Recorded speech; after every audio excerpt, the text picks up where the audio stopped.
the privilege of serving as your acting Queensborough president. This is a regularly scheduled public land use hearing that we have about every 2 weeks. I know that there is interest in a number of the agenda items on the docket today. Everyone is welcome.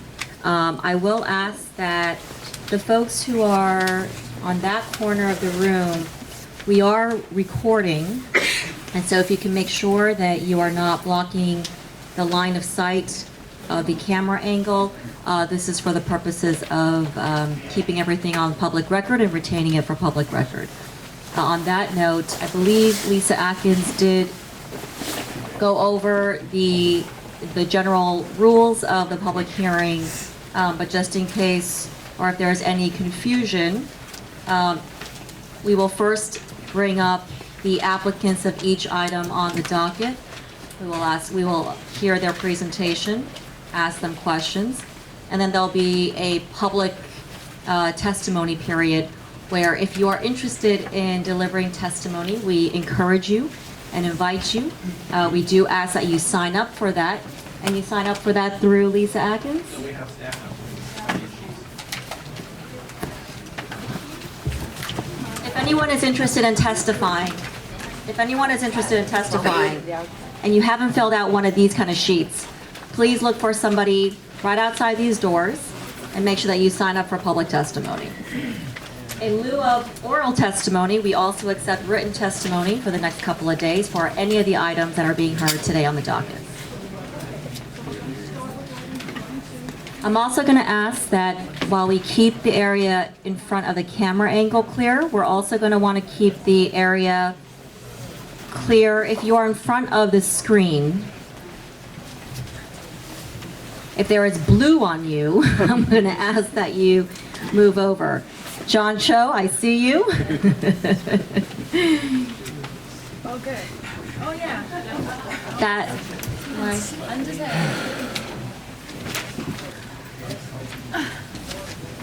Is there walking area in front? Yes. If there is walking area in front, I'm okay with this.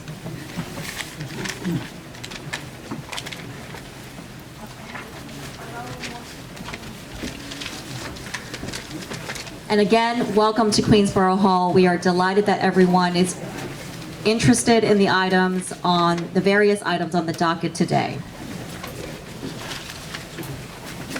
Without further ado, I will ask Lisa Atkins to read the first item on the docket.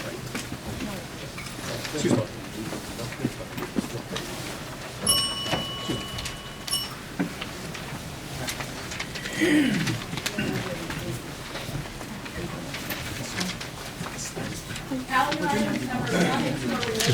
I don't want to press it. That's my seat. Oh, your seat? Okay. I'm going to put stuff here.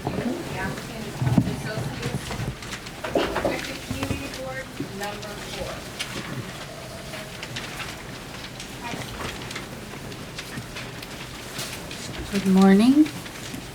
If you can speak a little bit further into the mic, thank you. And again, we are recording this for public record, and so I see that you're joined by several colleagues.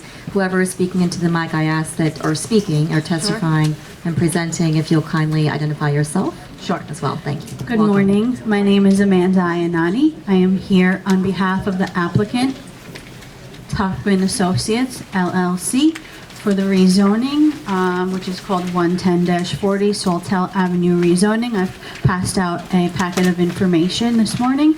I am joined by Nelson Tuckman. He is the applicant. The first page of the packet is a project summary. The proposed actions include 2 actions: a proposed rezoning of Queens Block 1972, portions of lots 27 and 28. This is the proposed project area, from an R6B zoning district to an R6 zoning district by simply extending the existing R6 zoning district line. The second action is a text amendment to establish a mandatory inclusionary housing designated area, options 1 and 2, over the proposed project area. Option 1 would require 25% of the residential floor area to be set aside for affordable housing units for residents with incomes averaging 60% AMI with a minimum of 10% for 40% AMI. And option 2 would require 30% set aside for incomes averaging 80 AMI. The proposed development would occur on lot 28. It would be a new 6-story plus cellar mixed-use community facility and residential building with a total floor area of approximately 30,848 square feet, 3.63 FAR, and a total of 25 dwelling units. It will either provide 6 affordable housing units under option 1 or 8 affordable housing units under option 2.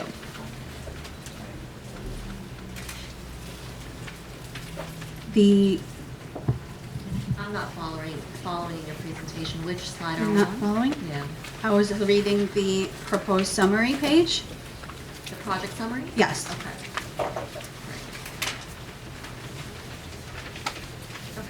Okay.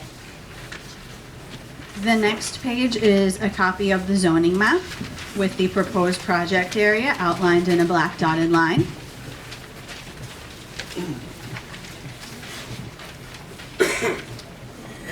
The following page shows it a little bit more clearly, which is the tax map.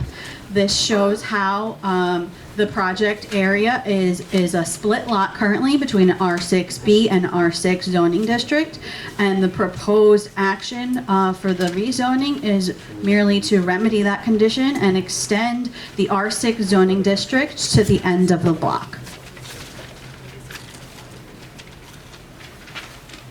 The next page is an area map. It shows the proposed project area, again outlined in the black dotted lines. It also shows 3 lots to the east is the 6-story Regal Park Community Healthcare Building. I mention that because the proposed building is going to have a use that is affiliated with the Regal Park Healthcare Building. Mr. Nelson Tuckman here today is CEO of the Regal Park Healthcare, and the community facility space within the proposed building is going to be a dialysis center on the cellar and ground floor, and it will be used in conjunction with the healthcare center. It will be open for residents of the healthcare center as well as outpatients. As you can see from the area map, that is also a 6-story community facility building. There are several other 6-story community facilities on Corona Avenue and down Rodman Street. The following page is just some photos of the proposed project area showing from the corner of Corona Avenue and Saltel. You can see in photo, the first photo, number 4 there, you can see a brick building in the background. That is actually the Regal Park Healthcare Center. The next pages in the presentation are the proposed plans. The first one, titled Drawing Z1, is a site plan. The next page is zoning diagrams. Z2 is Z3, has zoning calculations. If you would turn to A1, it shows the cellar and first floor plan. You can see the proposed dialysis unit in the full cellar. And the first floor, you can see 13 parking spaces and some more community facility space.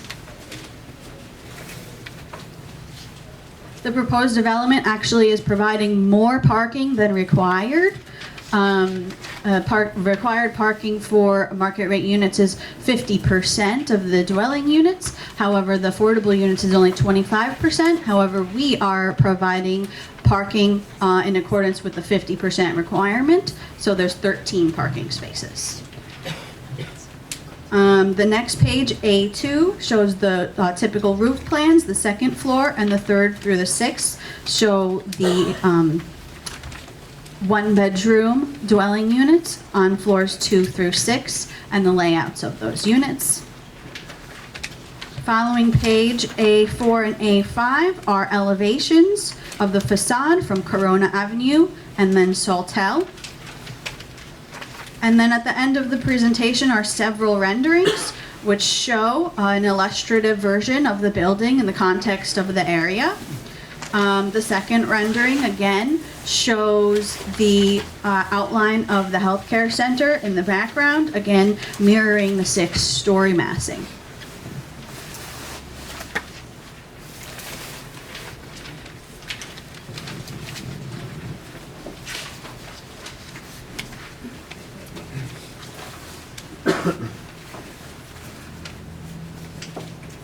And that's the project. All right, thank you for your presentation. Sure. I didn't quite get your name. Amanda Iannotti? Iannotti? Yes, Thank you. sure. And you're Mr. Tuckman? Welcome. A couple of questions. So I see that the community board disapproved this rather unanimously. Can you So- give us more context as to the disapproval? Sure. So first we had a meeting with the Land Use Committee, which went well.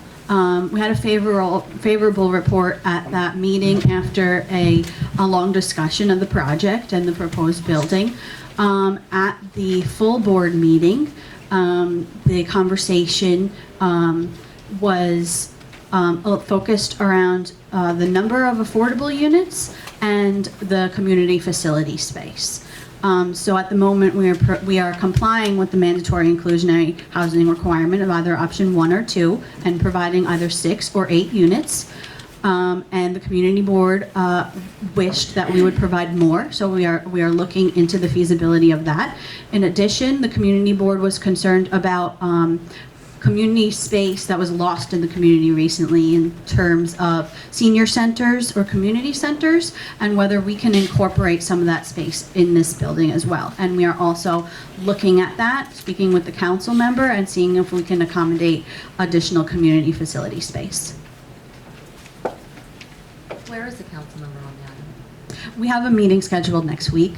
We've had several conversations over the phone, but those are the 2 topics that we are going to work with the architect, work with Mr. Tuckman, and see if we can facilitate some of those requests within the building.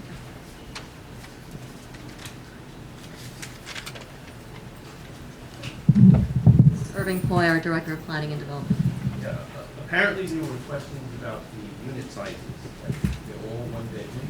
They are 1 bedroom, and it's only 25 units at the moment in an effort to provide as many housing units as possible. They are 1 bedroom.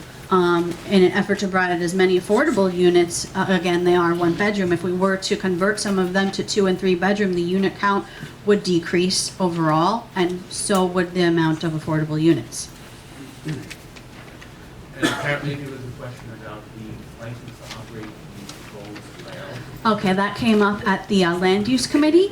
The question was about whether it would be open to only patients and residents of the Regal Park Healthcare Center or not, and that's not the case. They have a license to be an outpatient and an inpatient facility. So the residents of the healthcare center can utilize the dialysis services, and so can anybody from the community that needs dialysis service can come in on an outpatient basis.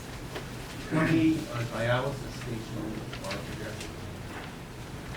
projected. We haven't gotten to that part of it, but just as an aside, there's about 6 or 7 facilities in the New York area that do have outpatient licenses such that they can provide both inpatient and outpatient to patients who are not members of the facility. So with regard to this, the dialysis was the initial thought that we felt was best suited for the community and for our situation. And dialysis facilities, I think there's one across the street, they traditionally don't want to have a view toward the street. So the idea of putting the dialysis in the basement area where there's not necessarily, people can't necessarily see who is on dialysis was our thinking when we came up with this proposal of dialysis. So with regard to actual stations, we have a consultant that's going to help us do the licensing for that particular aspect of it. But we haven't, come to the point of knowing exactly how many stations we would have. My best and quick guess on 10,000 square feet is probably someplace in the range of around 25. Thank you. So just to be clear, so we're looking at 25 units, Mhm. 6 of which are affordable. or 8. 6 under option 1 or Okay. 8 under option 2. Okay. And are any of the 6 or 8 set aside for seniors, senior affordable housing, or just straight up? At the moment, they're not, Okay. but there is preferential to Community Board for members through the lottery. Pardon? And did you say, when you were talking about parking, did you say you're providing more than, or you would be providing more than what's required? Yes, we are. By how much? So, the normal parking requirement for the market rate units is 50% of the dwelling units, and we are providing that 13. But for the affordable units, it would actually be 25%, but we are providing the higher amount at the 50%.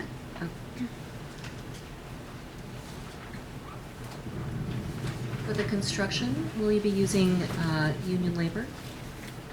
We haven't gotten to that. We've done an analysis with regard to the construction in the range of about $300 per square foot. That's as far as we've gotten so far.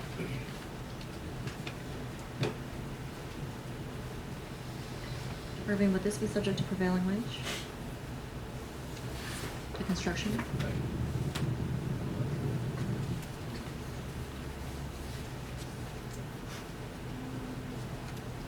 Any other questions? I think those are all the questions that we have. Thank you for your thorough presentation. Thank you. Any speakers on the matter? With no speakers on the docket, the item is now closed. On to number 3.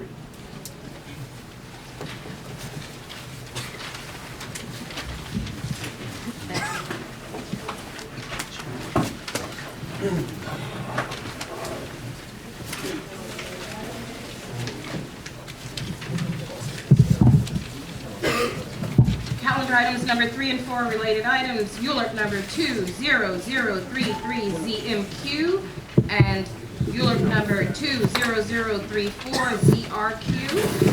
The applicant is FWRA LLC, effective community board number 7. Yep.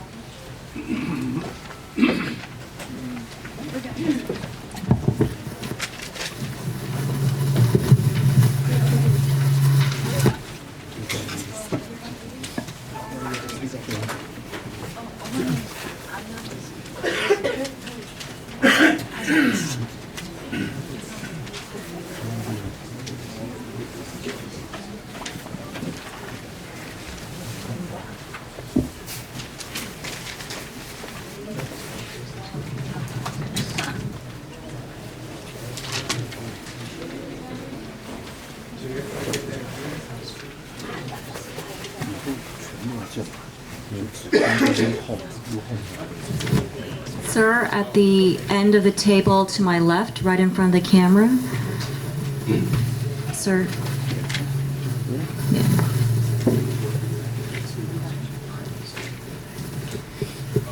I'm just going to ask that you step back a little bit, but thank you.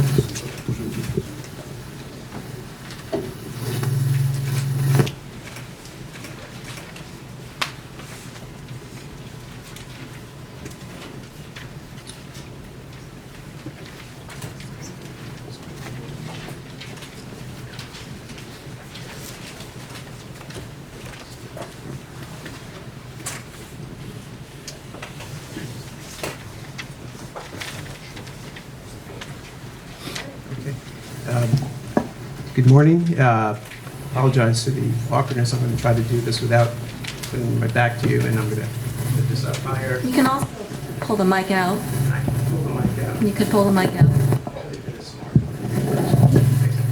Thank you. And if you'll kindly And identify I will- yourself. Yes. The uncoordinated one. Ross Moskowitz, counsel to the consortium. I'm a real estate partner at the law firm of Strzok & Strzok Levan. And I have the honor of presenting today, thank you very much, for the lower my hand. Thank you. Is that better?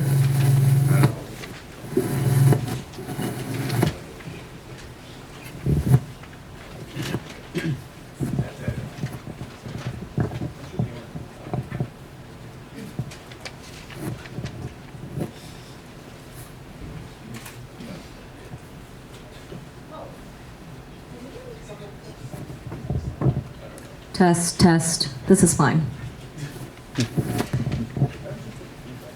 Okay. We will try this. Ross Moskowitz, counsel to the consortium, and I have the honor of presenting today along with my colleagues behind me, as well as my colleague Julia Schau, who's architect of record from Hill West. While we're here, we're going to give you a brief overview of the master plan. We're here for Special Flushing Waterfront District, and then we will do some brief presentations by the experts behind me on the infrastructure, the environment, transportation, and the waterfront improvements being made solely and only because of this proposal. That seemed to move. Let me just quickly give you an overview of the site. I'm going to use this marker here, introduce the project quickly.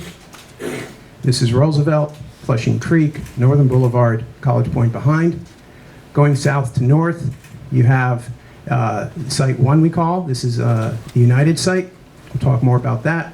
Site 2 is the Y&G site. Site 3 is the F&T site. And then going to the north is Site 4, also an F&T site. It's important to understand why we're here. This is a special district application. It's a master plan. And why is that important?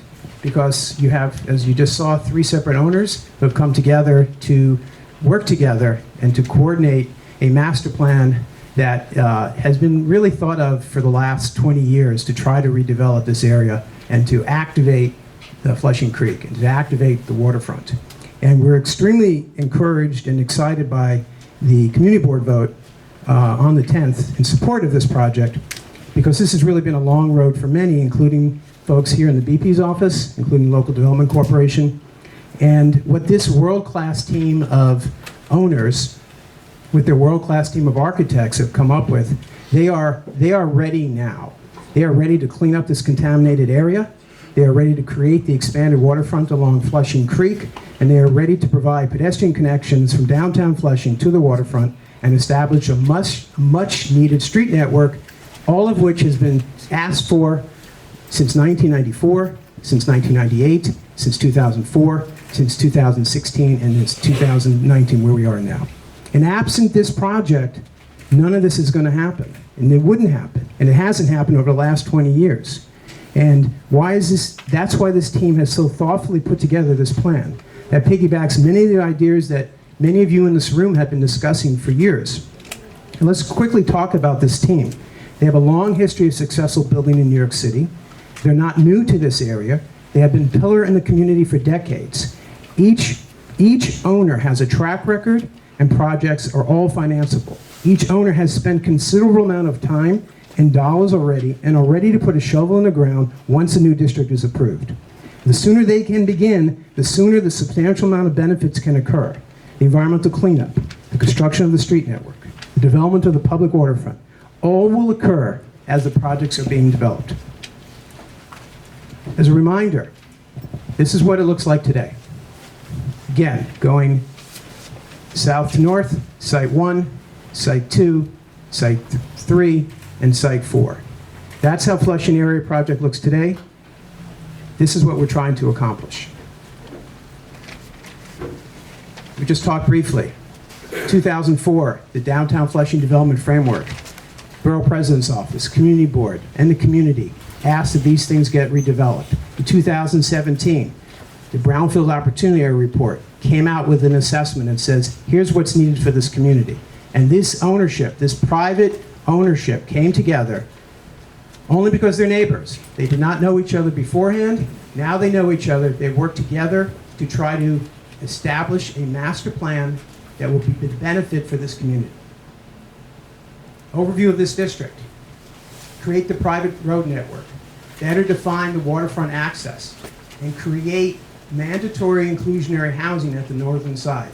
Again, these are elements and principles of what has been asked for by this community. And we're honored to be able to deliver that back to the community after 20 years of stops and starts. To the left, it's important. The slide is an important demonstration. To the left is what could be built today. Are we switching mics again?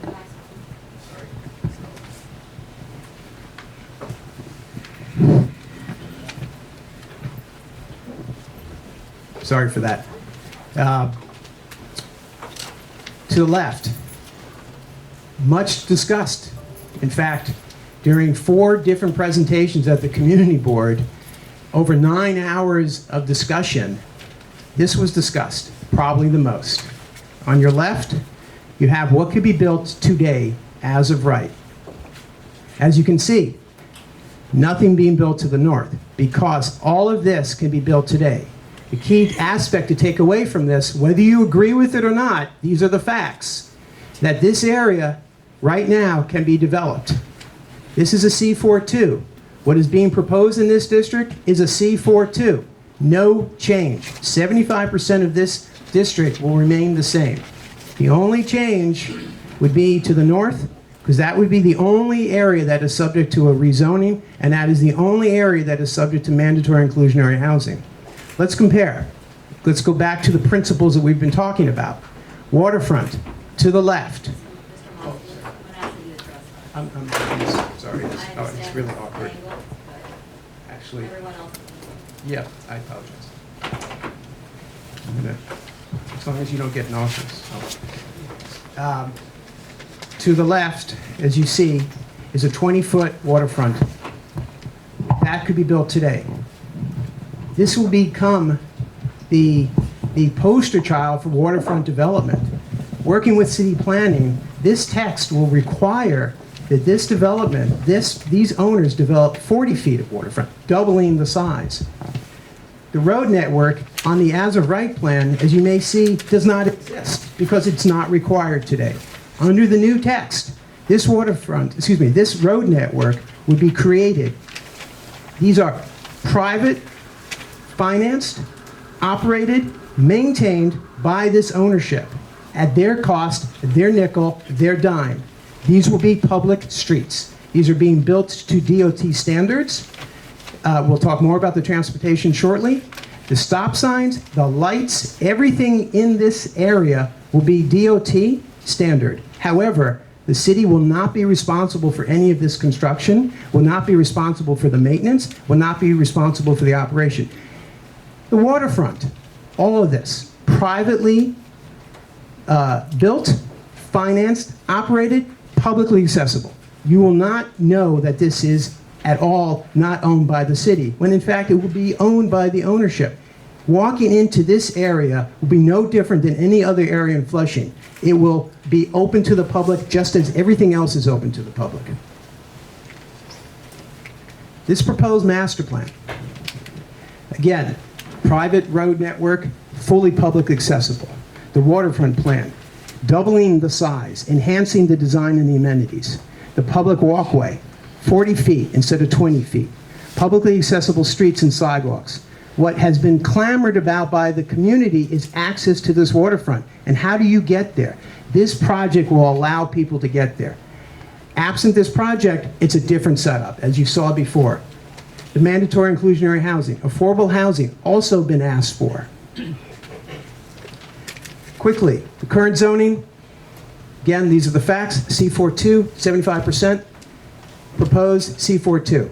The only change is the M31 to the M12 R71. That allows for the affordable housing to be built. Current density, the only change, site 1, same. Site 2, the same. Site 3, the same. The only change is site 4 at the northern end, and that's your increase, and of that increase, anywhere from 25 to 30% will be affordable housing. These are the options. I think you all know about the options, and you also know who dictates these options. Option 1 would yield 75 units. Option 2 would yield 90 units. This is a city council. Councilmember Koo has been supportive of this project. He will ultimately make this decision. The open space, again, doubling in size. Under the current, as of right, if they were to build it today, and what they would build under the proposal. Really important to keep understanding what can be built today versus what is being built today. What we're proposing to build. This is an important benefit. This seems to never, why are they doing this?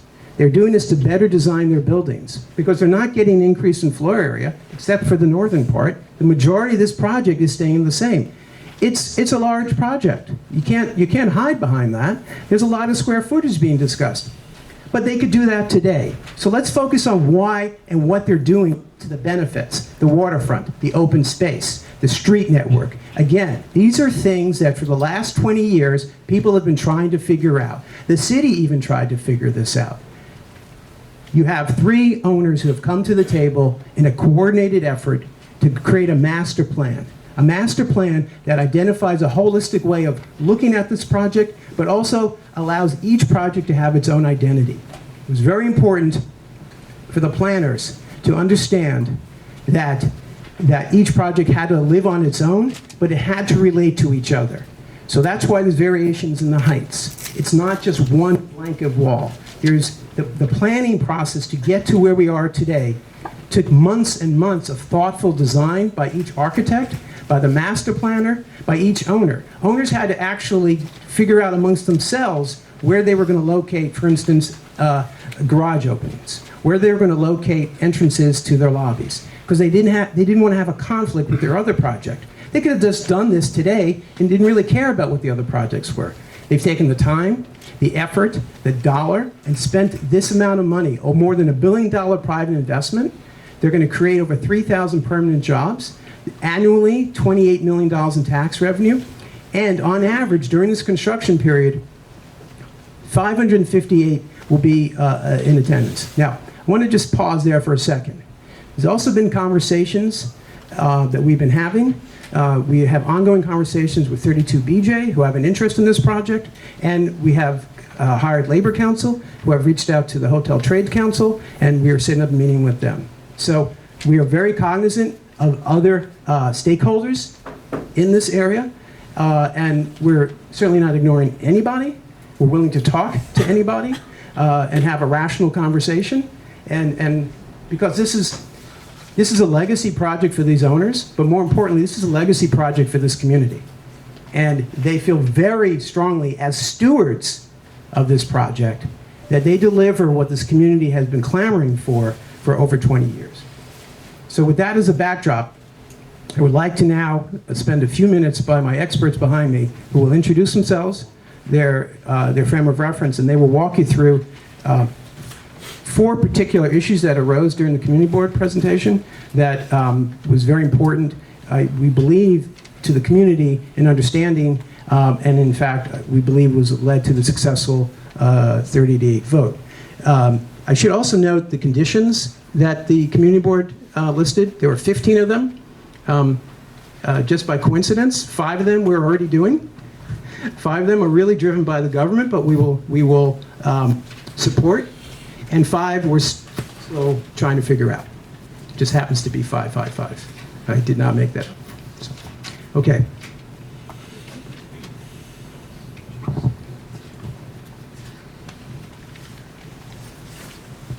Hi, my name is Brian Gockenauer. I'm with Langen Engineering. I'm the environmental consultant for the consortium. So just want to point out really quickly, the sites are currently under some of the properties are under regulatory requirements from OER for an E designation, but under the new plan, all sites will be regulated under either the city or the state cleanup program. Right now, the sites are currently underutilized in vacant property, and there is known contamination from former industrial uses on all of the properties. And as I mentioned, under the new rezoning, there will be a requirement for the city for environmental cleanup, or in some cases, under the state in a voluntary program. This cleanup will address any kind of soil, groundwater, or soil vapor contamination on the sites. There will be samples collected and reported to the city or the state, and building permits cannot be issued until an approved state or city cleanup plan has been, issued. And again, no development occurs until until this has been approved by the city or state, and the agencies, city or state, will oversee any of the cleanup activities and during construction.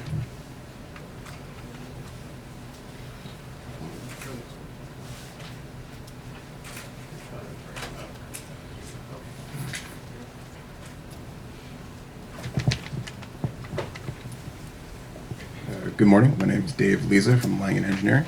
I'm a civil engineer working on the project, and I'll speak a little bit about stormwater management and infrastructure. So here's a map on the right of the district with the multiple sites. Each site will have its own privately owned outfall that will discharge stormwater to Flushing Creek. The stormwater management will include different treatment methods, such as green roof, permeable pavement, infiltration, some green spaces, and underground treatment devices, or a combination of those. DEC requires that the stormwater be treated to a certain capacity. The estimated treatment of all the sites combined is about 400,000 gallons per day. And this is on top of what's there today. There's no treatment today. So we're adding treatment, privately owned outfalls. All stormwater goes to the creek. So the map on the right, the district is highlighted in green, and the green dots along the waterfront are the existing combined sewer overflows. All of the stormwater from our site goes directly to the creek, does not touch or impact any of the combined sewer overflows. It's a completely separate, privately owned system, goes straight to the creek after it gets treated. Sanitary sewage.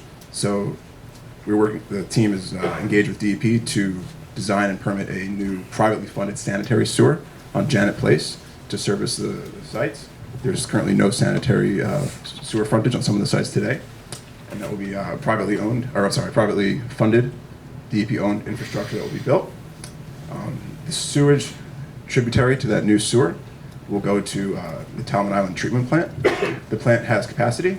It has 800 million gallons total capacity. 60 million gallons is being used today, which leaves 20 million remaining. And the site, either as of right or what's being proposed, only adds 1 million gallons.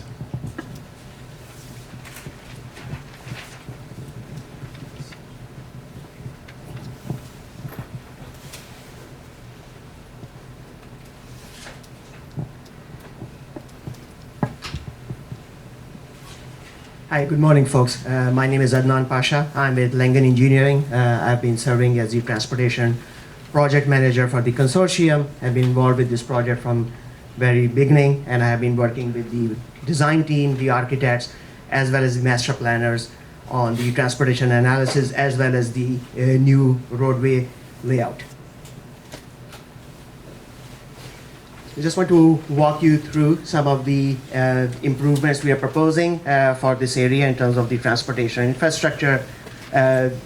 The area which you see on your left, the existing transportation infrastructure, shows the roadway network as well as the lack of connectivity which is there in the area right now. And then on the right side, as Ross has pointed out previously, this will be the new roadway network which will provide the connectivity for the vehicles as well as, more importantly, for the pedestrians who will be accessing towards the waterfront.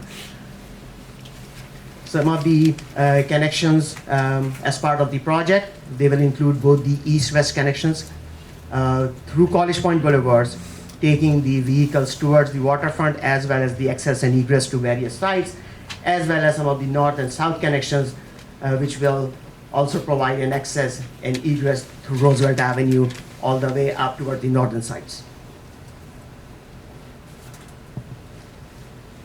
So this slide shows the details of pretty much all the roadway improvements and the transportation infrastructure which goes into the place.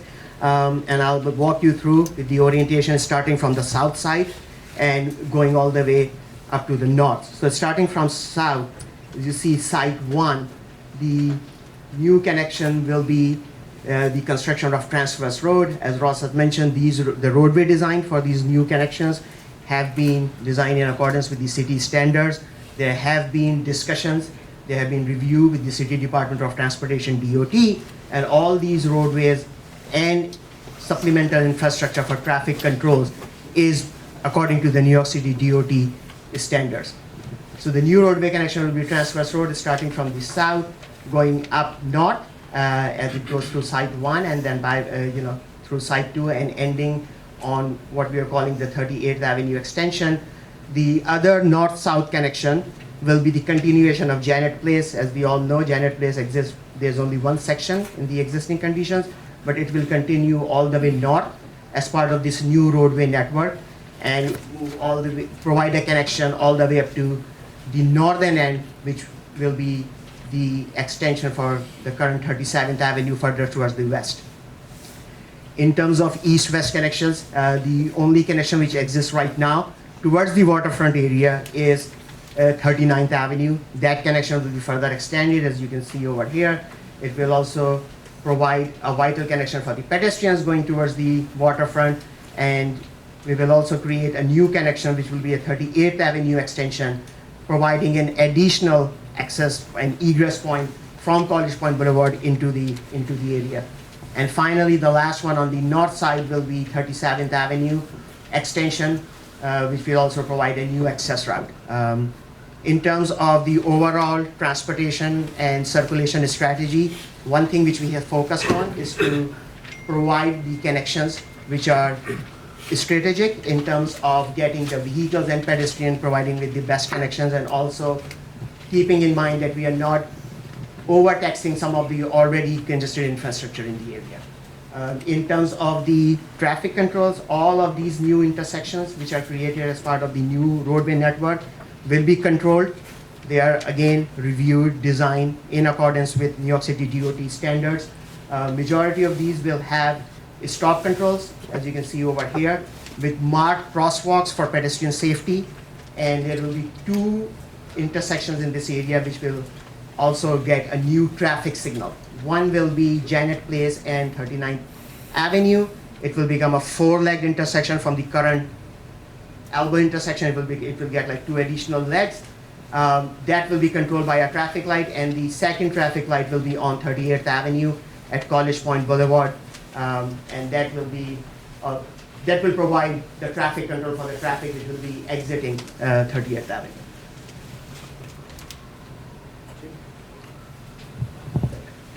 Good morning. My name is Jim Gilday. I'm the landscape architects for the district for the consortium. So one of the goals for the entire waterfront in through here, Roosevelt, Northern Boulevard, Flushing Creek, College Point Boulevard, you go from south to north. We've got the street network, we've got the building volumes. Those are all major parts of how this gets built. But the piece that kind of connects everything from east to west and north to south is the waterfront. Critical part of the project, big part of the project in terms of public access as well as private investment. Here's what we have is the current, on the left is the current access plan. Again, as Ross had mentioned, 20-foot wide along the creek. We basically had a visual corridor on Roosevelt Avenue, one along 39th, 37th Avenue, and then one along the U-Haul site was a visual corridor. And you can't see, again, the north site on the top is not included in this area. Limited access, all east-west direction, no north-south vertical connection within the sites. The proposed district would basically give us the new road network, which also allows us to connect from downtown Flushing, College Point Boulevard, and Roosevelt to the waterfront through a myriad of paths, not just a straight run, north and south. The Shore Public Walkway itself is doubled in size and also extends about 400 feet to the north. Additionally, we're getting, in this zone up top, I'll talk about that in a second, the bottom we still maintain an upland connection on the Roosevelt Avenue. 39th Avenue, which is in through here, is also an upland connection and a visual corridor. We have a new upland connection on 38th Avenue. 37th Avenue is also an upland connection. This top zone is what we're calling the flex zone. There will be another upland connection in that zone depending on the progression or how the sites at the north end of the site, north end of the district are developed. And it's very complicated, but at some point in time, there will be an additional upland connection in the northern section of the district. So again, you can see left and right, current plan on the left, proposed district on the right, drastic increase in accessibility, networking, allowing people to walk from downtown and the existing streetscapes to the waterfront.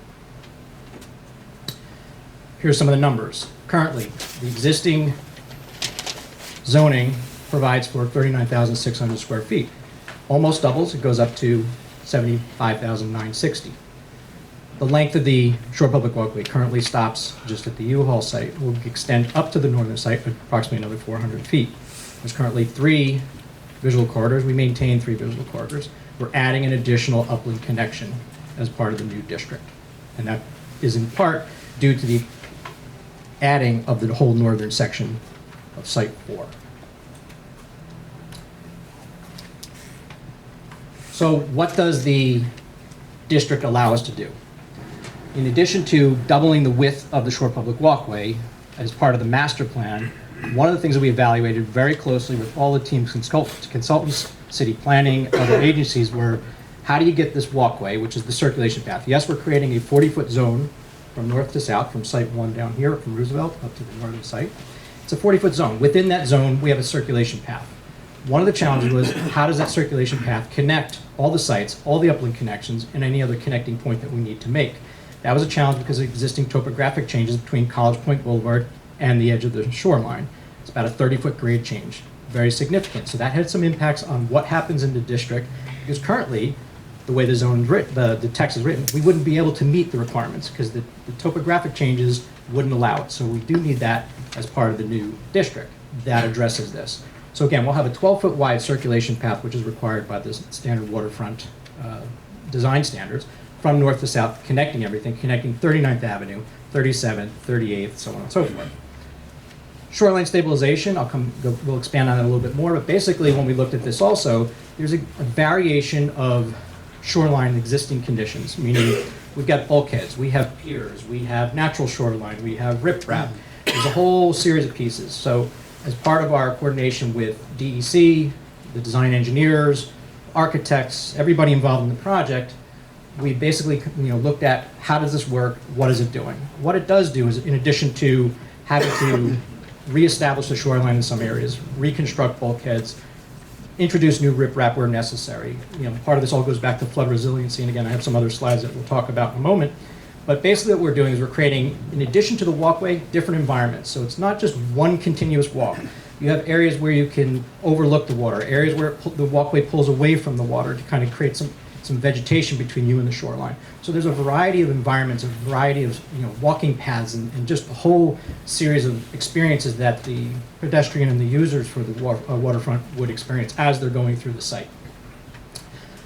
When we're going through the shoreline as part of this, we're going to be restoring and enhancing the natural habitats and environments. So clean up, reestablishing the shoreline, stabilizing the shoreline. We're going to be revegetating slopes. We're not taking away anything in the water. Everything's coming from the high mean water line back into the property. Again, I'll come into that a little bit more.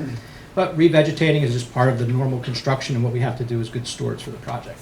And in that is also part of the resiliency strategy that we'll be talking about. One of the things that was very critical with all of the design architects as we went through this whole thing was how the interface of the west side or the water side of the buildings interacted with the shore public walkway. It was very critical.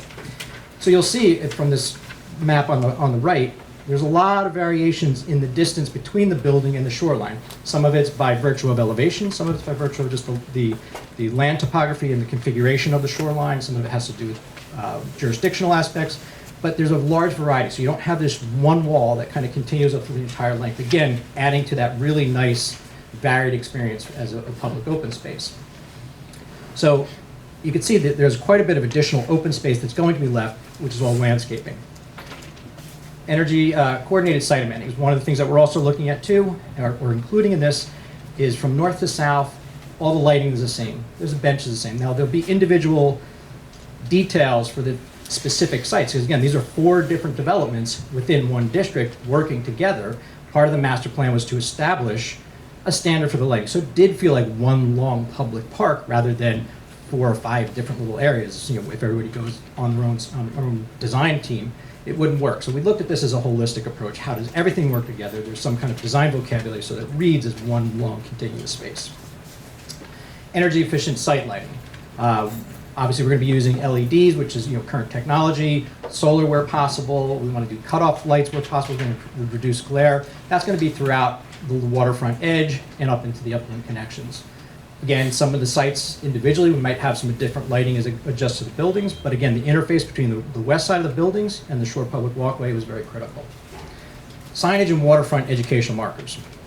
So one of the things that we want to introduce, or we are introducing into this whole scheme, is that we have areas that we can put signage, whether it's wayfinding signs or directional signs, from College Point Boulevard over through here that leads pedestrians through the new street work to the waterfront. Additionally, along the waterfront itself, we can do educational markers and work with the schools to kind of coordinate that. It might be how a bioswale works, what's the vegetation, wildlife, and kind of creating different things. old history pieces, just kind of what was there, what's going, just work with lesson plans with the local schools to say, this is what we can do. And then, so overall, when you look at all these components here on the right, on the left rather, these are all incredible benefits that we would not really be able to do in a 20-foot zone. Everything gets increased drastically with the new district. So I want to, kind of take a step back. Again, I want to reiterate, this is all privately funded, privately constructed, open to the public. Very important to know. So this is the schematic of how we're handling some of the shoreline stabilization along the walkway. One of the questions that came up in the community board was, are we taking away area within the water, because the property line is extended to the water, are we taking area away from the water to build out the shore public walkway? The answer is no. YNG, which is this site 2, which is where this section is taken from, we've already gone through some DEC review and some approvals, and basically what's happening is right at the high mean water line, which you can see on this lower right-hand side, we're basically putting a small riprap scouring pad at the mean high water line. And that's just to protect the shoreline for our flood resiliency. The other aspect is for the entire duration, and this runs from north to south through all of the sites.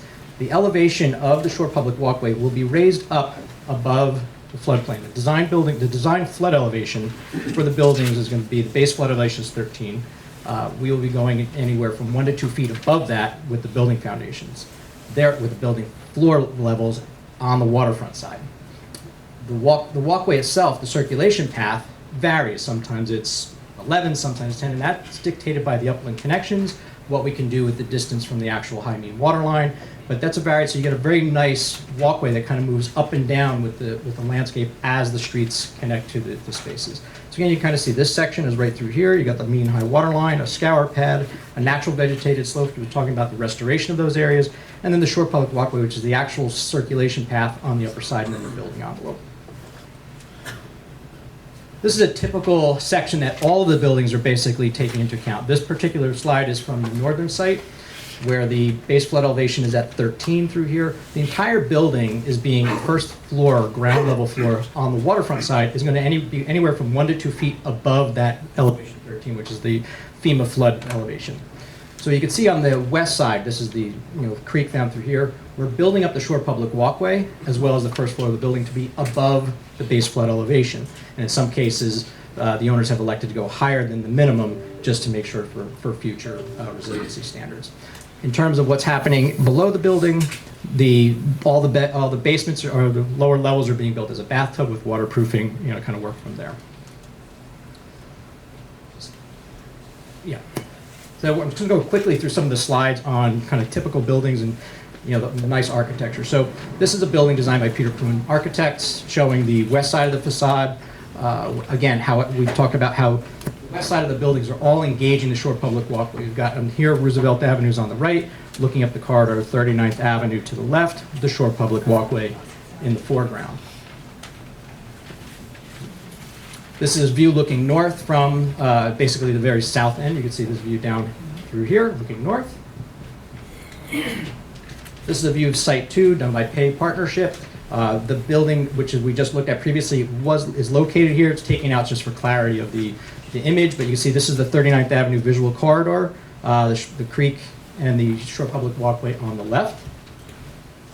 A view from the river from across looking at, again, you can see how we're engaging the shoreline with the building, retail on the lower levels, all open facades, again, just engaging both the shore public walkway as well as the building architecture. This is Site 3, F&T site done by Arquillier Architects.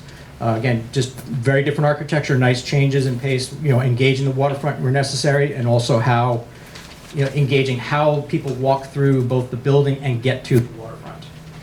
This is a view from the north side of the Site 3 looking back towards Roosevelt Avenue, and again, this is the 37th Avenue upland connection on the left. This is the north site, 4FS, designed by Hill West. This is one where the entire site is being raised up above the floodplain, including the shore public walkway itself on a pier for the whole level. And this is a view from the south end of the site looking back towards Northern Boulevard, showing you how we have different conditions of natural vegetation down here with overlooks on the edge and then the walkway up to the west side of the building. And that concludes. So I will wrap up. Again, this is how it looks today. Community Board spent a considerable time on this proposal and recognized the substantial public benefits these projects would produce. We've talked about the waterfront, we've talked about the street network, we talked about the cleanup. We also want to point out that we had 18 supporters who stayed to testify and support the community public hearing, and many more attended to lend their support, as you can see. Fortunately, given the timing today, during working hours, we weren't able to get a lot of people here, but they represented a cross-section, sorry, we weren't able to get as many people here. They represent a cross-section of residents, business owners, and workers, as well as business groups in the Waterfront Alliance, who were all recognizing the public benefits and that these projects will bring to downtown and the impacts on the businesses. Last thing about timing, it's been discussed, so we should repeat it. They are ready to go. Once this gets approved, hopefully this gets approved, they are ready to put shovels into the ground. They are ready to begin the environmental cleanup. In fact, in anticipation, many and much dollars have been spent, and particularly on sites 1 and 2. So when this is, if and when this gets approved, hopefully, they were poised to move forward. Construction, therefore, is going to start in 2020 and 2021. The first project is coming online in 2023. Why is that important? Because they are required, this is a key part, they are required to build into these projects these benefits as they're building the projects. So the sooner that they can get into the ground and start their construction, start their environmental cleanup, sooner they can do that, the sooner they can get to that, the sooner they can get to that waterfront, the sooner they can get to that street network, the sooner they can get to the cleanup. And with that, we thank you for your patience. And we're open to any questions or however you'd like to proceed next. Thank you, Mr. Moskowitz and your full team for the very thorough presentation. We do have a number of questions. I'm trying to think what the best way would be to address some of these questions. I guess let's start with the affordable housing. So you mentioned anywhere between 75 to 90 are affordable. Are any of those set aside for senior affordable? They're not, as proposed. The only thing that's set aside, as you know, is 50% to CB7 residents. Repeat that. Your question on senior, the answer is no, but the set aside, as such as it were, is 50% are set aside, a preference to CB7 residents.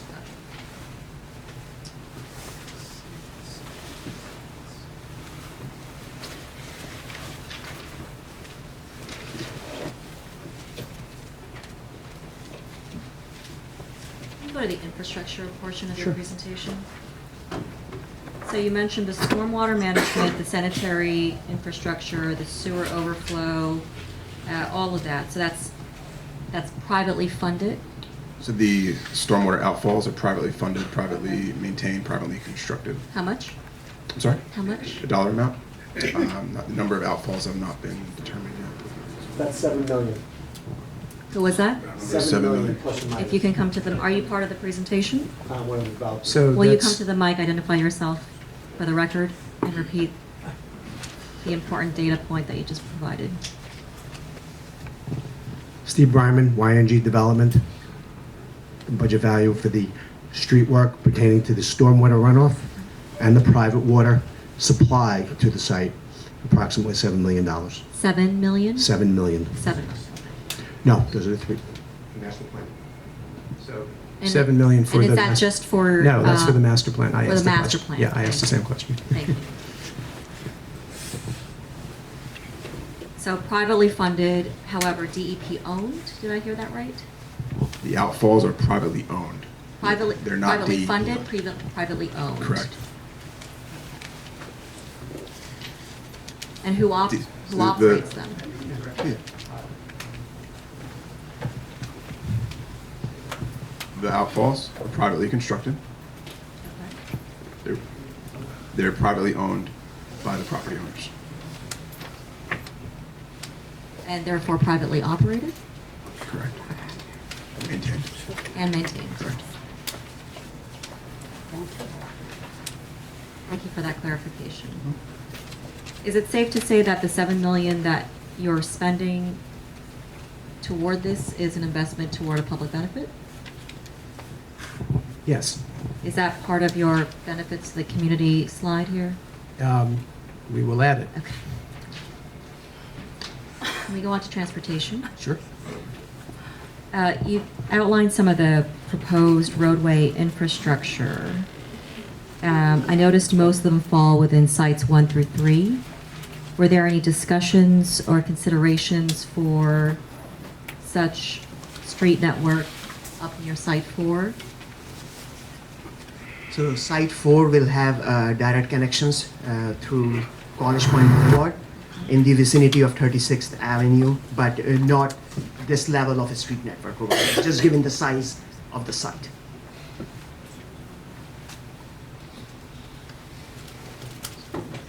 So in sites, and I don't know if we can go to that slide. The slides aren't numbered, unfortunately.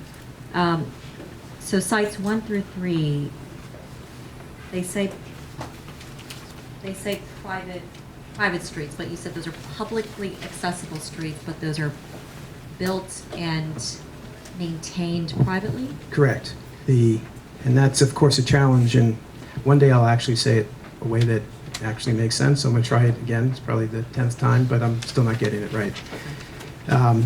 They will operate as public streets. They were operating pursuant to DOT standards, but because they are within ownership's property, and because this is part of the design principle, so all this property is going to be owned by the individual property owners, the streets will be maintained, secured, and operated by private ownership, and therefore they will be paying for all that.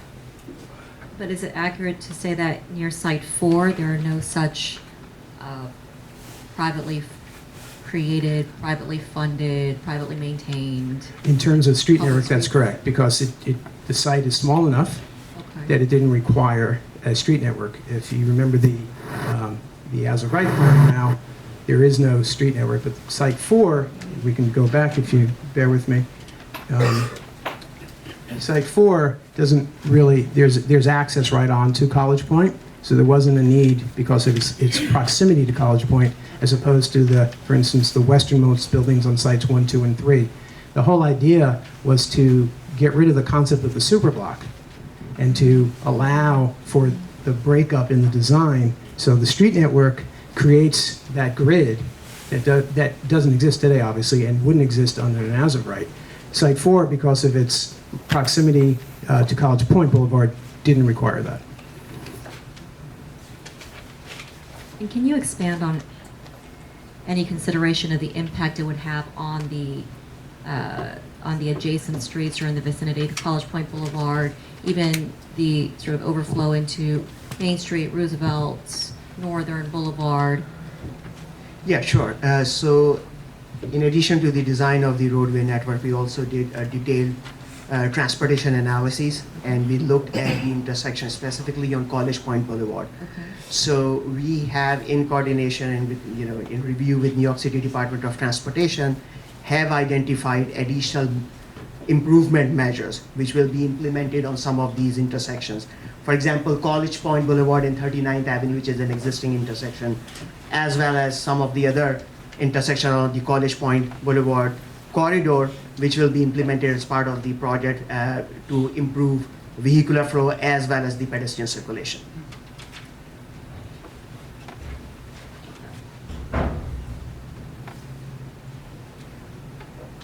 Excuse me?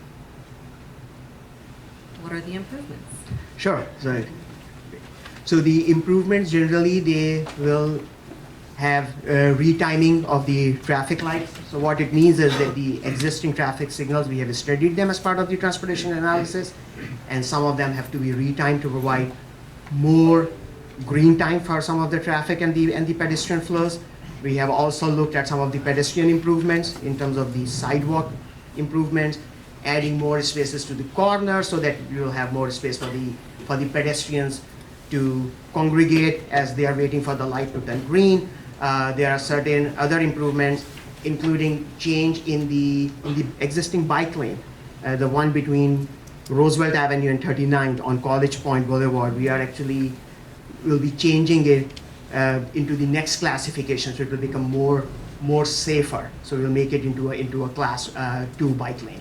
What is a Class 2 bike? Is it So, a protected lane? yeah, it is a protected, it will have like How a. so? Is it, There'll be like a buffer between A between the physical traffic. buffer? Yes, so there'll be an actual lane yes, so separating it from like a physical buffer from vehicular traffic and the bike lane? that is correct. So let me just go into a little bit detail. Right now, the way the bike lane is, it is a classification 3 shared bike lane. There is no physical buffer. Right.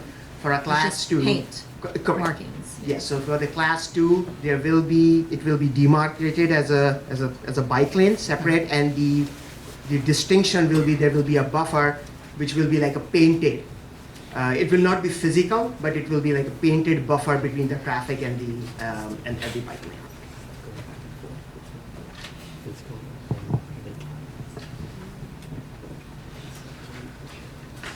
In the waterfront portion, you mentioned something about an uplink connection. What is that?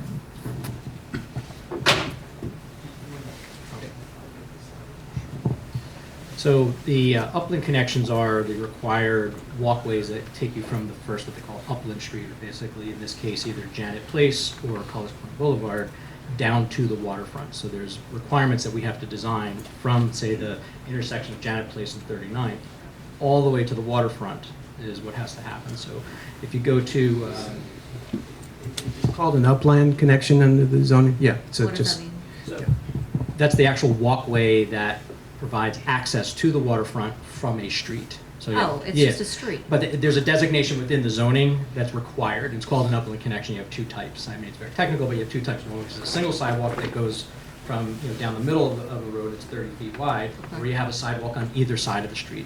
They're both considered upland connections, but has design requirements within those as amenities improvements as part of the waterfront certification process. I thought it was like an elevated walkway. Right. And it's important, obviously, we had to get fire department sign off on that, because whichever one is being utilized, whether it's just the walkway or it's the sidewalk with the street, emergency vehicles have to have access.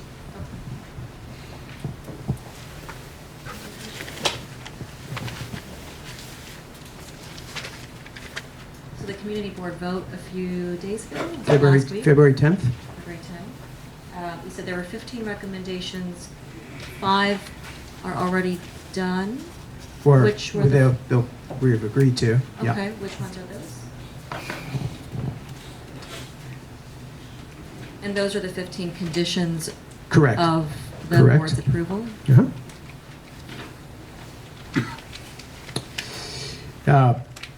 We've talked about, in fact, exploring educational opportunities. If you're reading from their conditions, it's number 2. I don't know if that helps. That does help. Number 3, Okay. number 4, number 6, number 10. The ones we felt there were, as I said, 5 that were really driven by government, whether city, state, or MTA, we would support. And then the other, Which ones were those? 5? sure.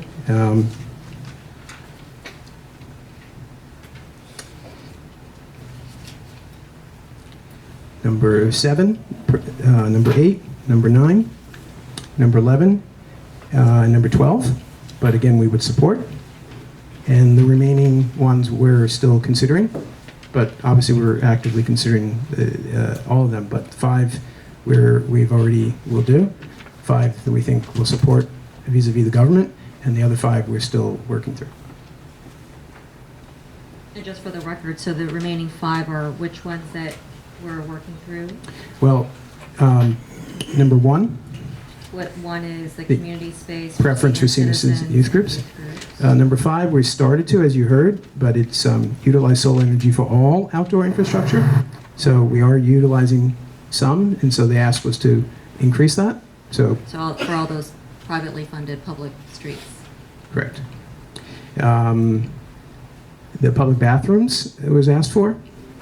That's number 13. Ample community free space, community organizations. That's 14. And 15, free transportation to and from LaGuardia to any guests staying at the hotels. So we're just still working through those. And you also mentioned you're in conversations with some of our labor unions. Correct. How are those conversations going? I'm happy to say I'm not the counsel on that. Is the council here? No, it's not, it was not. But the 32BJ, there's been a number of conversations, and the HDC conversations just kicked off yesterday. So I don't believe there's actually been a meeting, but I know the council has spoken to council. So we would hope that we would be, as soon as next week, sitting down. In your presentation, you mentioned in the slide about the additional benefits to the community. So 2,926 permanent jobs. Are those the service-related jobs? Those are jobs that will come to the site because there's hotel, there's office, there's residential. So it's I guess it's a combination is the answer. That would include some of the retail. Correct. Are you in conversations with RWDSU? No. Okay. Has there been any outreach from either side? I can not to us. Okay. No. I'm confident on that one.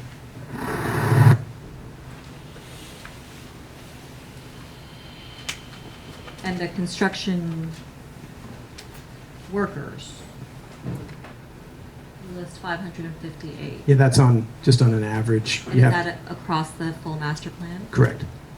And of course, depending on where everyone is in their construction, it could be more. It could be north of 1,000. Are those union jobs? It's an open shop, so as most projects in New York City are done these days in this type of development, so it'll be a mix.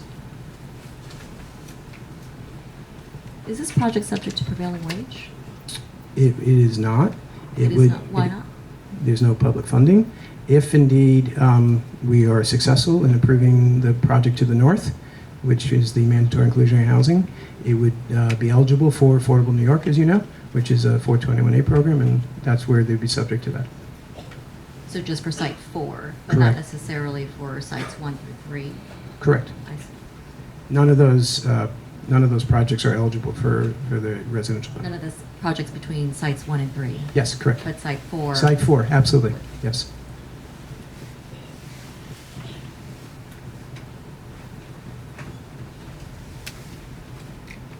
Forgive me for jumping around. Going back to the streetscape, when we look at the before, or the as-of-right plan versus the proposed master plan, I don't know whether this is to scale, but if it is it?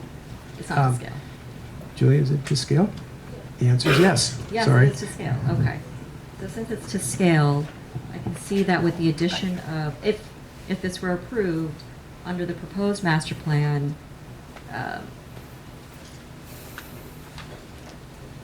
it looks like there's a lot of private property that would go toward the creation of those public streets. Correct. What's the square footage of? So I'm going to give you, if it's okay, rough numbers, and Yeah, if, sure. if need to, we can give you more exact. Yes, please. So generally speaking, for Site 1, more than 40% of their project, Site 1 being this site here, more than 40% of their site would be open space. The southernmost Yes. site closer Site- to Roosevelt? Correct. This Okay. one here. Yep. Site 2, just over 50% would be open space.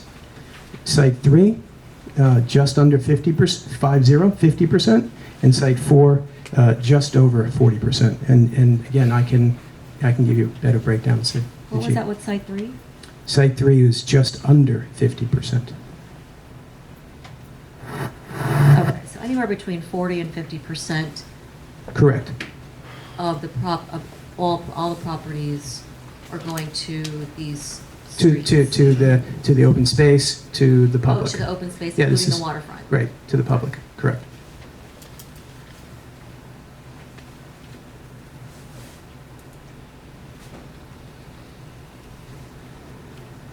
And did you say the councilman, where is he on this?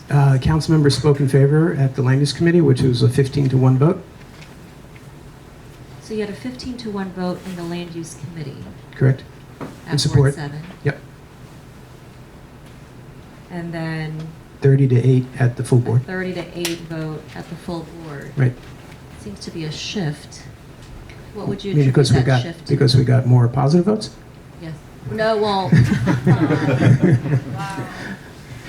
There's proportionally. Borough President. It's just the number of. I mean, the community board reps here. They could probably speak better than I can, but obviously there's a certain number of land use committee members, and then there's obviously a full board. I don't know how many are in each, so that may have some bearing on that question. Okay. Can you tell me a little bit about the hotels that would be in operation? Sure. I don't know if I can give you specifics in terms of Whatever you can offer the types of as a hotels. date, yeah. And I can, can certainly come back to you, but Site 1 will have 2 hotel rooms, excuse me, 2 sets of hotels. The total number of hotel rooms, on the site, on all 4, will be about 879 rooms. And it will range from let's say a 1-2 star, perhaps to as much as a 4 or 5 star. But I think a lot of that is still being evaluated.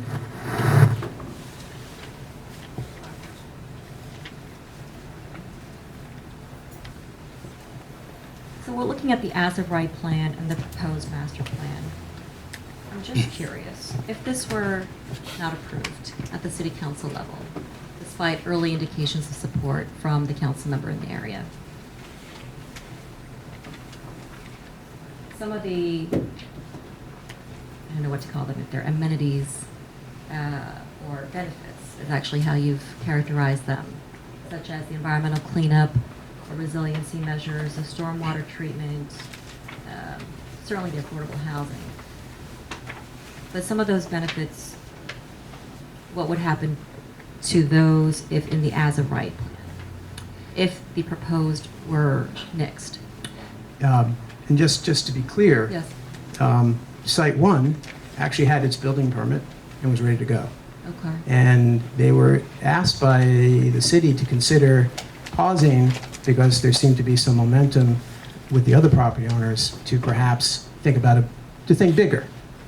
So Site 1 actually had a building permit and didn't go into the ground and paused. Similarly, Site 2 was also ready to go into the ground. And they had their permits. And in fact, as we talked about before, they've actually spent many, many millions of dollars already getting that cleanup ready and poised to begin the full environmental cleanup. So if there's any question, they were actually ready to go, those 2 sites. They were well in advance and took a pause, more than a pause, over a year, if not more, to sit back down, bring in a third property owner, start working together, sit down with the city, and to try to go back to a master plan, which, as we saw before, has been stopped and started over the last 20 years. So I think it's really important to understand the mindset of these owners. This is not, they're not developers. They've been here. They live here. They work here. They've invested here. I use the word steward. That's how they feel. That's their mentality.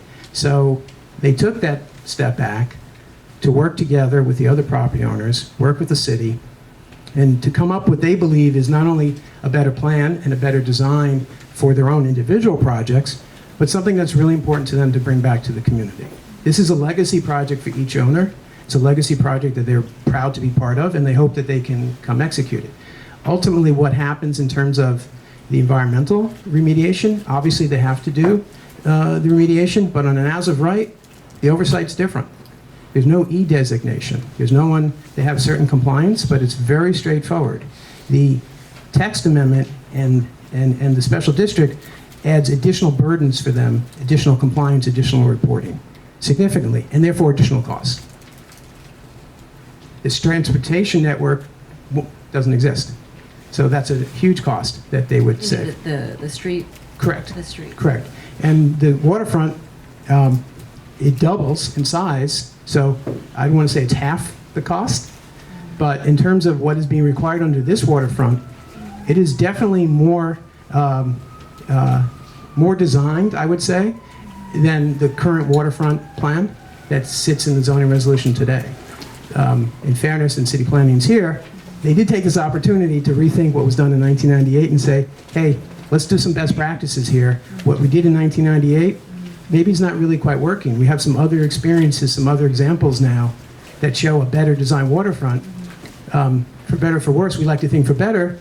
This project is the recipient of those new guidelines. So that's an additional cost as well. I don't know if I was clear enough in my question. So if the proposed plan were not approved, I presume that the owners would want to still move forward with Absolutely. whatever they're entitled to as of right. What exactly, other than the cutting the waterfront And the street by network. half and the street network, what else? I don't know if would- I can give you a cost in terms of what the infrastructure Not would be. certain cost, but what else would we, I mean, you're already doing the resiliency measures, you're already doing the Correct. environmental cleanup, which demonstrates some good faith, Correct. if we were to look at it in one way. Sure. But that would already happen under the as-of-right plan, is that Right. right? Not to the same degree, but yes, they would be, all those components have to happen. That's right. Stormwater treatment as well? Correct. Again, not to the same degree. So we would, by we, I mean the public, we would forfeit the affordable housing. Yes. Well, the 75 to 90. Yep. Affordable units, the street, the public streets, Correct. and The enhanced waterfront the enhanced waterfront. and the connections to the waterfront. You mean the street access to Correct. the waterfront? Yep. So in the as-of-right plan, would that waterfront be, would that still be publicly accessible? Yes. Yes. How about the roadways between, I'm looking at the left, our left, the as-of-right plan, with those streets, oh, there are no streets. Correct. Those are, they're, I don't want to call them driveways, but they're Yeah. not streets. There's something in between.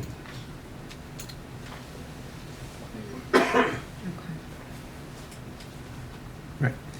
I mean, there's a comparison, obviously, just to the south, the Skyview development. This is, I want to say the anti-Skyview. I don't want to, but this is not that. That is just, In what way? well, Or that's in what? that's just same building, Sure. right? No street network, no enhanced That was waterfront. purely as-of-right. I'm not sure. I would ask city planning. I thought they had come for something, but I don't have the specs. I think maybe just the waterfront. I see.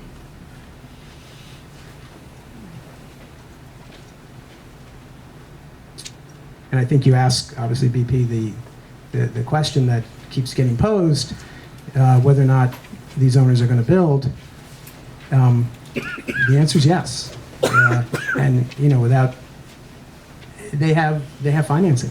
They have, you know, they're ready to go, and they have lined up their financing to do that. So they sort of have to, right? So this is the owners. Yeah, this is sort of that moment in time of inflection where, you know,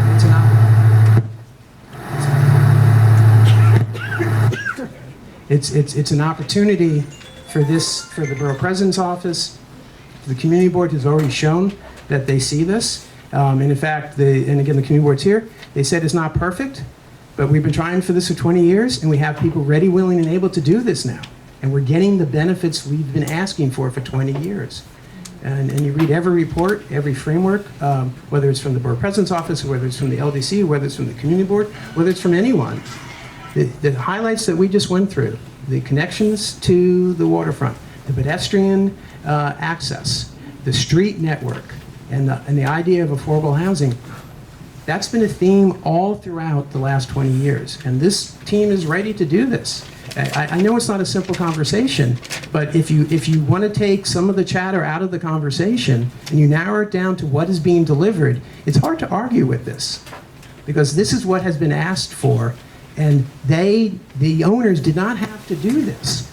If you said to them where they sit now, and you rewind the tape to 2 years ago, and I tell them, the lawyer, tell them what they're about to go through for the next 2 years, I'm not so sure they're here today. I have to be honest with you. But they're here. and they're ready.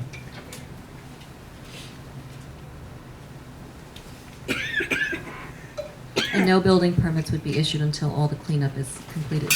Yes, that's correct. And what's the timeline of the cleanup? As I Since they're said, ready to go. the two sites are ready to go. Sites 1 and 2. Correct. So ostensibly, the cleanup would be completed certainly for sites 1 and 2 when? If this were approved. End of 2020, 2021. Well, actually, regardless of whether this is approved, the cleanup is happening. Yes, correct. Again, different degree, but your characterization as cleanup is correct. I anticipate we may have some more questions. We weren't leaving. We are going to open the floor up Okay, to sure.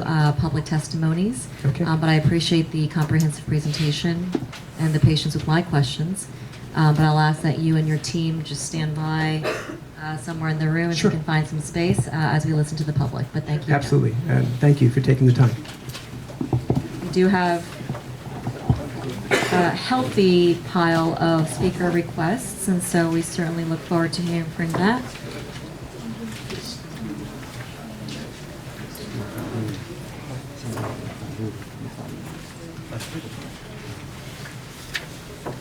Do we have any elected officials? Representing an elected official. We do have a representative from the elected official. Yes. Which office? Song number Ron Kim. Okay. I will give the courtesy to a representative from an elected official's office to speak first. Which one? So typically how this works, as a reminder to everyone who is here, everyone is offered up to 3 minutes to speak. This is for the record, for the official record. And also, again, we do encourage and welcome any written testimonies to be submitted for the record over the next few days. As we go through the public testimonies, we will alternate until we exhaust one pile, alternate between speakers for and speakers against. And so first up, we have David Lee on behalf of Assemblymember Ron Kim, followed by Brendan Levy, followed by Jessica Ortiz, followed by George Shue. For those who came in after we began, if folks are interested in speaking and you have not filled one of these yellow sheets out, we ask that you look for someone right outside this door to sign up, and we will be sure to hear your testimony. Mr. Lee, welcome. Thank you. My name is David Lee, and I serve as the Legislative Director for Assignment Ron Kim, and I will be reading his testimony. Madam Borough President, I am opposed to the Special Flushing Waterfront District rezoning and call upon your office to categorically reject this proposal. Many questions remain unclear, even as this project continues to move forward. For instance, despite the enormity of this development, which totals to 29 acres of land, no rigorous studies of the environmental impact, nor of its impact on gentrification and racialized housing displacement have been made. It is deeply concerning and irresponsible for the developers to continue pushing this forward without even considering the effects this will have on our environment or on our most vulnerable residents. Last year, the legislature passed the Climate Leadership and Community Protection Act, which codifies into law that statewide greenhouse gas emissions must be 85% below 1990 levels by 2050. Despite this, the so-called negative declaration on the environmental assessment statement ruled that no greenhouse gas emission assessment is required, that the developers of this project insist on pushing this without community consent and recklessly ignore any need for climate impact studies in the face of the greatest existential threat of our time is patently indefensible. Moreover, many uncertainties persist in how the existing infrastructure will support this development. Downtown Flushing is already plagued by overdevelopment and vehicular congestion, with some of the busiest intersections in all of the 5 boroughs in this city being located along Main Street. There has been no infrastructure study, nor any concurrent proposals to build schools or libraries to support the influx of new residents. Lastly, in a city where tens of thousands of people, our fellow human beings, go homeless every night, it is not right that we continue to discuss proposals to develop luxury apartments for the ultra-rich in the presence of a serious moral crisis. In our district office, on a daily basis, we work with scores of senior citizens, many of whom are working-class immigrants, to help them apply for affordable and public housing. Every day, we see the enormous toll the sheer difficulties of merely finding a dignified place to live have on our elderly neighbors, and this is absolutely unacceptable. I cannot support any development proposal which does not guarantee that the needs of our community and our environment will be met. I call upon your office, the Office of the Queens Borough President, to defend the interests of our neighbors over the developers and do the same. Thank you. Thank you, Mr. Lee, for taking the time to, I'm going to ask folks to refrain from clapping out of interest of time, but thank you for your enthusiasm. Thank you, Mr. Lee. Up next, Brendan Levy. Is he still here? All right, we'll move on. George Shu, speaking in favor of the proposal, followed by... Here. Pardon? Brendan's just came. Brendan Levy, are you here? Brendan.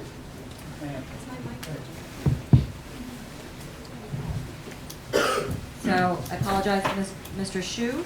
We'll start with Brendan Levy, if you'll come up to the mic, please. Mr. Levy will be followed by Jessica Ortiz, speaking against, followed by George Shu, speaking for, followed by Mel Gagarin, speaking against. Good afternoon, everyone. My name is Brendan Levy. I'm here on behalf of Tom Gretsch, the President and CEO of the Queens Chamber of Commerce. Queens Chamber is a 109-year-old nonprofit organization looking out for the interests of small businesses. We're the oldest, largest business advocacy organization. Our membership is over 1,185 members, representing over 100,000 Queens-based employees. We're proud of our working relationships throughout the Queens business community with the local chambers. We work with many nonprofit organizations and support initiatives we believe to be in the interest of the businesses in our community. We believe the master plan and district will result in substantial benefits for downtown Flushing, resulting in better planned development in the waterfront area while supporting a new internal road network, new public space, and an expanded public waterfront area. We're particularly enthusiastic about the projected creation of over 3,000 permanent jobs, many of which would be available to local Flushing and Queens residents, as well as what we understand to be an average of close to 600 construction workers per day.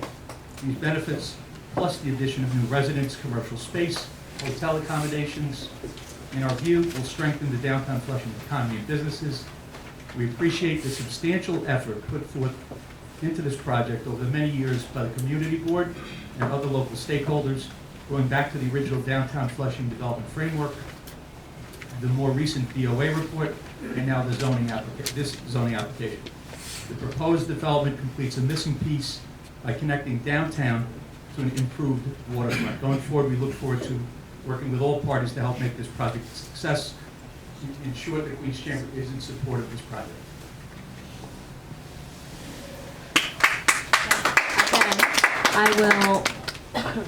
I will ask everyone to refrain from effusive measures, but again, appreciate the enthusiasm. Up next, Jessica Ortiz. I'm with WBJ, and I have a member that has to go to work. If you allow her to go first, and I'll go later. Did the member already sign up? She did, and I was actually the first people that... Are you Jessica Ortiz? Yes, ma'am. Okay, so you're yielding your time? Yes, I'll Okay. go when you call her name, if Okay, possible. what is her name? Eliana Gaviria. I appreciate it. Thank you so much.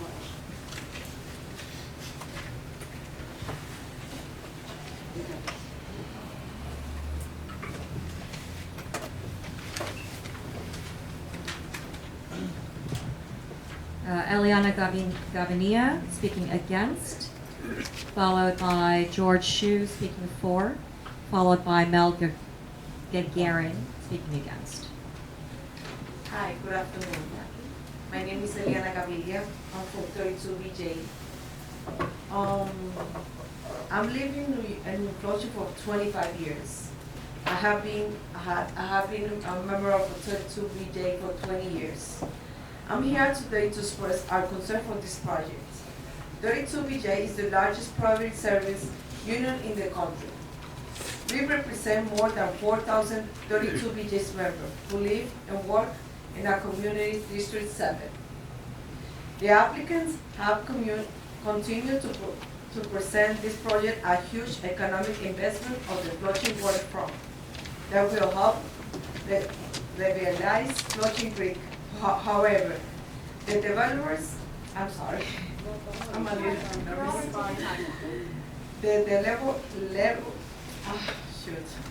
Have not made credible commitment to provide prevailing way for building service workers. Historically, building service jobs has been sources of dignity and mobility for workers in NYC. Growing downtown and waterfront, particularly in Manhattan, it is the time that Flushing sees economic development that not just is a growing downtown and waterfront, but also in terms of good jobs that give local residents access to the middle class. I came from Colombia with my parents and similar for a better life. That's to my job.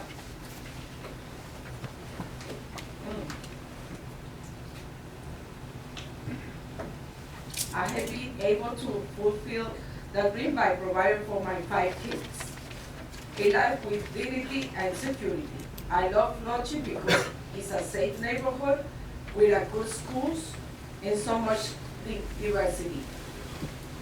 Over the 50 years, Flushing has been home and have for many immigrants, like myself. We are the backbone of New York City, and we deserve to live and work with dignity.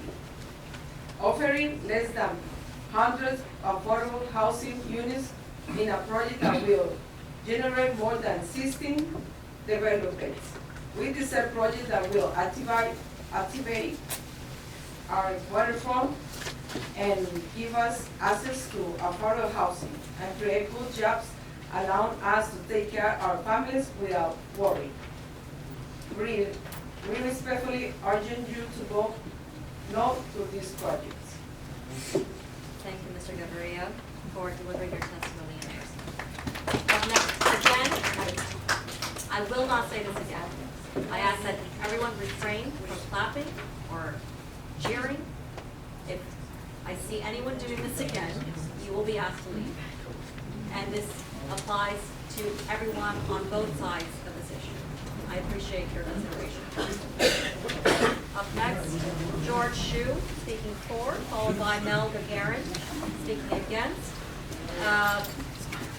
I understand that these are presented in front of me in order of people signing up, but I will give a courtesy to committee. I see a committee board 7 member here, so they will speak after Mel Gagarin.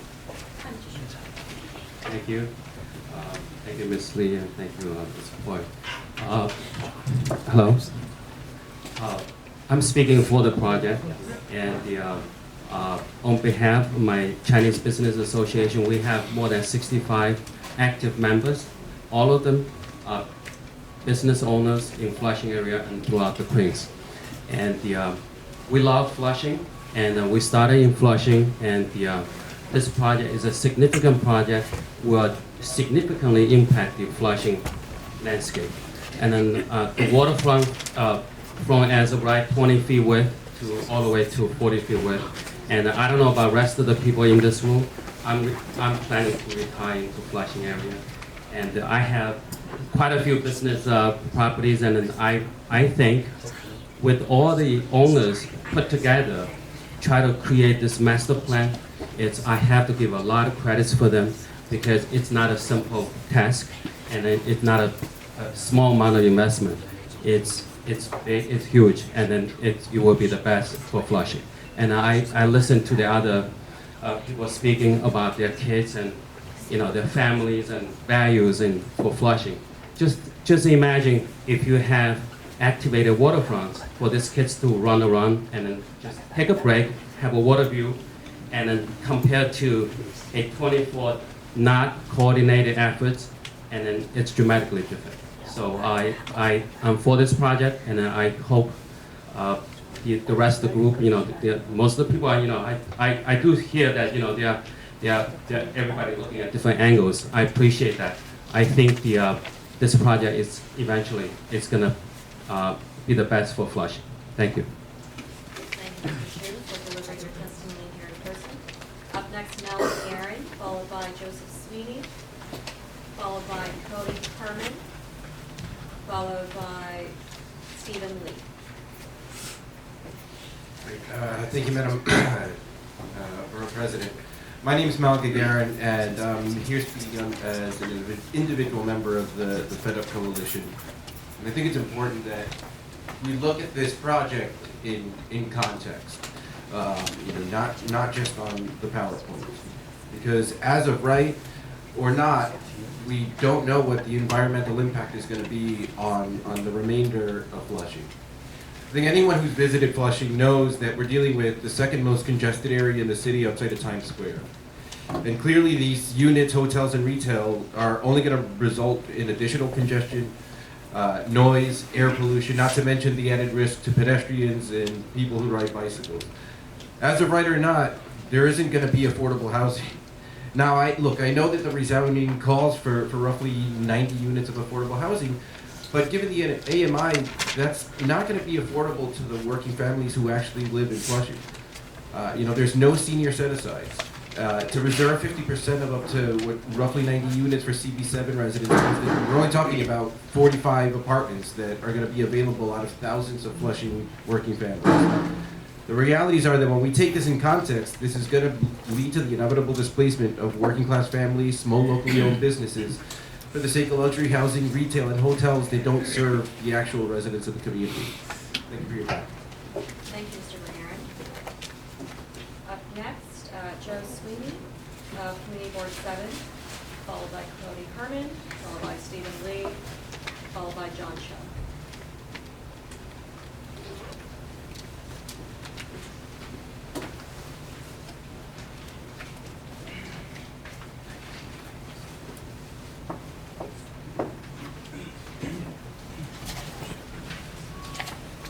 Good morning. My name is Joe Sweeney. So I'm was the committee chair for this development. So Madam President, I've been on the community board for 35 years. And I recall the late Julie Harrison. She was the city councilman at that time. And back in 1989 or so, she introduced perhaps a presentation basically to the community for a special Flushing district. That particular, what she did in 1989, basically what it did, she drew up proposals. These proposals were heard in 1994 and 96. Year 2000, 2004, 2008, there was meetings after meetings after meetings, the Flushing Waterfront meeting, this meeting. 2015, 2015, 2016, there was a Flushing special district came about. I was again the committee chair at that time. When that came up, when that was proposed, city officials came in, they spoke to us at we had 2 committee hearings on it. And what I realized at that time is that they were not answering our questions in reference to schools, DOT, School Construction Authority, MTA. They weren't really listening to us. They never came to vote. I went to the city councilman, told them that this can't go through because it's going to fall apart. So what happened then, the special Flushing Waterfront district came about. I was told to run the committee. So the committee met on January 7th, 21st, and 29th, for a total of 9 committee members. We had a lot of the committee members asking questions. Normally what happens at a community board, when it's a committee meeting, the public does not have a right to ask questions or anything like that. I opened it up to the public, okay? So we had these on this piece of paper here, which basically review what's redundant, basically what they've indicated. So based upon the discussions we had, if you'll note, it's the Flushing Special Waterfront District, the committee voted to approve the following, and I'll tell you why that came about. Provide community space preferences for senior citizens and youth groups. That was what we were hearing. We asked that to be number 1. We heard people talk about the educational opportunities, provide that. And so I asked, again, I called the developers, and I asked them these questions, would you do this, would you do that? We had many conversations back and forth. We had environmentalists indicate they wanted to talk about the restoration of the shoreline, implementing oyster bed seagrass, and that's it. What I think if I could indicate some more points, one of the big factors that I liked about here was rehabilitate, expand Main Street Station, Prince Street. That's at a cost of $70 million, which the city has approved just recently. We asked for that many years ago, we didn't get it. The last thing was we asked, the SCA will never give us an answer about schools. I went to the SCA, they're going to accommodate us. However, I went back to development and asked if they could build a pre-K to school. And I think one of the most important things I've asked here, not only did one of my board members ask for it, but I heard from the community. So it's number 14 on that list. It says provide ample community, free space, community organizations, and residents so they may take a more active role within the community, perhaps organizing a downtown Flushing Civic Association. I did ask the developers, and they're going to provide that space. Because the juncture that I got from a lot of people were there, don't came to us, we didn't do this, we didn't what I'm hearing. And the problem down in downtown Flushing is no real central civic associations, there's numerous groups, and they asked to agree with it. And thank you very much. Before you go, Mr. Sweeney, I do have Sure. a question to follow up to your testimony. So you said of the 15 conditions of the board vote, number 14, the community space Oh, yes. is something that you understand the applicants have agreed to. But Yes. earlier, when the applicants were presenting, they listed it as one of the 5 items that they were working on or considering. Is there a disconnect in the understanding of the? It was my understanding they would provide that. And also, Mr. Sweeney, you provided a copy of questions to consider Yes. when issuing my recommendation. I notice these are yes or no questions. Yes. Is your understanding that all of these questions are yes or no? There's a couple of things. It depends. It's not. But it was, again, like I said, I spent 35 years on that board, and this was the last part. And the problem I think that the community might not have understood to the board is it's that as of right doesn't say that's owned by people. It's not owned by the city of New York. So when as of right, a lot of community members, it can be built as of right. So when we came, and they came to us and said, because I was thinking Skyview.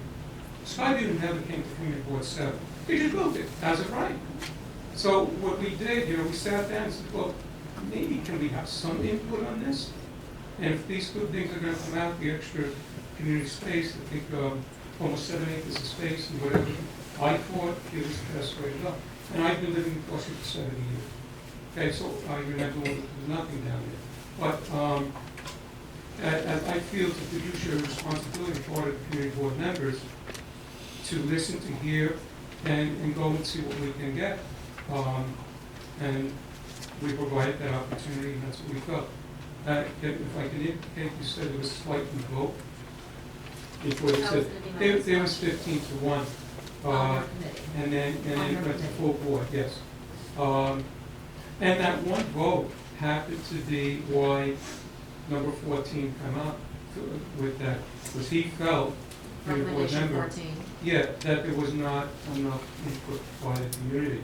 That was the one nay vote on your committee? Was that one, yes, and he told me that's why. So I said, you know what, I'd like to put that in as part of, as a recommendation. Okay. And what would you attribute how would you reconcile the vote in the committee level of 15 to 1, and then when it progressed into the full board of 30 to 8? I can't read their minds, but they might just not have heard. I think also some of the community people in the community board might have been confused, because if you vote it down, you're not going to get you're not going to get the affordable housing. You're not going to get the extra additional space. You're not going to get some of the environmental things. It's just going to be. Again, I hate to say, basically that's what it would be. We would have no input. No one in this room would have input. Like I said, they didn't have to come to us. They came and they said, look, we're going to build. One thing I was looking for that was extremely important to me was the brownfield program. That the brownfield program is a very important program. It'll clean it up. Another thing that I think a lot of people didn't know is that E designation, if it's as of right, no E designation, no environmental control risk in the state. This, they have to have the E designation. It's required by law. And another thing, there's other things I guess there also, NYPD agents, but by Roosevelt Avenue and the Hodgkin Boulevard permanently, we put a lot of time and effort into it. We sat there, we listened, we did the best, and I feel for the community. But I also feel personally, on that board a long time, if we have a variance in our area, we have anyway, the local civic associations come to us. But downtown Flushing, you've got business associations don't have it. And that's why I thought number 14 is extremely important. And that's why I put it. I appreciate that. And one last question, because from the speakers list, I see that you are the only person here who's identified themselves as a member of Community Board 7, so I'm directing most of my questions to you. The applicant mentioned that the council member expressed support for this project when it was in front of your committee. Is that an accurate representation of how the council member? I know what he did. Did he go like this and say, "Oh, I absolutely agree with this"? No. That wasn't at your committee. No. I'm saying, I'm just saying. No, that's what I'm saying. No, I'm saying, did he do that? Did he go like that? No, he did not. There were some people in the back. He made some indication. The councilman? Yes, okay. But he didn't. I don't think he actually made if I recollect. Can I just? No, you're going to Okay. direct your testimony. Okay, so. So, I'm going to repeat. I don't recall him saying. That he was in favor of this. I appreciate your candor and your insights. Thank you very much. Thanks for your service. Up next, Cody Herman, Yeah. speaking against. So John Cho is also a community board member. Would it be possible that we could switch? He was next or again? Well, John Cho is actually next after. Yeah, but just since you give priority to the other. Well, John Cho identified himself as Greater Flushing Chamber of Commerce. So, he's up next. I don't mind. Thank you, Mr. Cho. So Cody Herman speaking against, followed by Stephen Lee speaking for, followed by John Cho speaking against, followed by Wei Zhang speaking for. Ms. Herman.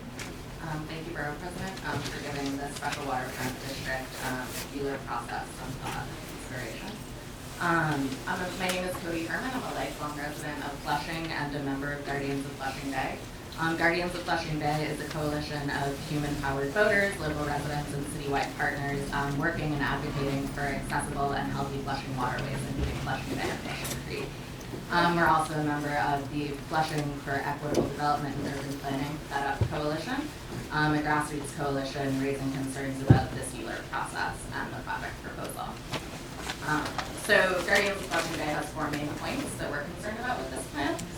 The first one is we've heard a lot about environmental cleanup and environmental impacts, but this plan actually does not require an environmental impact statement. This proposal is for a 29-acre redevelopment of a high flood risk waterfront beside significantly polluted waterway that suffers from over 1 billion gallons of raw sewage and stormwater polluting it every year. It lies directly across from Flushing's delicate and critical wetlands. Despite these challenges, the special district somehow received a negative declaration for environmental asset statement. In collaboration with FedUp Coalition, we believe that the project needs to have an environmental impact statement that will consider all possible alternatives in greater detail, beyond just the building as is and the building with this approval. So our second point is we would like to require water access. The applicant's legal team has confirmed that there will never be direct water access due to liability concerns. So this means there will be no opportunities for kayaking and other types of human-powered boating that let you get down to the waterfront and have those touch points, which really is key for environmental stewardship moving forward. Flushing residents are completely cut off from their nearby waterfront, and this is a unique opportunity to connect people to the creek. And Esplanade Design should plan for direct waterfront access. If access is not possible, as has been stated with this plan, on this privately owned land, we demand or we suggest that public space should be considered in making. We should consider making publicly owned space actually owned by New York City Parks land, so that the liability is decreased and we could have things like kayaking sites. So instead of privately owned, publicly accessible sites, actual New York City parkland should be incorporated into the proposal. Our third concern is follow-up on promises to stop creek pollution. The architects for this project have developed innovative proposal for zero combined sewage overflow, CSO discharge, and stormwater capture, but the creek is too impaired by CSO pollution and contaminated by stormwater for plans alone. Net CSO reduction should be made an explicit condition for any approval, and we request publicly accessible reports on the status of stormwater mitigation and CSO discharge. And our final point, designing for people. Any new waterfront and Esplanade design should include spaces, amenities for education and stewardship. This includes native wetlands and rain gardens, native wetlands, rain gardens, passive recreation spaces, and publicly accessible bathrooms, which currently are not cited in this plan, as well as access to the water. You could use things like the Waterfront Alliance's Waterfront Edge Design Guidelines, WEDGE. They should be employed for this plan for education, ecology, and water access and the enjoyment of the waterfront. Thank you. Ms. Herman, before you go, just a couple of questions. Thank you for delivering your testimony in person, and thank you for your patience. And my mic is off, so we can have someone check. It's very low. Ms. Herman, you mentioned one of your four requests, and by you I mean Guardians of Flushing Bay. You'd like to see, the Guardians would like to see an EIS. Yeah. Along with the rest of the FedUp Coalition as well. Okay, so the Coalition and the Guardians would like to see an EIS. Our understanding, but I want to check it or verify this against with the information that you have. Our understanding that this area did not qualify for an EIS. Is that your understanding, or is there further insights that you have that would perhaps indicate that this area would qualify for an EIS? I personally do not know that, but I think other members of the FedUp Coalition probably do have that information, and it may be sent in other testimonies. But I think there are some concerns with the environmental assessment statement and how that came out. But the importance of the EIS too is also to be able to look at other alternatives. So things like having parkland in the area instead of private development, and what that would do for the environmental impacts, which we've talked so much about, and what will truly benefit this community. Also, I think those are part of your second or perhaps the third recommendation, that the waterfront be parkland and not privately owned and operated. Have you had any discussions with the Parks Department? Or has the coalition and or the Guardians have any conversations with the Parks Department? So a lot of our So a lot of our recommendations actually stem from the Riverkeeper and Guardians of Flushing Bay Vision Plan, which I believe came out. It was worked on between 2017 and 2018. And one of our main requests there was providing public access that's publicly owned along Flushing Creek. So I think there was a lot of collaboration in that phase because it was very community oriented, and that's kind of where we got most of our recommendations and did do department outreach to different organizations in the city. And I guess to follow up on that too, not having the public space and having it only be private space, something that I've seen come up in a lot of the conversations between waterfront stewards and different environmental groups throughout the city, because there is so much privately owned public space along waterfronts right now, what a lot of stewardship groups and environmental groups are realizing is that there's no guidelines for how these private developers are supposed to deal with nonprofits and the requests we make in terms of having community events and different things like that. You know, there's no guarantee. There's nothing that says that these developers need to, you know, participate with different nonprofits in the community and host events and use their space for these public things the way that you would be able to fill out an application with Parks Department.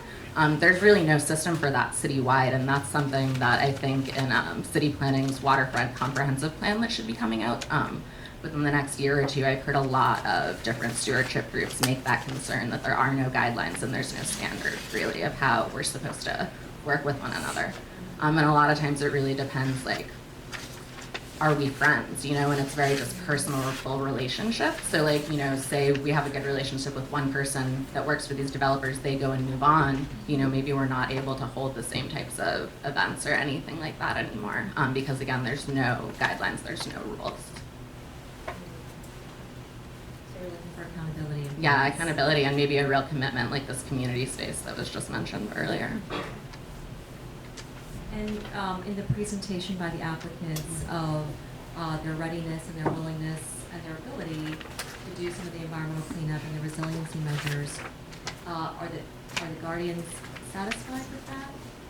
Or what's the guardians' take on that? Again, I think we really want a real environmental impact statement to be done. And the things that are revealed through that process are what we want to be able to make our statements based off of. Thank you, and I appreciate your answers, and thank you for your testimony. Thank you.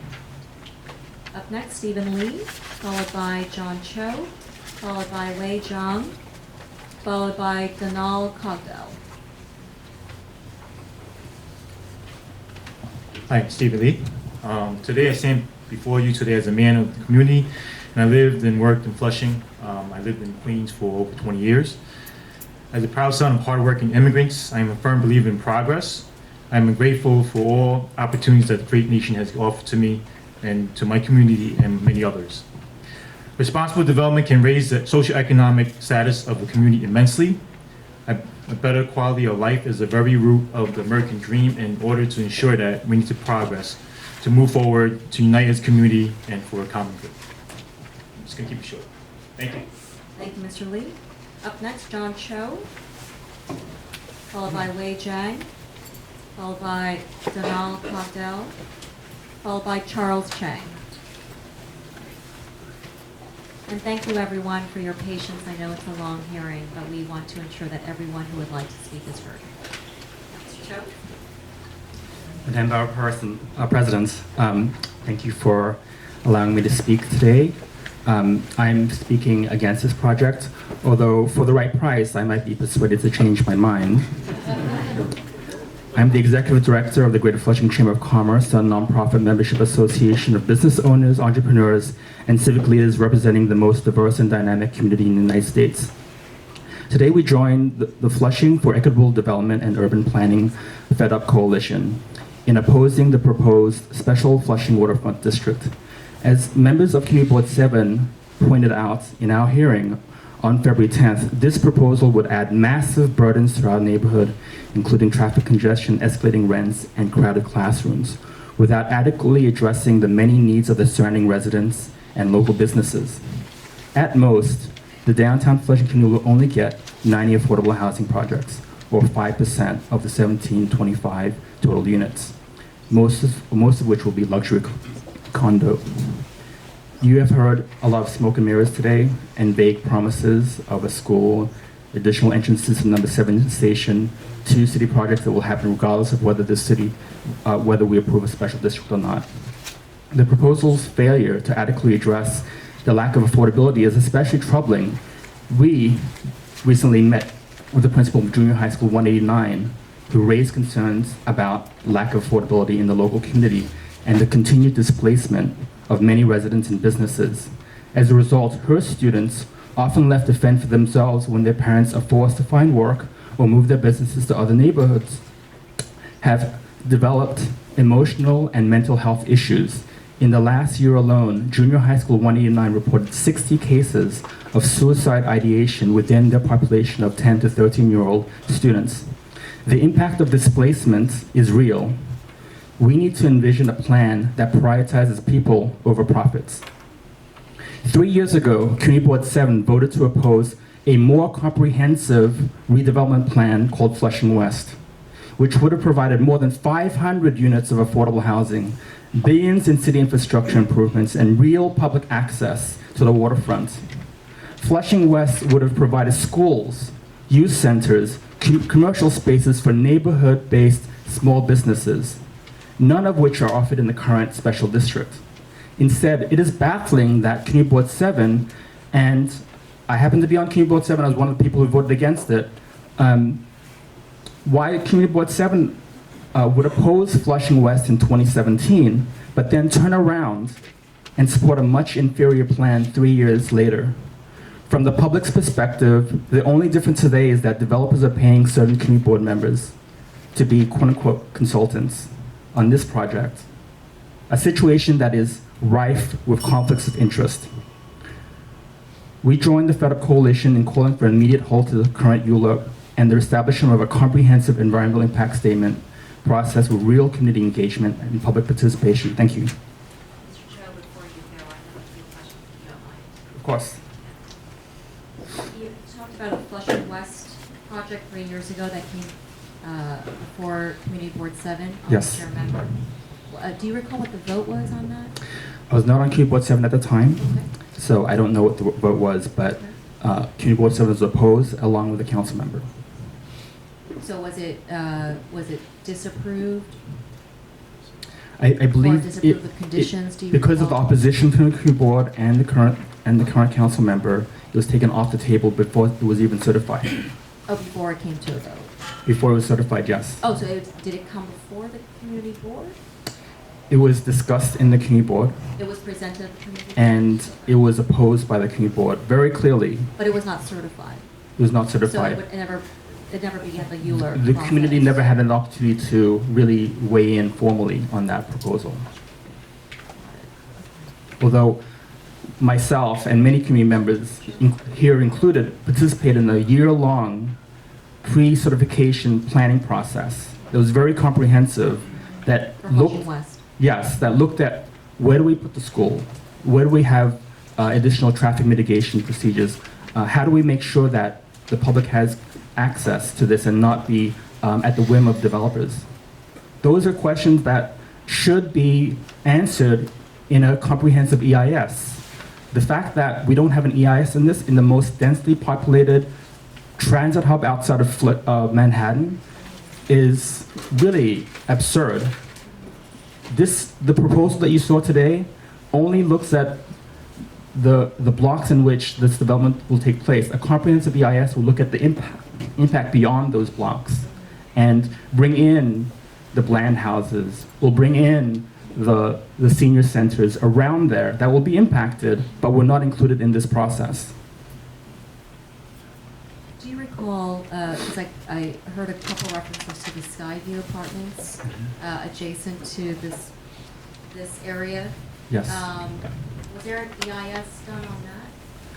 I believe as right development didn't require EIS. Okay. So would this require, even though it doesn't require an EIS, your position is that there should be an EIS? Actually, the Department of City Planning gave a negative declaration saying that this proposal doesn't require an EIS, which we feel was an incorrect call on their part. Because how do you build such a large development in the most densely populated part of the city, in Queens, without an EIS? It's absurd. So the EIS would be conducted by, it wouldn't be done by the applicants? It would be done by the applicants? It would be, but there would be more independent scrutiny. There would be more people involved in the proceedings. Okay. And there would be a lot more required of the developer in not just promises and these little recommendations that they're offering. I haven't even seen any of these conditions, actually, myself, even though I'm a community board member. These are going to vanish as soon as this is approved. I can assure you that, because I have worked on many development projects where the developer has backtracked on things that are put on paper, even signed by the deputy mayor. So what we need is That was something. under a prior administration, but okay. Yes, and so sometimes you have to take what developers say with a grain of salt. And that's also why a project like this would go through a process, And an EIS. potentially. If this was in a well-off community in Manhattan, you would not have this type of railroading of a proposal in an immigrant neighborhood. I assure you that. This would not happen in Manhattan. Well, I don't know if there's land in Manhattan to do this. But nonetheless, I hear your point. The residents and businesses there would demand an EIS. And other neighborhoods have demanded an EIS. And that has been the basis of legal proceedings that have stopped these projects in the past. Did any, your sentiments of disagreement with city planning's decision with the no declaration, with a declaration? It's a negative declaration. Negative declaration for an EIS. Is that something that's shared by fellow members of the community board? Or was it? At least 8 of us voted against it. Yep. I think many more would Okay. if they had more information. I think, like I said before, there's a lot of smoke and mirrors here where people are being promised things and things that would be developed regardless of whether this special district is approved, right? The developer has said this is a legacy project. This is something that is being proposed by stewards of the land. If they are really stewards of this land, they would go ahead with the widened walkway. They would go ahead with the streets that they say they would provide to the community. This is as of right, so they could do this as of right. Is the exception taken with the city planning department's negative declaration? Has that been registered? Many of us didn't even know about this process until a few weeks before the vote at the community board, myself included. I'm on the community board. I was not given notification of some of these committee meetings. Are you on the land use committee? I'm not. Okay. And I'm sure there's a reason why I'm not. That's not being facetious at all. I'm Sure. curious as to your involvement with the committee, since we heard from a member of the committee earlier. Yeah. I would just add one more thing that, the developer is talking about the legacy of this land. We don't have to give a governmental blessing to what they want to do. It's as of right. If they want to create something like Skyview, they can. If they want to create something like what they're presenting here, they can. But if we have questions, if we have doubts, we should ask for an EIS to answer those questions. There is a crime of omission here. They have not talked about the U-Haul site. Why? Why isn't anyone talking about the U-Haul site here? A comprehensive EIS would ask questions about that site. At the beginning of your testimony, you made a rather bold intimation of community board members being paid off by the applicants. Yes. Those are things that have Stand actually... by that accusation. We actually had at least one community board member recuse himself from the vote because he was being paid by the developer. And that is the first vice chair and chair of the land use committee. But they recused themselves, which sounds like that was the proper thing to Yes, do. you can follow the letter of the law and not commit a crime here. Okay. But you can besmirch and compromise the integrity of the city planning process by accepting money from a developer on a project that you are considering and then lobby on behalf of that developer in front of elected officials and members of the public as the first vice chair and as chair of the land use committee. Okay. So aside from the member who recused themselves, and then you, I presume, are not being paid by the developer. Not enough, apparently. The other 48 members on the community board, do you extend your accusation to any of the 48? There's only one who has publicly admitted. I don't know about the rest. Okay. You also made a bold statement at the beginning of your testimony that for the right price, you may change your mind. What would that price be? I would say 500 units of affordable housing, public park, a real EIS. Those are the conditions in which I would approve this. Thank you very much for your testimony, Mr. Cho. Up next, Wei Zhang, speaking for, followed by Donal Cogdell, speaking against, followed by Charles Chang, followed by Tina Han.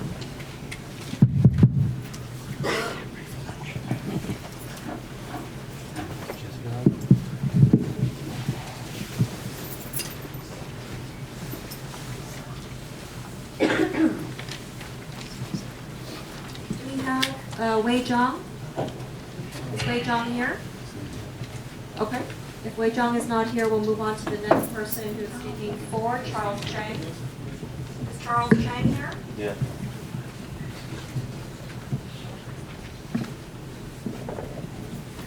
I know everyone is very patient with how long the hearing is going, and I appreciate the patience. I will ask that if you hear your name called, please be prepared to come up to the podium.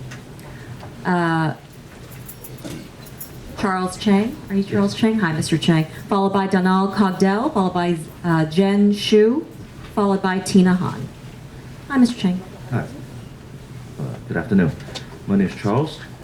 This development offers the creation of over 2,900 new permanent jobs, more indirect jobs, and a boom to our small business, including my own, and restaurants as construction is underway. In the end of this development, it will be the crown jewel of the greater Flushing community, a destination place for so many to visit and enjoy. We need to look forward into the future and realize how essential and vital this development is for our community. I urge your support for this project. Thank you. Up next, Donal Cogdell, followed by Jen Shu. Good morning.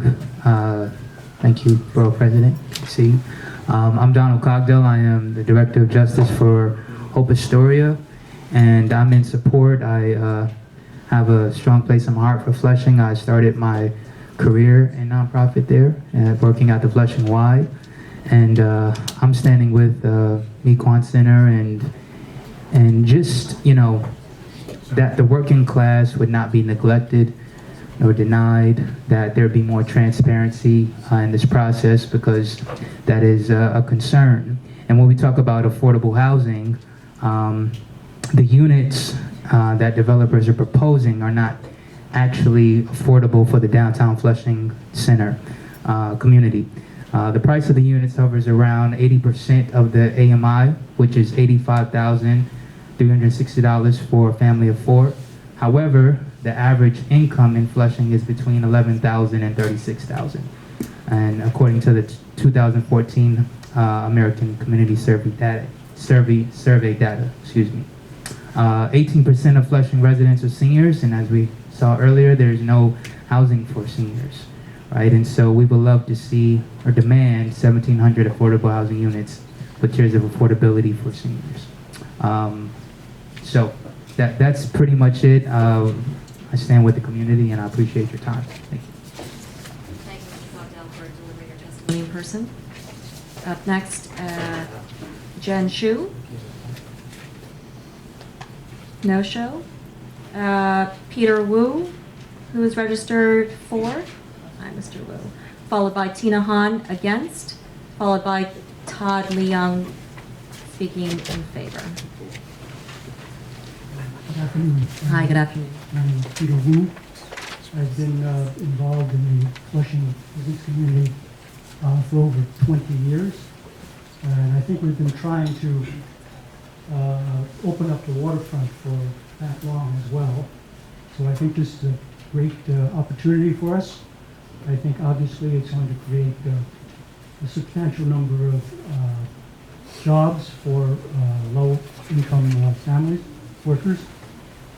And also, obviously, it will be good for small businesses because giving a substantial number of new residents in the area, I think it will help all the businesses in the area. And certainly having three major, or these major developers doing a fair amount of the work, cleaning up the waterfront, I think is a positive thing for the community. I think it would be great for the community. I know that we all want certainly full access to the Flushing Creek waterfront, but I think that will take time. I think certainly having limited, I guess, private owner public access is certainly better than having no access at the present time. So I am for the special zone. Thank you. Thank you, Mr. Wu, for delivering your testimony in person. Up next, Tina Han speaking against, followed by Todd Leung speaking for, followed by Seolgi Jung speaking against. 안녕하세요. 저는 플러싱에서 오랫동안 살고 활동을 한 틴아입니다. 저랑 제 친구들은 이 강변 재개발 계획에 찬성하지 않습니다. 사실 이 지역이 저한테는 제일 살기 편하고 집같이 느껴지는 장소입니다. 하나 저는 은퇴한 노인으로서 렌터비가 너무 비싼 이 지역은 살기가 많이 힘듭니다. 매달 적은 소득에서 상당한 퍼센트의 돈을 렌터비로 쓰니 남은 돈으로 먹기 살기가 어렵습니다. 저랑 제 친구들은 전부터 노인 아파트를 원합니다. 렌트비가 저렴한 노인 아파트가 충분하게 있다면 몇 년을 기다려도 이 재개발 소식이 없는 이런 딱한 사정도 없게 될 것입니다. 제가 이 재개발 소식을 들었을 때 이 소중한 땅에서 서민들이 원치 않는 것을 지을 것이로구나 하고 많이 화났습니다. 제발 이 서민들의 말을 들어주십시오.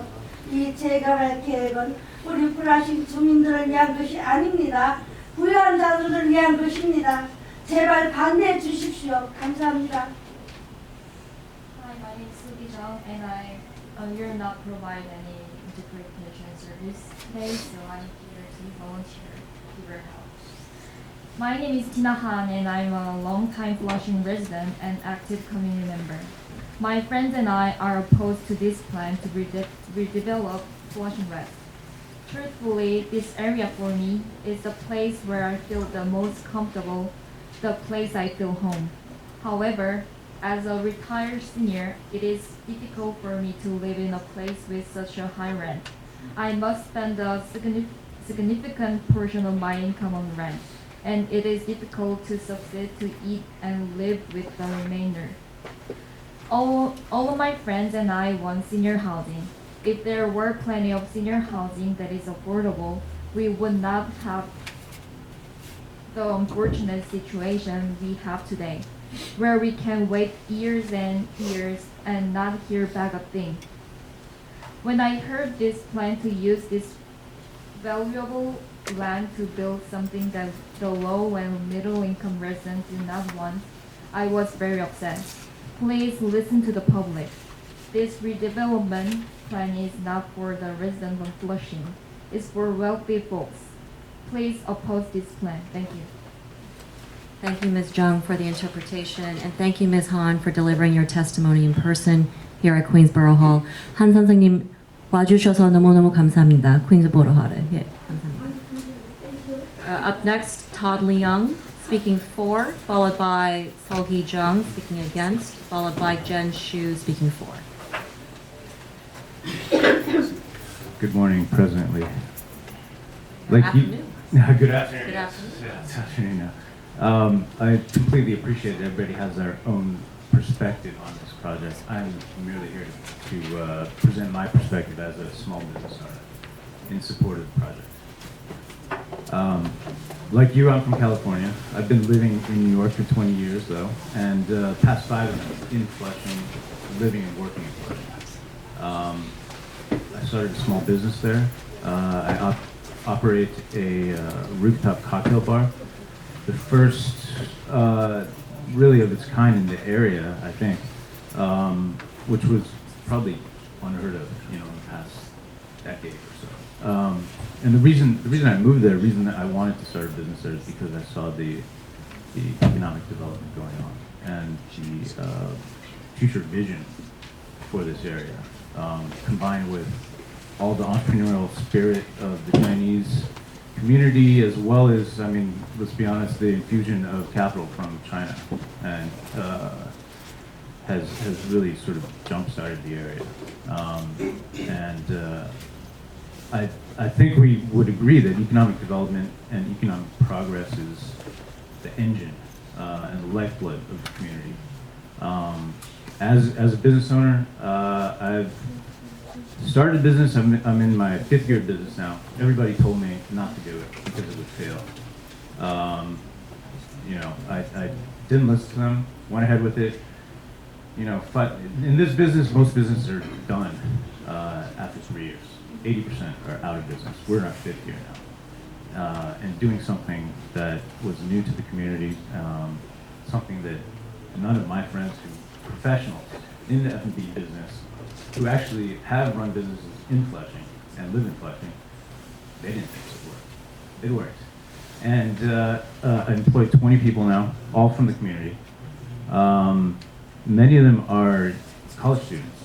So this is a way for them to, you know, they make a good wage through, you know, the tips. Tips are obviously a big part of it.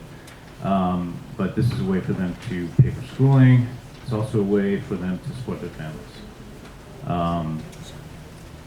And I think I'm starting a 2nd business also in Flushing, and hopefully, you know, once this development gets off the ground, there'll be another opportunity. So, again, I urge you to support the project. I think the development will bring a lot to the area. One last thing, you know, we originally built this bar to be a gathering place for the Asian Americans. It's actually attracted people from all over Queens now. The demographic is very diverse. So that says to me that there's a need. This project will also further create a cluster effect, I think, within the downtown Flushing area, which will further bring more activity and more business to the area, more jobs to the area. Thank you, Mr. Leung, for delivering your testimony in person. Congratulations on the longevity of your business. That's really tough, but thank you. Up next, Seolgi Jung, followed by Jen Shu, followed by Sane Byun, followed by Bao Li Jang. Hello, my name is Seolgi, and I'm an intern at Lincoln Center for Community Action. I'm here today to testify why it has to be stopped. Before start, I want to share some of the statements posted on official Facebook account of Community Board 7 last Thursday. In the middle of it, it says, each building in this part of our proposal will be equipped with buckets for use by the low-income tenants in the event of a natural disaster. It sounds so unbelievably absurd and ridiculous that I thought this account was hacked for a second. And this indicates that they have been aware of how poor a place this affordable housing will be built in, and how badly they are treating Flushing community members. I coordinate senior meeting at Minkwon Center once a month, and especially whenever I hold a workshop on senior housing, I can see a lot of people rush into Minkwon Center and try to get as much information as they can, even though most of it are something they already knew. They were just there because they were desperate. I've been asked a lot how long it'll take to get accepted, but sadly they all know it's not likely to happen. And here comes the question. When it's very clear what people demand, and what this rezoning plan promised of is very different from what people truly need, why should we let it happen?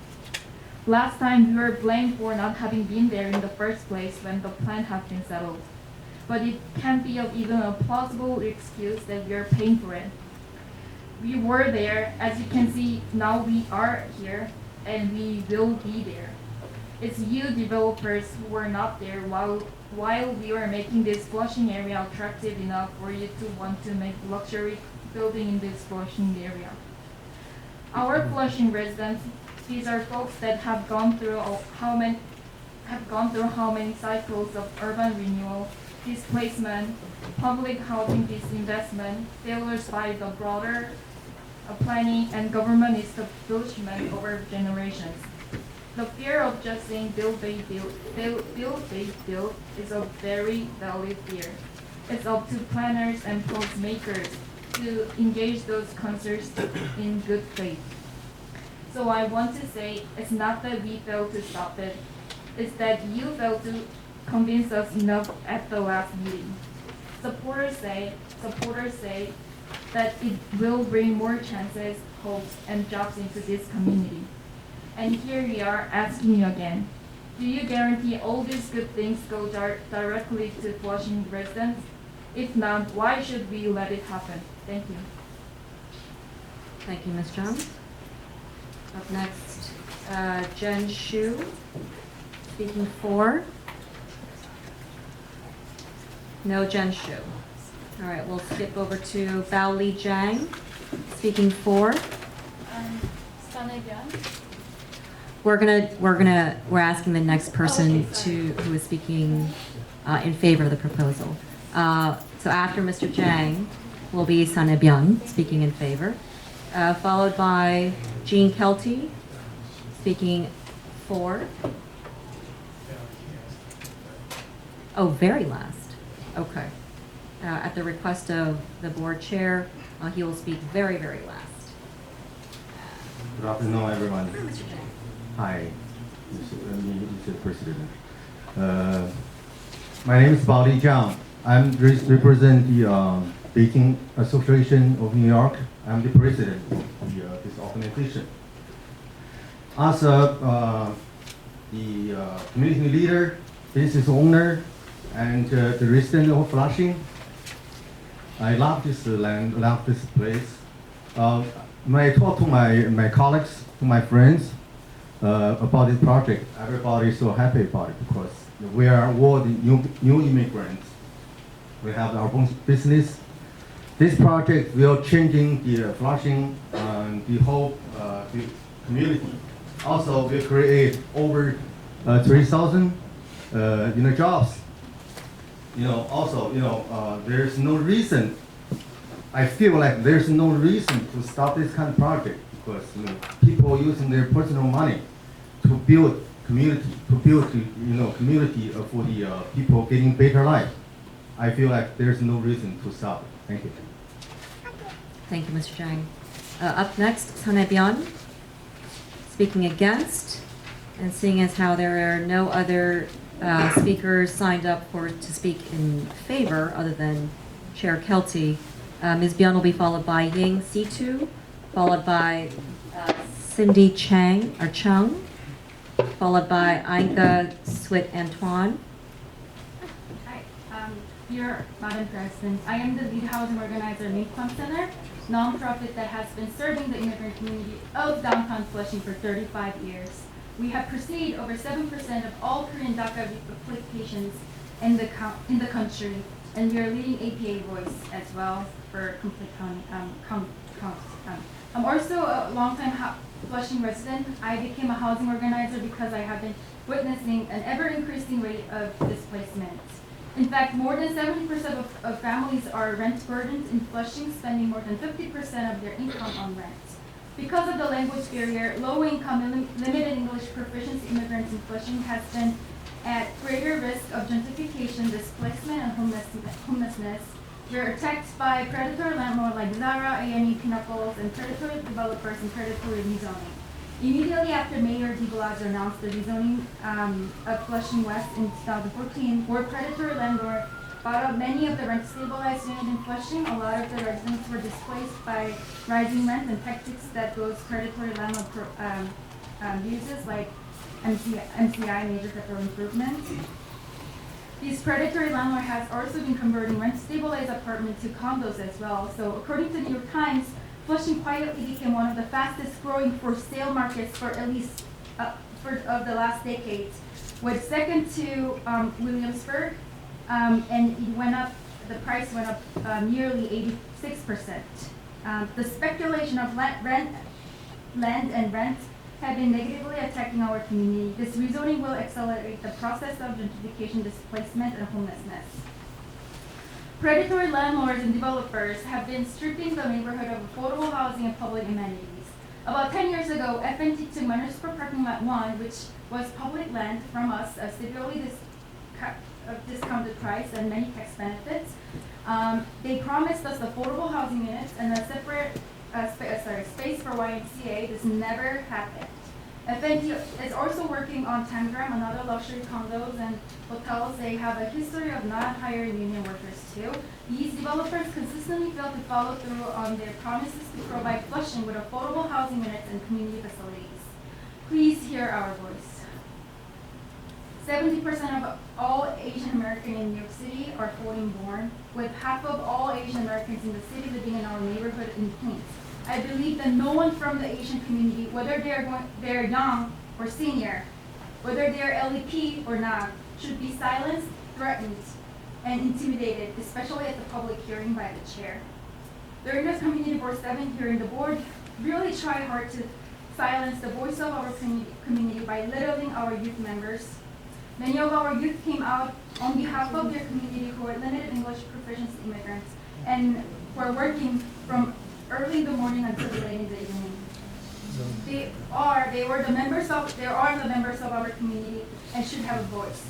Still, there are many limited English proficiency senior members, including Tina Han, and tenants who came out to provide support at the public hearing. Yet, Community Board 7 continued to fail to recognize, willingly or not, their own community's demographics and needs by neglecting to provide any language access for its community members. They also switched at least like 2 hearings, the date, hearing dates at least 2 times, a few hours before the hearing on the same day. I would like to share a quote from one of the Community Board 7 Vice Chair. During his interview with Queens Eagle, which I think speaks the volumes to the Community Board 7's complete delusion and its dismissal of the community, it's mean to serve. He said, just because you have X amount of black people, X amount of Asian, X amount of women, doesn't mean that they have the best land use knowledge, the best transportation background. Black people, Asian people, women can make decisions on behalf of themselves, and my community is against this current plan. Thank you. Thank you, Ms. Byun. Up next, Ying C2 speaking against, followed by Cindy Chung speaking against. Our Ying C2, is Ying C2 here? Hi. And Cindy Chung is up next, followed by Anka Sit Antoine. I hope I'm reading that correctly. Followed by Jessica Ortiz. Thank you, Borough President Lee, for letting us speak today as part of the ULIP process. It's your right to. Yeah. My name is Ying C2. I am a community organizer for Newtown Center. I'm here on behalf of youth members, tenants that we door knocked on in Flushing who could not make it today because it is 10:30/now 1 p.m. And they represent the workers of Flushing, the students of Flushing, the people who put their money in this neighborhood who have lived here for many years. And we are here to say no to this rezoning and ask that you make recommendations to the plan. In a dream world, we would have 100% truly affordable housing, and that is what we want out of this development project. Along with that, we also want space for youth center and senior center, as they do make up 35% of the population in Flushing right now. These are the facts that the developers don't want to tell you. It is that in Flushing, 1 in 4 people are living in poverty. They make a per capita income of $12,500 a year. 3 out of 4 people are rent burdened, which means that they pay over 50% of their annual income for rent. And along with that, there are no spaces for them to go unless teens pay $7 for a bubble tea to sit somewhere. So developers often talk about Flushing as if there's nothing here, and that is not only disrespectful, but entirely untrue in terms of who's living here. They say that they have the as of right to build today, and I really want to push back on that because they're trying to push you into a corner and think that we should settle for much less than what this community deserves. What they want to do, if they were to complete their full project, is to build 11 different towers, but they can't do that unless they go through the zoning process. They want to say that, oh, we're going through the zoning process to give you some good things so that the community can benefit, but these are not out of their goodwill. This is required by law, the things that they have to provide. Along with that, I have a serious concern with this so-called affordable housing that is being built. Not only is it, as many people have mentioned already, the option they have chosen is to build, I'm not sure the number of units, but a family of 4 would need to make $85,000 in order to even apply for it. Along with that, where they want to build it is in an area that is a floodplain. I have a strong reason to believe that they would not actually build it when they do a study and find that, oh, it's actually on a floodplain. And it also speaks to the volume of environmental segregation and also environmental racism that's happening there to put the low-income people in a floodplain area. Something else I want to talk about is the homelessness crisis that's happening all over New York. I work with youth whose families are being evicted. They're being pushed into basement apartments, which are also illegal in Queens, so then they end up getting evicted in those, which is creating a situation where like they have nowhere to go, essentially. In New York, 1 in 10 children going through the New York City public school system are homeless at the moment. I actually grew up in Chinatown, and when we first immigrated here, my family would have been homeless if our relatives had not let us live with them.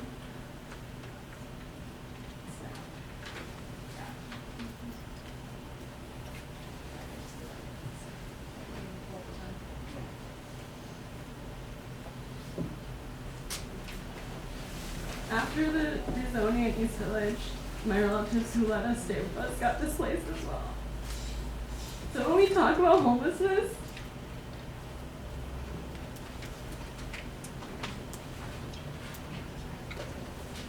it can happen to anyone at any second. Thanks. I want to talk about Uncle Quad, who is a homeless man in Chinatown who was murdered along with 3 other homeless people. He was in unsafe conditions because he had nowhere to live because he was displaced from his tenement apartment. He stayed in Chinatown because it was the only place where they spoke his language and they had the food that he could afford. So when we talk about Flushing as if there's nothing here, there are people who live here and there are people who will stay here even when they don't have homes. The youth walk through the streets and they see homeless people every day. This is the reality of Flushing, and this is what you were trying to build on top of. When our members were debriefing the hearing at the Community Board 7, something they mentioned is that they noticed that all the people who were carrying yes signs, those are all printed signs in color, while our signs were made out of cardboard and drawn out with markers. If this tells you something, it tells you something about people over profits that's happening right now. This is what we are up against. People who can afford to pay for colorful printed signs and then ask their employees to come to the hearing and show up as community members. And we know they work there because we looked them up on LinkedIn after. So today I'm just here to ask you to listen to the tenants, the people who could not be here, the people who we had to translate for, the youth who can't be here. You have the opportunity to stand up for our community. Thank you. Thank you, Ms. Ito. Up next, Cindy Chung, followed by Anka Swit Antoine, followed by Jessica Ortiz, followed by Wills Bizak. Could you speak into the mic a little bit, Ms. Chung? My name is Cindy Chung. I have been living in Flushing with 10 years. I'm a bartender at the Windsor New York Hotel, and I have been member of the Hotel Trade Council for 6 years. My union is very important for my family and me. I very strongly believe that any job created by this proposed project needs to be good job with fair wage and benefits. I hope the developers will make a real commitment to create jobs for the people of Flushing. Without that commitment, our community should not support this project. Thank you. Thank you, Ms. Chung.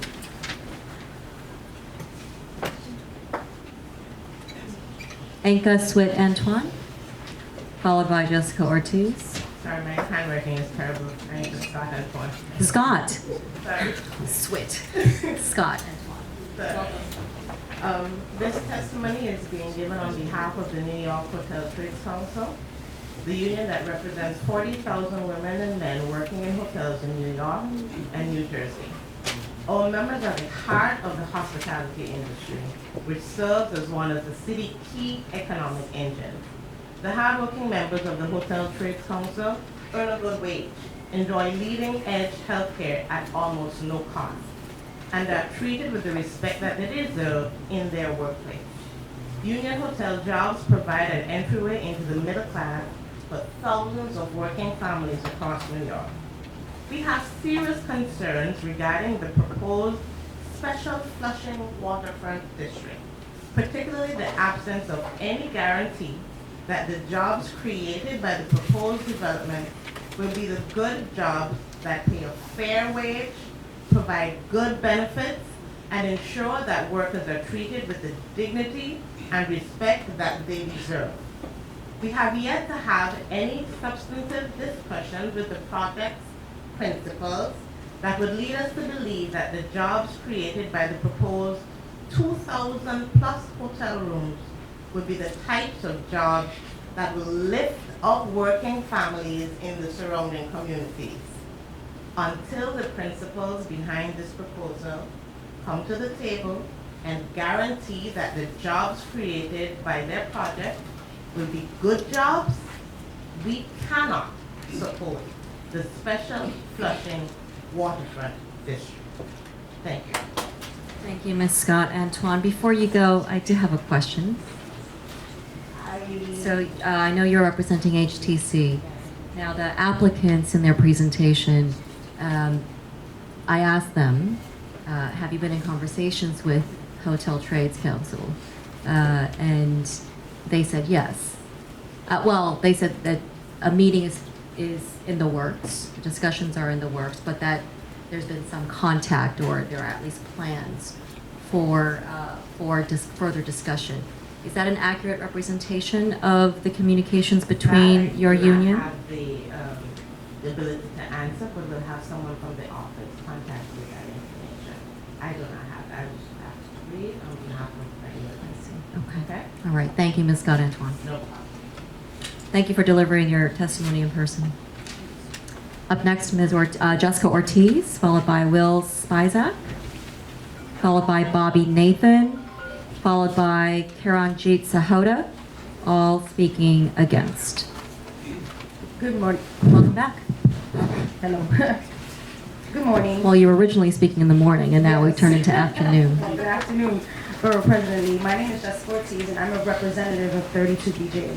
I am here today to express our concerns over the city planning chair certification that would be created if this application is approved. This new chair certification would allow the developers to cut corners and seek higher density without future community input or ULURP. Leaving the public out of future decision-making about how development will look in this changing community is not responsible. We must ensure that community needs and input are maintained concerning land use. I would like to add that there have been no meaningful conversations with the developers about standards for building service workers, and they have not made a credible commitment to prevailing wage. We respectfully urge you to vote no with the conditions that recommend the developers for this project to commit to prevailing wage, create more affordable housing, and community input is protected. Thank you. Ms. Ortiz, thank you. I do have a quick question, Yes. seeing as how you're one of the first folks here on behalf of 32BJ. The applicants, when they were delivering their presentation at the beginning of this hearing, I asked them of their conversations, if any, with 32BJ. I recall, this was a few hours ago, they said that there have been conversations, they're ongoing, but you're testifying that there have been no meaningful conversations. Can you give more clarity as to that disconnected representation of the communications between 32BJ and the applicant? So, well, the developer has not made like a credible commitment. And To prevailing wage. To prevailing wage. Okay. And But we've have they had- made we've at had least an a- effort? We've Go ahead. had a conversation, Okay. but have not been in touch since. Are there plans for further conversations?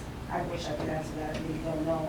I know Okay. that my boss has not heard back from them, from our previous conversation. I see. So currently, as it stands, the communications between 32BJ and the applicant, the ball is in the applicant's court, Yes, as far as your understanding? yes, as far as my. Okay. But aside from that current status, have they made, in your sense, have the applicants made a good faith or a bad faith effort to communicate with 32BJ? I wish I could answer that. I'm not completely sure. I just know that there was one initial conversation and there was no commitment. There was no level playing field. Okay. So. Okay. And no. If anybody would like to testify, I ask that they register. I don't remember seeing Cassie's name on the Okay, I'm speakers so sorry, list, yes. but you're welcome to sign up. Okay. I lost my train of thought. Talking about the conversations that Yes, we're having with that's right. The application. The applicants, yep. The applicants were, the ball is in their court. We had one conversation. Okay. Didn't come to anything. Okay. So Do you know when that conversation took place? I don't. Or at least was it before or after the community board vote or it the was- land use committee? It was a couple weeks ago, I want to say. Okay. All right. All right. Thank you very much for delivering your testimony in Thank person. you. I know you've been here for hours. Up next, Will Spizak, followed by Bobby Nathan. And I'd like to remind members of the public that the speakers list is still open if you would like to deliver verbal testimony. Good afternoon. My name is Will Spizak. I was born and raised in Queens, longtime Flushing resident, and personally experienced the trauma of displacement. I'm here as a Flushing resident, but also as the housing director at Chaya Community Development Corporation and a member of the Fed Up Coalition. This project will increase the displacement of working class communities from Flushing. Proponents of this plan would have us believe that building luxury housing will somehow ease the affordable housing crisis our communities face. We know through research, including a recent study by the Federal Reserve, that an increase in housing supply does not lower rents or have real filtering effects for existing units. Over the last decade, Flushing has added 3,000 new luxury condos, and what has that gotten us? According to the Case-Shiller Index, the price of condos has nearly doubled since then, and rents continue to rise unsustainably. This has resulted in severe apartment overcrowding as families need to double up or triple up in a single apartment just to make rent. In the census tract adjacent to this project, the rate of severe overcrowding is 19%, double the city average. On my block alone, I could show you over a dozen apartments where I know there are 2 or more families living in a single unit. This is not because of a lack of supply of housing. The project census tract has a rental vacancy rate of 21%. That's 1 in 5 units are unoccupied. So while families in our neighborhoods are doubling up and sleeping on living room floors, there are luxury apartments sitting empty. So the solution isn't more luxury housing, it's affordable housing. And the developers have presented a false narrative. They want us to believe that we have no choice. We gotta give them what they want or they'll build out of right. I respectfully disagree with them and Mr. Sweeney in particular. We must reject this narrative and call their bluff. These properties have been the subject of severe speculation over the last several years. These developers are in debt and over-leveraged. To get a decent return on this investment, they need to divide these plots up with private streets, build above the FAA height limit, and extract every dollar they can from our community. They even admit in the environmental assessment that the plots are difficult to develop. Make no mistake, they need this rezoning, they need the special district designation, and I implore you, Borough President, to call their bluff and use this immense power you have. I know you're here just for a limited time period in this office, but you have this amazing opportunity to send a message that Flushing and neighborhoods like ours are for working class immigrant communities, much like the family that you come from, and we are not going to make way for the global elite that seek to displace us. Thank you. Thank you, Mr. Spizak. Up next, Bobby Nathan, followed by Kiranjit Sahota, followed by Priya uh, Mulganokar, followed by Jamie Ong, followed by John Park, and then finally Jean Kelty, unless we have any other speakers lined up. I just want to make sure, are the applicants still here? Because we do have questions. Hi, Mr. Moskowitz. Hi, my name is Bobby Nathan. I grew up in Flushing. I consider myself a long-term resident. I live in a rent-stabilized building that's 91 units. Right now, we have 34 empty that the landlord pushed out because of language challenge. The next building to me, it's all empty because the landlord pushed out all the tenants, telling them it was no longer rent stabilized. There's also a building on the corner of Carson and Roosevelt Avenue that the landlord told all the tenants in there that that building is no longer rent stabilized, and they've been paying market rate forever. One of the reasons why I started organizing the people in Flushing is because I've watched my neighborhood change. People are becoming homeless. I go in the library and I see people that used to live amongst me and now homeless with bags in the library. I also go to St. George's Church. We have a food pantry. When we started, we used to feed 50 people. And as of every Saturday, we are feeding between 500 and 600 people every week. The church cannot keep up with this anymore. This is what's going on in Flushing. We have homeless people sleeping under the Van Wyck. We have people taking showers in our park in Flushing Meadow Park. Nobody sees this unless you live nearby.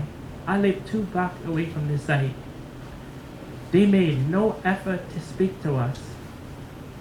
Mr. Kelty and Mr. Sweeney and all of the people in Community Board 7 know who I am. They know our church. They know we've been involved in the last rezoning. They made no attempt to contact us, to speak to us about anything.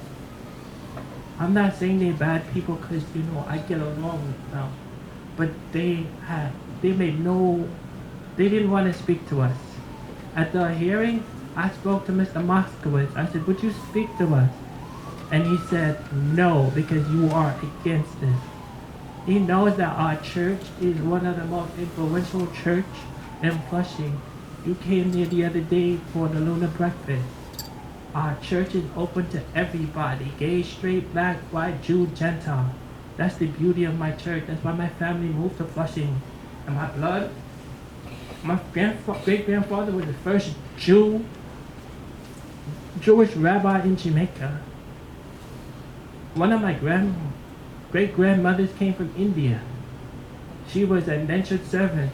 Also, my blood is African slaves.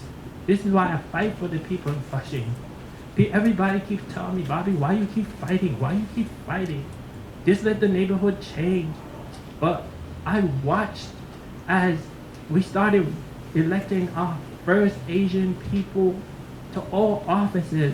Now we have a congressperson. Now we have a city council person. Now we have Assemblyman Kim. And what's going to happen? As I spoke to the deputy mayor the last time, I said to him, this is the incubator for all of Flushing politics. Right now we have, I'm kind of nervous. I'm not a public speaker. You will let Lee from she's not the assembly person in Chinatown, but she came out of Flushing. Flushing is where it's like Harlem used to be. What's gonna happen? You notice Harlem is no longer like that black political power. What's gonna happen to the Asian American power? Mr. Nathan, I don't know if you heard, the time has expired, but if you'd like to wrap up, a few more seconds. Just saying, and then the other thing is, the church knows F&T very well. If they lie to a church, what you think they'll do to you here?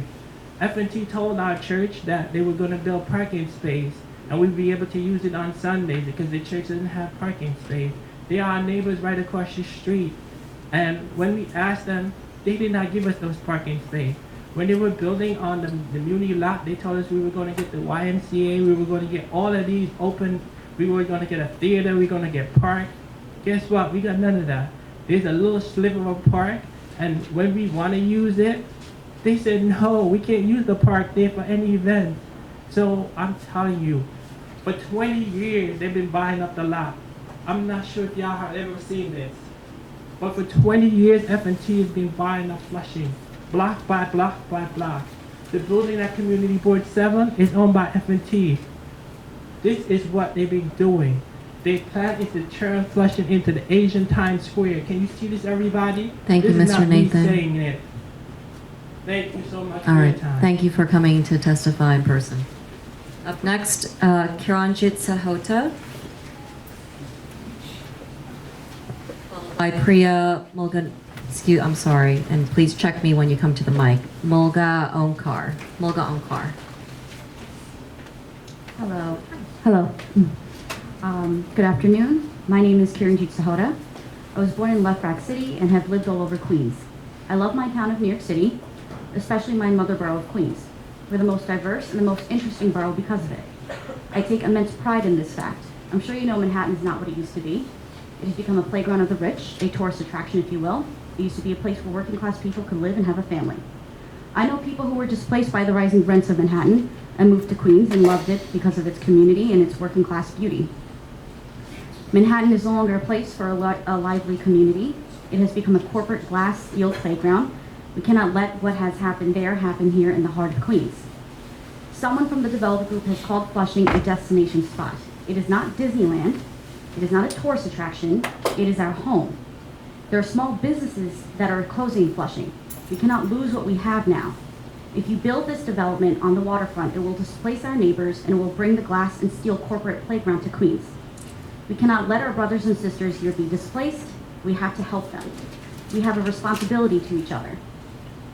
Do not listen to these developers who will not hesitate to sell this immigrant-rich neighborhood for cash and turn it into a place for ugly glass buildings with no character. I also want to add that I'm a registered nurse that works in the psychiatric department. Gentrification causes PTSD in the people who are displaced from their neighborhoods. The stress of trying to make these outrageous rents can exacerbate mental health disorders. There are people who have been living in Flushing for 5 generations. There are new working class immigrants in Flushing every day, and they bring beauty, complexity, and diversity to our city. Let's not sell our souls. Let's be on the right side of history and end this project. Thank you. Thank you, Ms. Sahota, for delivering your testimony in person. Up next, Priya Mulga Onkar. Can you tell me how to pronounce it? Mulgaonkar. Thank you for the opportunity to testify. My name is Priya Mulgaonkar. I'm the Resiliency Planner at the New York City Environmental Justice Alliance, and we're standing in solidarity with our member Chaya CDC and the members of the Fed Up Coalition to oppose this proposal. NEJA is a citywide network of grassroots organizations from low-income communities and communities of color in environmentally overburdened neighborhoods, including those serving industrial waterfront communities on the front line of coastal environmental hazards, climate change, and gentrification. In the age of the climate crisis, coastal planning must center the needs of frontline communities and support resilient, sustainable, affordable neighborhoods with access to good green jobs. Unfortunately, the rapidly rising flood of luxury waterfront development in increasingly risky areas of New York threatens this vision, and this proposal is no different, proposing needless private development with no community input that threatens the existing diverse working class and immigrant community while doing very little to address coastal climate risks. We are particularly concerned at this lack of attention to coastal climate and environmental health risks. Most of the proposed development is situated within the combined 100 and 500-year floodplain, including the meager supply of supposedly affordable housing. This is particularly distressing given the legacy toxic pollution in Flushing Creek, which regularly swells during heavy rainstorms, flooding pathways in Flushing Meadows Corona Park, the streets of Willets Point, and even portions of the Van Wyck Expressway. These storms also overburden our sewage system, which leads to a discharge of raw sewage from the 3 combined sewer outfalls located in the creek. It is unconscionable to relegate the small amount of affordable housing, supposedly affordable, to risky contaminated areas without any consideration of coastal protection, which would perpetuate historic environmental racism and inequality by exposing low-income people and people of color to toxic water. Climate resilience must be an essential component of any proposed rezoning along our coastline. Nature-based solutions such as living shorelines and green infrastructure must be prioritized to meet the pressing climate resilience challenges ahead. On top of these risks, actually I'll skip to the waterfront policy. NEJA endorses a balanced approach to waterfront policy that bolsters local communities by promoting economic growth and advancing equity while protecting and improving our waterways. We envision innovative waterfront industrial zoning and programs that set the standard for an environmentally conscious development while enhancing community resiliency. The industrial sector has historically provided people of color and immigrants with family-sustaining jobs, and NEJA believes that promoting and preserving industrial land is critical to addressing climate change and creating resilient and thriving communities. We also echo concerns by the Fed Up Coalition that the ULURP process has failed to incorporate meaningful community input. As a result, the proposal lacks any plan for the increase of public institutions that are essential to service an already densely populated area. Facilities such as public schools, libraries, youth centers, and senior centers, on top of being essential to the fabric of a community, are also helpful in bolstering community resiliency in times of emergency. I'll wrap up. We must completely reimagine our urban coastlines as a critical resource in the fight for climate resiliency, not as areas for potential luxury development. Environmental justice communities who are on the front line of the crisis must be at the forefront of the solutions. Given the abysmal attention to the existing community's needs, the risks of toxic exposure, storm surge, sea level rise, and the undervaluing of the existing manufacturing land, NEJA strongly opposes this application and ECHO calls for a comprehensive EIS that includes more community input. Thank you for the opportunity to testify. Thank you, Ms. Mulgaonkar. Before you go, I do have a question. So, listening to your testimony and then also trying to reconcile that against the applicant's presentation at the top of the hearing, based on their proposal, what could they do to satisfy NEJA's concerns about the waterfront and the resiliency efforts and the environmental cleanup? I mean, frankly, that is just one aspect of the proposal that we oppose, and But I heard your testimony, and that struck me, and that is important, Yes. and certainly in this new age of climate change. Yeah, so echoing, I think, someone who offered earlier testimony about waterfront access, similarly, this proposal, by not having waterfront access, that proposes risks in terms of possible emergencies, such as we saw with Superstorm Sandy. There's no consideration of green infrastructure along the coastline in the current proposal. What would that look like? What is green infrastructure? So green infrastructure is essentially a series of mitigation measures that use plant-based, ecologically grounded solutions to help absorb stormwater and to help mitigate flooding and flood risks and the overburdening of the sewer system. We need to see more ecological remediation along Flushing Creek. We need to see more protection in the event of even the mildest rainstorms are causing flooding. When we see something like Superstorm Sandy, which the intensity and frequency of storms like Sandy are going to increase as climate change increases. So we need to see a really concerted look at how those solutions would fit into any development along the coastlines. And we're not seeing that in any land use and ULURP processes right now. So we're looking to reform that as a whole as well. But in this particular proposal, it's also absent. So the sewer overflow along the waterfront and cleaning up the stormwater runoff. And mitigating exposure to the community of the storm surge itself. So it's both improving the water quality, but also protecting the community. Which it sounds like they're doing. Right, but tell me if on top of protecting the community from potential exposure. But would you agree that it appears that there are efforts in the application to do the cleanup? I'm not aware of the extent of the cleanup proposal, but the actual resiliency measures to protect from specifically storm surge, we did not see to be adequate. The resiliency and surge mitigation efforts? Yes. You see an absence of that? Yes.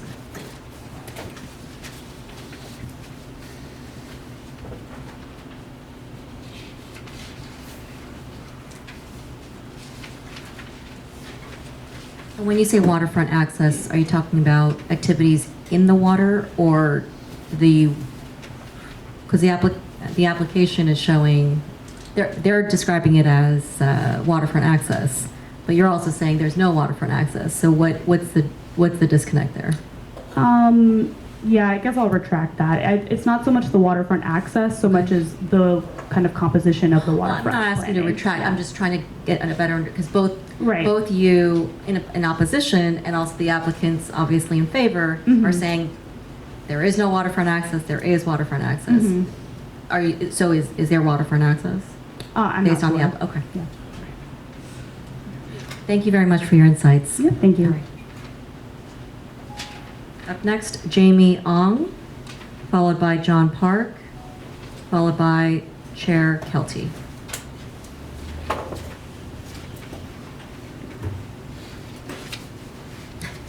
It's okay, we got a timer too. Oh, okay. I just need to. And we've got a handy little bell to remind us. Thank you. Hi, Ms. Ong. My name is Jamie Ong again, and thank you, Madam Borough President and others for allowing me to speak. I'm a native New Yorker. I've lived in Flushing for 7 years. I'm a mother of 2 children who attend school in District 25. I work for the New York City Parks Department, and I'm today speaking as a private citizen with nearly 20 years of experience in open space and waterfront planning. And I want to add to the previous person's comments when it talks about waterfront access. We're looking specifically at on-water access, and there's no on-water access in the project currently. I also do want to add about the CSO reductions. I recognize that there are... Remind me what CSO is. Oh, sorry, combined sewer flow. Combined sewer. Combined sewer overflow reductions. It is a no net overflow in the project, so I recognize that in the project, but I do also want to, trying to pull this up here. I want to highlight Guardians of Flushing Bay requirements or requests that net CSO reduction should be an explicit condition for any approval. And they request publicly accessible reports on the status of stormwater mitigation and CSO discharge. So back to my remarks, specifically, sorry about that. Today I urge Madam Borough President not to recommend the current iteration of the Special Flushing Waterfront District for the following reasons. The region proposed for development is included in the New York, New Jersey, Hudson River Estuary Comprehensive Restoration Plan, released by the U.S. Army Corps of Engineers as a critical area for shoreline restoration and protection. The current project does little to maximize the unique ecology of the area, which includes critical tidal wetland resources that are increasingly rare and threatened in New York City. The project also does not include adequate environmental review.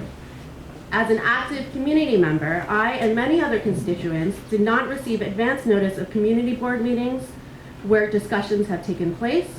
To my knowledge, no targeted public meetings have occurred on the current project. As both a resident and an environmental professional, I would like additional opportunities to comment on and contribute to the design of the waterfront district. Secondly, the proposed project does not provide productive open space and waterfront access opportunities. Tall luxury apartments are planned in what is now effectively underutilized open space. It will cut off sightlines and further block off a community that is already severely lacking in access to public parkland. Third, my family is fortunate enough to have the means and the time to enjoy other Queens waterfronts, such as Gantry State Park in Long Island City and Little Bay Park in Bayside. I would love to be able to walk to a Flushing waterfront and ride our parks in designated bike lanes, use public restrooms, and enjoy educational amenities. I have significant concerns about the low numbers of affordable housing units being offered in this project. I grew up in Chelsea in the 80s, and I remember living in a neighborhood that was littered with nightclubs, broken warehouses, empty lots. I also do remember Hudson River Park and the contributions of the High Line and how those efforts have contributed significantly to the economic benefits of the community. And so therefore, I urge Madam Borough President and to recognize that the Special Flushing Waterfront District has missed many opportunities to truly revolutionize the area. Please do not recommend this project.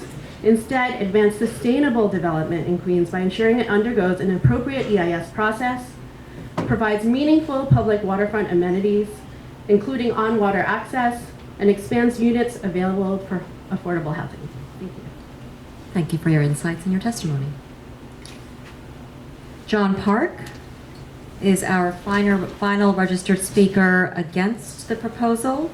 Will be followed by Chair Kelty speaking in favor. A little scared of the bell, so I'll try to make this I'll be reading kind of quickly. So my name is John Park. I'm here from the Mink One Center. It's a 35-year-old social service organization based in downtown Flushing. And the majority of the people who we serve are low-income, limited English proficient, immigrant community members in the area. Mink One provides millions of dollars of value in social services, legal services for immigration and housing every year. And we also do a deep and very broad level of community engagement. We lead citywide coalitions, including APA Voice for civic engagement. We also lead a CORD around redistricting, another citywide coalition. Currently the co-lead of the New York City APA Complete Count Committee, which is part of the QPP's Complete Count Committee. And also back in 2015 and 2016, we were the lead agency for the Flushing West Rezoning Community Alliance that opposed rezoning during an earlier iteration of the proposal today. We directly engaged, at that time, with community members, held town halls, created a survey of actually talking to people who lived in the district who might be impacted, which I think is very, very important in a first step. We had a survey of over 300 people. We analyzed that data, created recommendations based on the actual community feedback. 74%, the highest concern at 74% was lack of affordable housing, and even 28% said they were concerned for because their neighbors were being displaced. This was at that time. This was a top concern. Not a single person on the survey ever said what Flushing needs is more luxury condos. That never came up. I also agree in Councilmember Ku's statement at that time, in 2016, when he vowed publicly to not support any development unless it was 40% AMI, and the proposal at that time was 68% AMI, because he said that percentage was still too high and out of reach for the Flushing residents, which is absolutely true. In fact, 80% AMI, even if you made twice the median income, you still wouldn't be within that bracket of 80% AMI. So it's clearly not for local residents. Between 2010 and 2017, the low-income Flushing residents who are severely rent burdened increased from 50% to 54%. So that trajectory is increasing, while the housing has been going up significantly, and during that same period, it went up from approximately $670,000 per unit to $900,000. So the housing costs are going up. The people's incomes, the median incomes are going down, and people who are severely rent burdened is also going up. And those are the people who are at risk of being displaced. And those are the folks who we should really be talking to who can't make it at 10:30 in the middle of the day. There's also this false binary assumption that we only have two choices. We have this brownfield or this proposal. That's false. There's a third option, which is, quote, to build a shared community vision and consensus on the reuse and development of strategic sites and actions to achieve community revitalization. That's not my quote. That quote is a mandate for the Brownfield Opportunity Area Initiative, where the FWC LDC, led by Claire Schulman, gave $800,000 of the $1.5 million grant to DCP to complete the EAS and prepare a zoning proposal.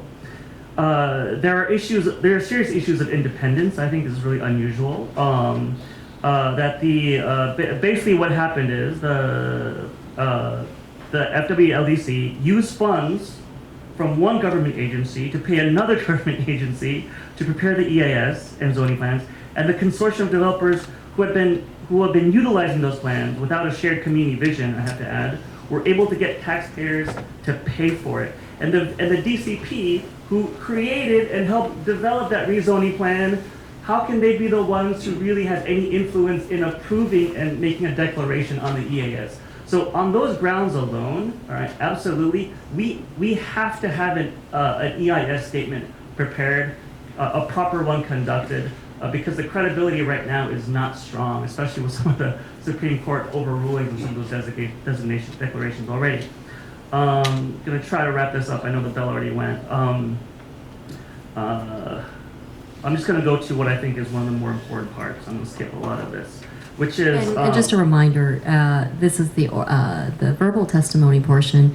We certainly encourage and welcome written testimony, which we will accept beyond today. So I recognize that you mentioned 10:30 was the start of our hearing. We're nearing 4 hours in, but if you know of anybody who is looking to testify and we're not able to make it today, we encourage them to submit written testimony in the coming days. Please continue in the few seconds. I'll try to wrap up as quick as possible. I want to echo a lot of the other people's concerns who came out and speak, which really indicates clearly that an EIS needs to happen, that there has to be more conversations on this topic. But most importantly, for the community members who are severely rent burdened and barely hanging on to be able to live and stay in their community. The work of the Minkwon Center is to amplify these voices. The voices of those who will be most impacted, who are often desperate, whose passion and energy should not be dismissed as like activist zealots. Their energy comes from earned frustration, often trauma-informed, because their voices and their dignity is all too often dismissed and deprioritized as opposed to the time given to developers. And we need to shift this balance. We stand with the community members looking for us to help them, and we ask you on behalf of them to recommend against this plan. Thank you, Mr. Park. I have a few questions, actually. And just for a point of clarification, because you threw a lot of acronyms in your testimony. So you mentioned the FWLPC, the Flushing West Local Development Corporation. Yeah. Did I hear you right? So FWLPC funded an EIS, but were you relating to, is that for Flushing West? Oh, that was Flushing West. Not for this? Correct, yeah. Go ahead. Flushing, I'm sorry, that was the Flushing Willis Point Local Development Corporation, but the EIS that you were referencing that was funded by the FWLPC, that was for the Flushing West project, or was it for? I believe it was for the Flushing West project, but a lot of the I think my planning director has. Okay, wait, if you have. Yeah, the LDC got brownfield funding from the state to do a study under the brownfield opportunity area. So they were not able to complete that study per the requirements of the funding. So they asked city planning to complete that study because they have more technical expertise to complete the technical requirements of the brownfield grant. So that's The EIS that Mr. Park is referencing, which EIS? no, it wasn't an EIS. It was a study. Oh, it was just a study, not an EIS. Okay. Just fulfill the brownfield. Is that your understanding as well? My understanding might be a little bit different. Okay. I don't want to, I trust his expertise, so I want to go back and see if I can provide more information on that, for exactly what was being funded specifically. And then, Mr. Park, you mentioned a questionnaire that your organization conducted. When I missed it, when was that questionnaire conducted? That was in the 2015-26 period when the Flushing West was happening. It was not a huge difference from the current plans for basically redeveloping the similar area. And the main concern just was, again, which was echoed very much from what the statements are today. That is accessible online. You can Google it. It was the Flushing West Rezoning Community Alliance. It was a white paper. If you Google that, you can find it. It was about 335 participants. It was a year-long study with quite a lot of data on that one. And we came up with many different recommendations. It wasn't that long ago, so a lot of those recommendations still stand in terms of like the issues of congestion and everything else, that overcrowding schools, et cetera, that we've already folks have talked to today. So the universe was 335 Responses to the questionnaire? Yeah, that was for the people who participated in that study. In that study? Yeah. Is that the same The questionnaire? survey, that yeah, exactly. Is it the same survey that you were referencing earlier in your Correct. testimony? Okay. Could you get us a copy of that, that study, the white paper that Oh, you're absolutely. referencing? Great, Yeah, thank you. You can Google it, it'll pop up right away, but I'll send it to you directly. I know we can Google it, but I will ask Yeah. to burden you to submit it as part of your testimony as an Absolutely, I can addendum. do That would be appreciated. And I will reiterate that I encourage you to encourage folks, community folks that you referenced, who may not have been able to make it to deliver their testimonies in person, to please submit their testimonies in writing. We would welcome it and gladly accept. I would also actually recommend if having a town hall or a public hearing, actually in the Flushing area where people are going to be impacted, it's not easy for them to come out here. And it's also not easy when there are public hearings in the Flushing area where they're given very, very limited time and their voices aren't given equal access. So that would be a first recommendation that I would have. It's like, don't even take my recommendation. Let's go directly to the community members, make their voices accessible. I understand the sentiment and I appreciate it.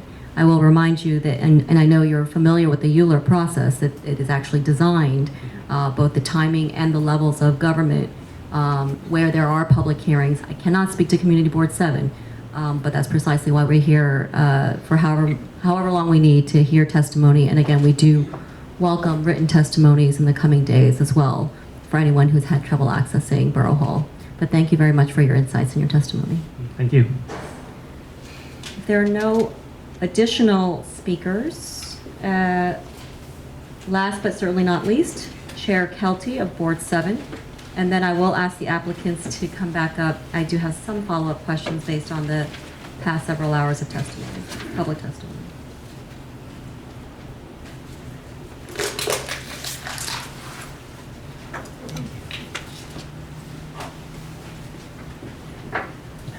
Good afternoon. I'm Gene Kelty, Chair for Board 7.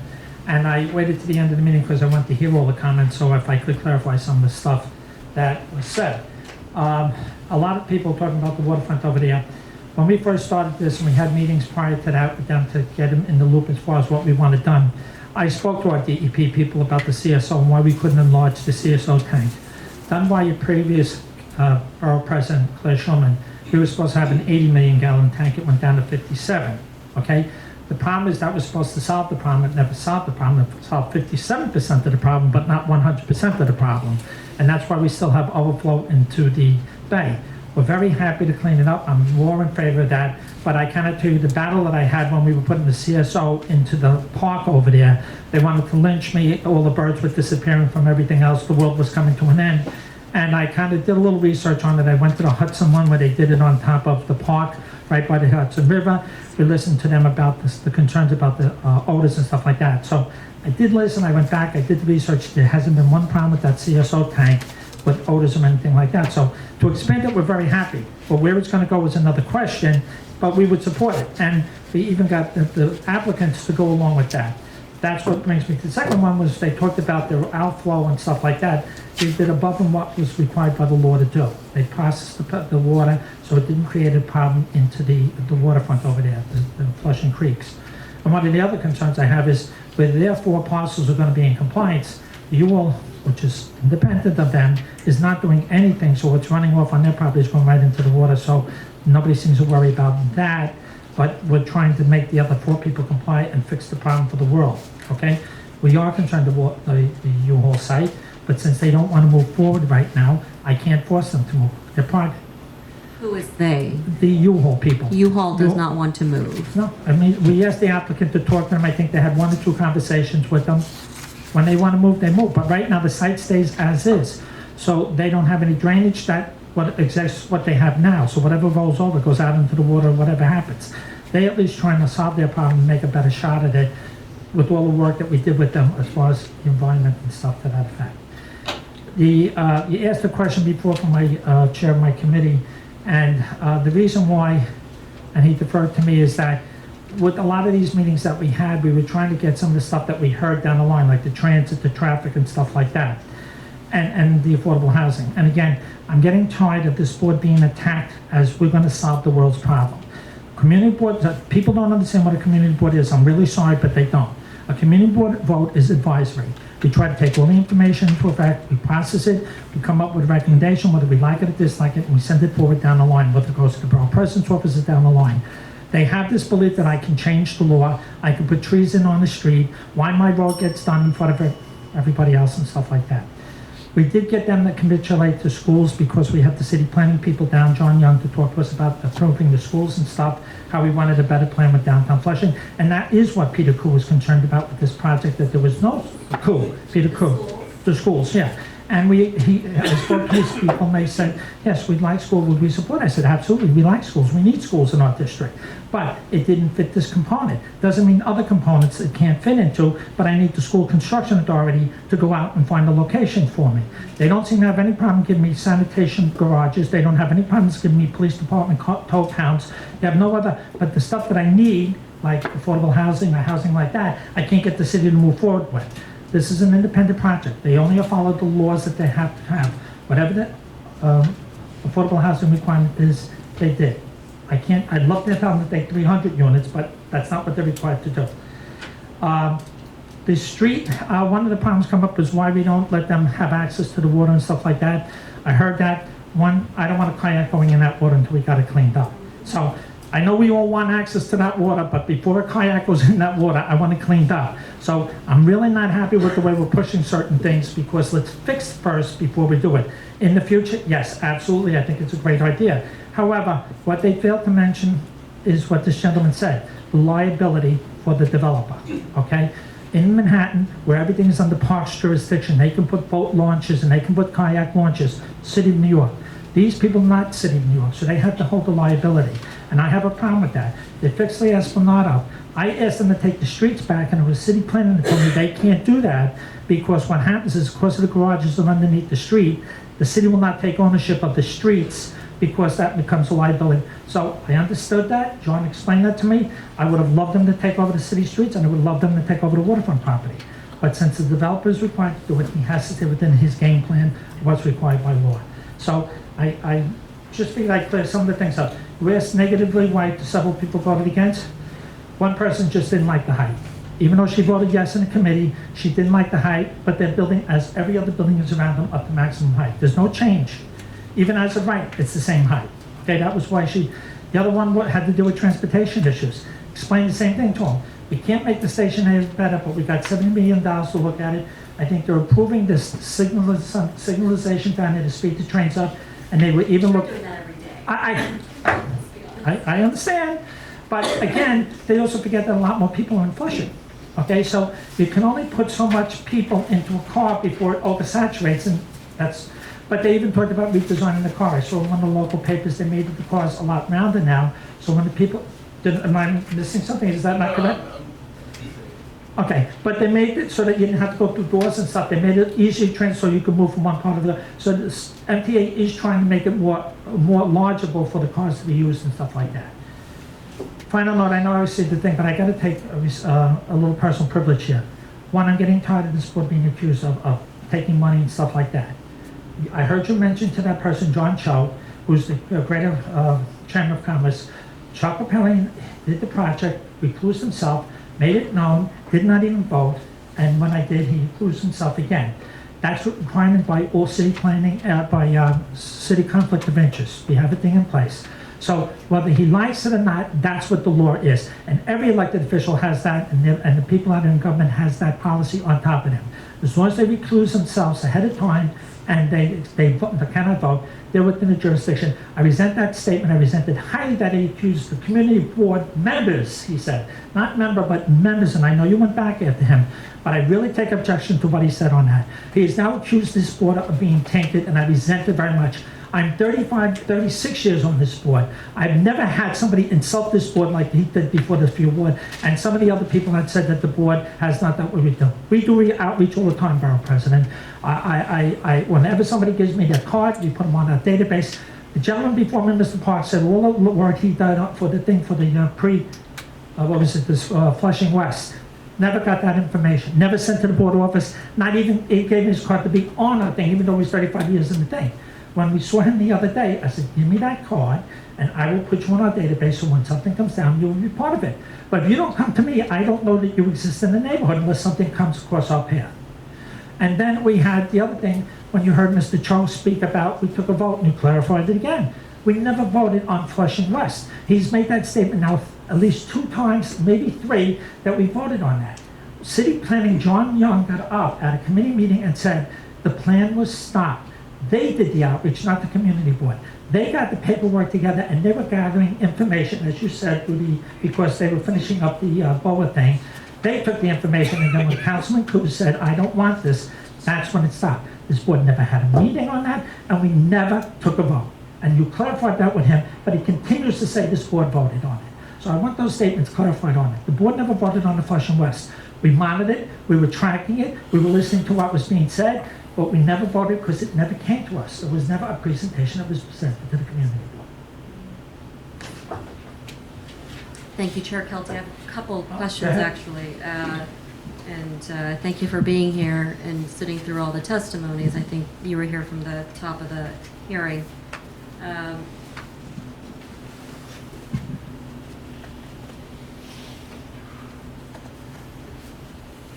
don't know where to start. I have a number of questions. At the beginning is usually good. Yeah.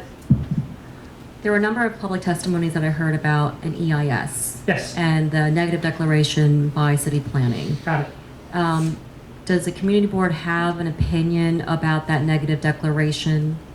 I wish I had lawyers, because I understand what they're saying, but we're giving a parameter of things. City planning, whoever it is that evaluates whether an EIS has to be done, tells the community board and the borough president what gets done.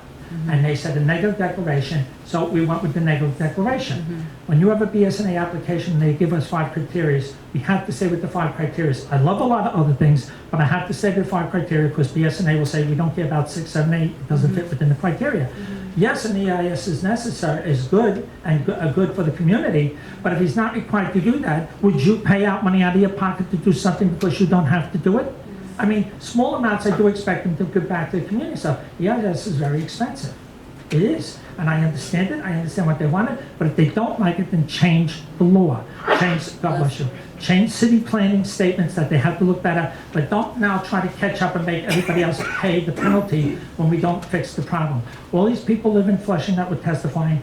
I don't know why they didn't go into Councilman Cruz's office. Let them bring it up before the city council and let's get some laws passed that will benefit the community, such as the affordable housing. That came from Mayor de Blasio. We only followed their blueprint that they gave us. I can't make somebody put more in. I can ask, but I can't get more than what they're required to do. If an EIS were to start, let's just say, how long would it take from today? Well, we would go back to square one with them, and we were talking about what the EIS was. I don't know, again, on some of the ones that I did, they had a lot of different things that they asked. I mean, you've been doing this 36 years, much longer than I have. So that's why I said typically, how long would an EIS for a project of this scale take? I would ask city planning, since she's over there, what an EIS plan would take if they wanted to present it before. No. It's no. You have the mic. No, Chair Kelty, you have the mic. Okay, I would say at least 6 months. I would assume it would take. Okay, all right. Well, not 6. Again, depending upon the size of the complex. Okay. Okay, because if they have to do a lot of environmental, if they have to do all the stuff that takes time to do it, I would expect 6 to 9 months. I would expect to do an EIS. In lieu of an EIS, all the elements that would be explored if there were an EIS. For example, the impact on congestion, on the schools, transportation. Traffic, environment, right. I know those are issues that are bread and butter for community boards, all community boards, including yours. What were some of the, could you give us some insights into some of those discussions had when this proposal was in front of your board? Okay. What those impacts would be with the introduction of 1,700 additional units of housing, not necessarily, some affordable, but vast majority, market rate housing, the retail space, the hotel. In lieu of an EIS, what were some of the discussions that the board members had with regard to the impact on this highly dense area? It's like a scale, okay? what you have, what they call as of right and what they requesting. Of course. Again, I have no control on as of right. I wish I did, but I don't have any control on it. The problem is what they can, now sometimes as of right means they may only build 1 or 2-story buildings and stuff like that, and that's why the zoning, they're going for higher density and stuff like that. But I believe they testified that the density was the same on both as of right and this development. Well, that's a big thing, that everybody wants the world to stop spinning on its axle and go differently. But you have to understand, if I have no control on this, on the as of right concept, then what happens is verse 16 versus 17, I have 1,600 units put in that I have no say on, okay? When we did this one, and they said that we needed for the top end, I think was what do you call it? Section 4 that they wanted to do, and they needed that piece of property to go with this whole component and create a master plan, which is good too, because we don't want piecemeal planning.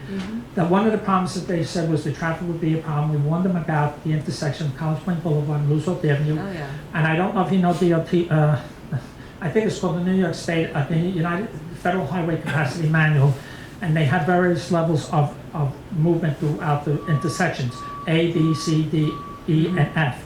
When it comes to F, it is the worst case, can't be mitigated, you're up the creek without a paddle. E is almost up the creek without a paddle, but can be, and as you go down D, B, and C, it gets a lot better. We had that site in several of our districts, such as Linden Place and stuff like that.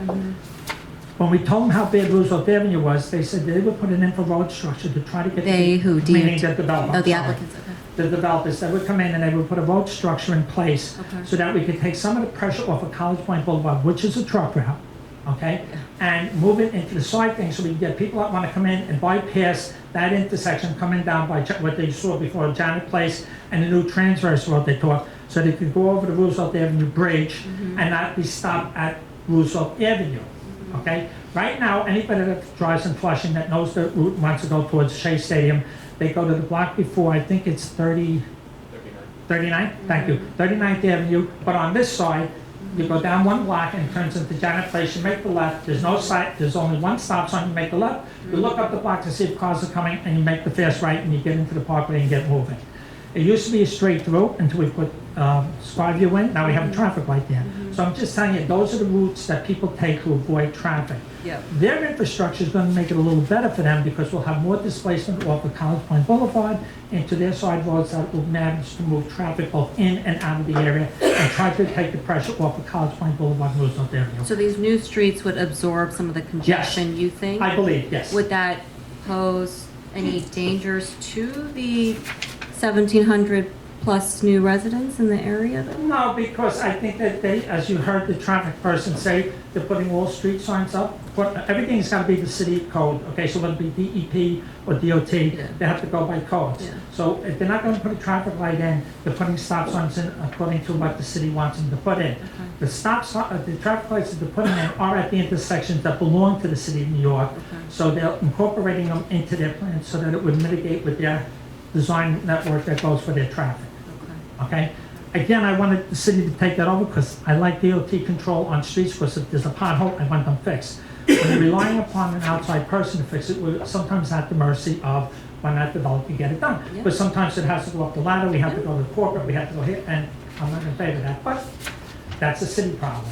So when we did the second one, when we did an EIS, it would be the environment. We'd be concerned about how it's going to affect the sewer lines, water lines, stuff like that. They're complying with what the EP said to do. Do I want a big sewer treatment plant? Yes. So I asked that question from the DEP, and they said it's not possible to expand the current one on it. DEP said it's not possible. Not possible because it's at maximum capacity now. And I said, well, can't we use more of the park area? And again, that tank is huge in there. I think it's 57 million gallon tank. So it takes up a big chunk of property right off of College Point Boulevard. It's opposite the Queens Botanical Garden. It's off of AB Avenue. That was originally open area. We got it to change. We got it to change into, well, we got it to change into ball fields, and we also put a park house on it because that was one of the commitments we got from DEP to do something for the community. Yeah. Okay, so we were looking for other areas. I have no problem using public space, but the city of New York has to make the initiative to go on it, and that was part of the problem.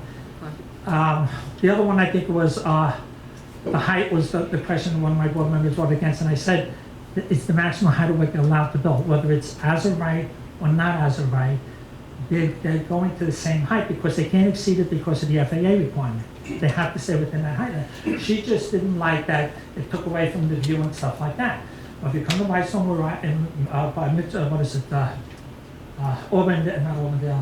Robbinswood, they used to have 1 and 2 family houses all the way down to the property. We put in Crider's Lane, we put in Crider's house, we put everything, which is 9 stories, 15 stories building. It took the property view away from everybody. It was there, but that was allowed at the time. So yes, we asked it, but what fits into the EIS is what's allowed, what's not allowed.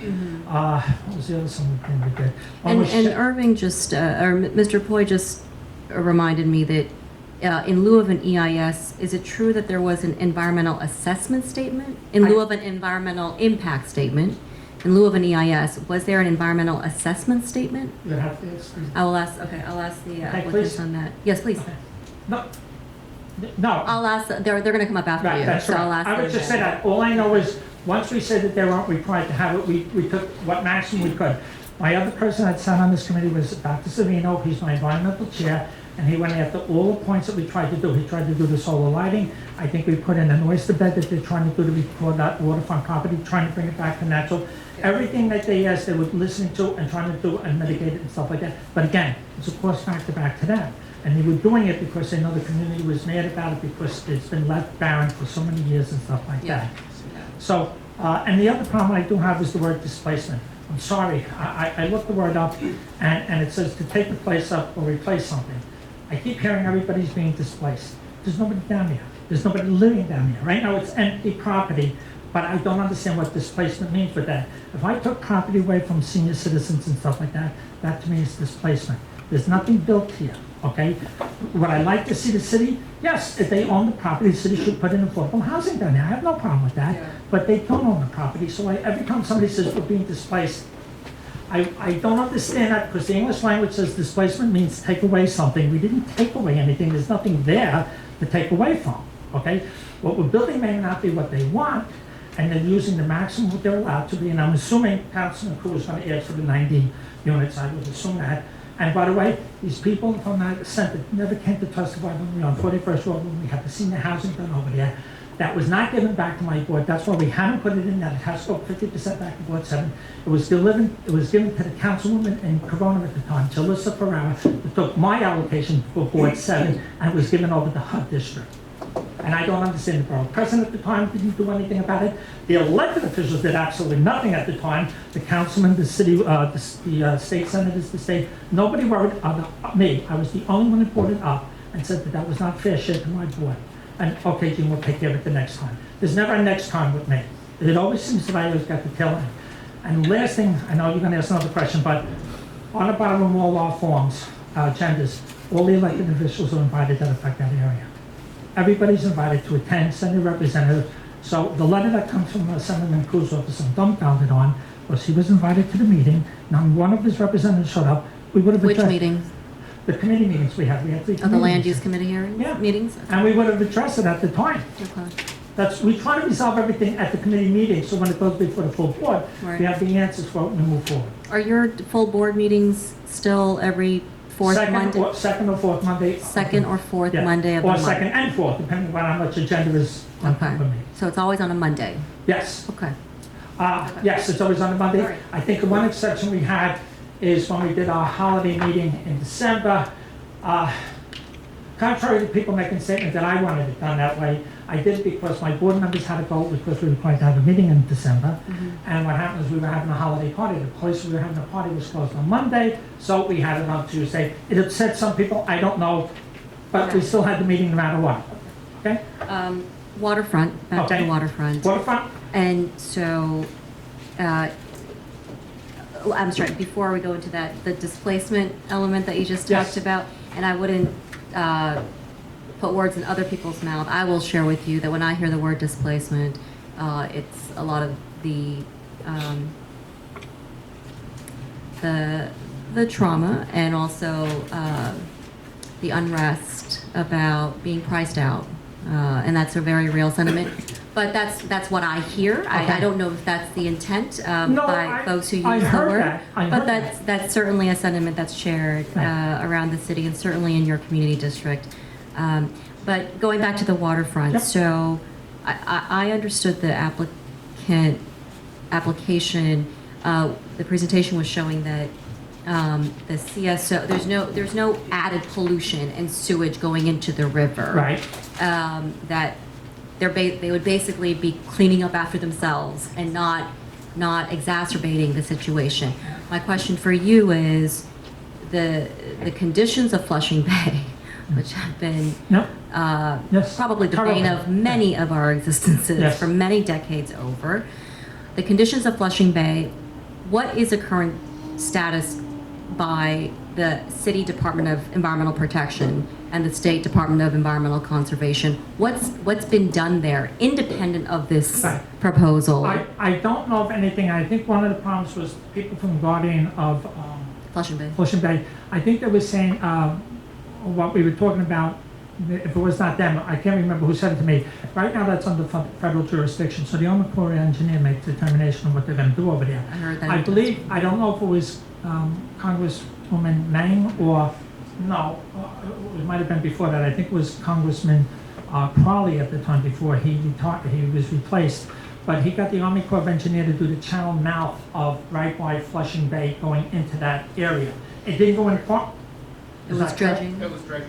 Dredging, but I'm saying it's the Army Corps of Engineer that does that, okay? And that opens up the waterway for more boats to go in and out or whatever have be. But what happens is, it falls under the Army Corps of Engineers. What they were saying is they want to get it out of the federal government and put it into the state, where the state would have a better shot of doing a better cleanup of the property and stuff like that. Right. So my answer is, whatever improves it, I'd be more than glad. We would have no problem. I would have meetings on it that we have to have, and we'd be more than glad to try to work on getting it resolved. But from what I understand, the Army Corps of Engineers is very difficult to deal with. They're very precise in what they want to do. I'm not objecting to it, but the point is, when we talked about that dredging on the channel, we wanted to go in a lot further, because again, my environmental chair, Jim Savino, said that, and we were trying to help the people out, and the answer is they're not going in any further. They do a specified thing. They do it because a lot has to do with the understructure of what's down there. And they're concerned about, once they start dredging, they may open up a Pandora's box down there and create a bigger problem. I'm just paraphrasing from what I heard in the past. I won't tell you that that is 100% correct, but I do believe that over the course of the years, things have dropped down over there. So when they start dismantling it, that's when we have a bigger problem. And that's why they're very leery when they do certain dredging. Has there been cleaning? The only one was, the last one was I saw when they did the dredging of the mouth of that Bay Area. That was the only thing. When was that again? I would say probably 5 years ago. I think that's when this first Flushing West Plain came to place. I think they talked about it at that time. Okay. And then the recommendations that the board issued on condition of the approval, the way that the applicants characterized where they are in terms of meeting some of these conditions. Is that an accurate representation? Yes, because you have to understand something. Again, as I said, we're advisory. So we're going to ask for whatever we can get. Sure. But that's why when it goes to the next level, such as the Borough President's office, and it goes to city planning, and then it goes to the councilman's office, that's where we want you to look at us, and that's why we're telling you that we have certain things. So if they're sitting on the fence, that's why we put it in writing. I believe we call it the boilerplate, because they can't say, well, they never said something. They never asked for us. That's why we put it in writing. That's what we got from the 3 meetings and at the public hearing that Joe Sweeney heard, and he tried to incorporate everything that we thought that would be the best. And again, you'll probably come up with different recommendations or other recommendations, and so will the city councilman. But we wanted to get in as much as we can so that you had a boilerplate to work with, and that they know they can't say, no, the community board never asked it, because that's part of our recommendations. Okay.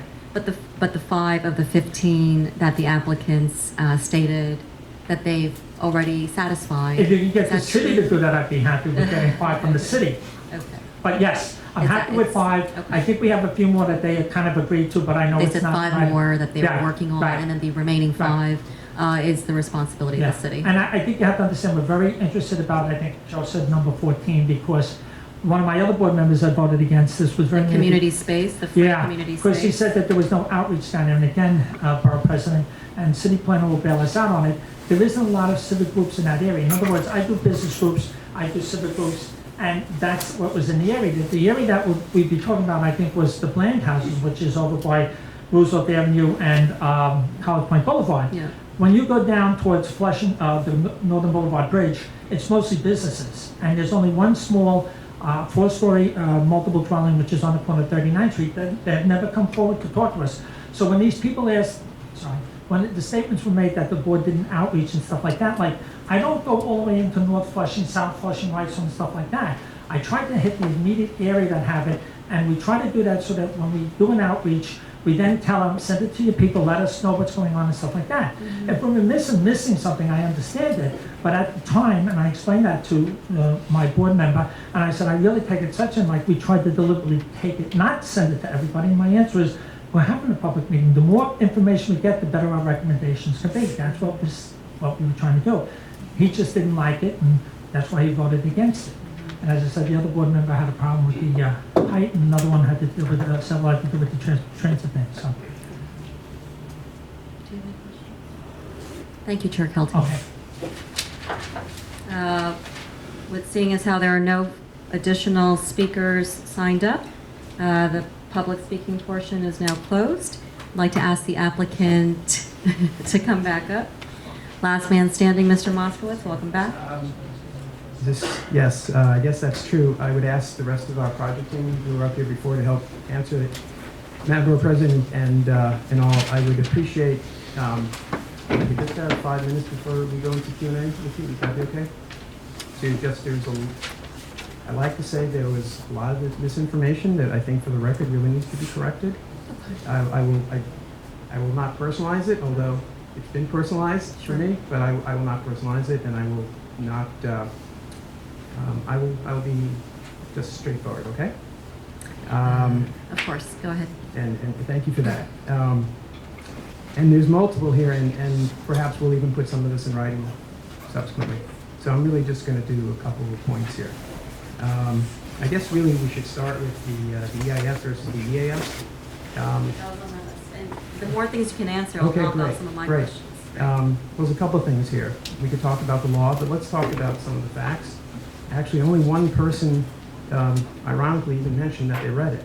It's 700 pages plus. An environmental assessment statement takes into account everything that an environmental impact statement does, except if there are certain thresholds that are not exceeded, you stop.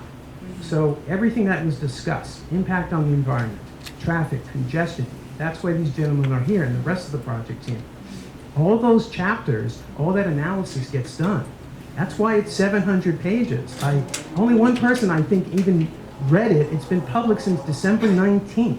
This is not, the transparency comment really personally bothered me about, okay? So there was a full, robust environmental review done on this project. If the outcome is not to the satisfaction of others, that's their right. I'm not here to say that they don't have the right, of course. But to say that there was not an environmental review done on this is an absolute false. Whether they don't agree with it, they don't like it, that's a different point. But let's be very clear. An environmental assessment statement includes everything that goes into an environmental impact statement, but it doesn't have to go into further analysis if certain thresholds aren't hit. So we're going to give you an example. The analysis is the as of right, which everyone thinks is some made-up discussion, but it's not, versus what is the incremental increase. The only increase, we couldn't be any clearer, the only increase is at the northern end, additional roughly 250,000 square feet.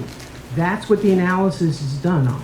That's the incremental analysis. So the environmental assessment statement, yet 700 plus, took into account traffic, took into account congestion, took into account environmental, took into account stormwater, took into account everything, open space. So to sit here for the last, respectfully, with everyone else, and hear that commentary, that's just wrong. So, let's be very clear here. You may not like the results, you may not agree with them, and if we're talking about transparency, if you really be honest with yourselves, many of the speakers when you asked very pointed questions, their answers weren't responsive because they would prefer that this private property be turned back to government, public, whatever, and let the government do it. They would prefer that the private property owners turn this property back over. They just don't want the property. They don't want the project. They don't want anything done there. They want to take over the property. They want the citation to the Hudson River Park Trust, as you know, state-owned. The citation to the High Line, as you know, state and government-owned.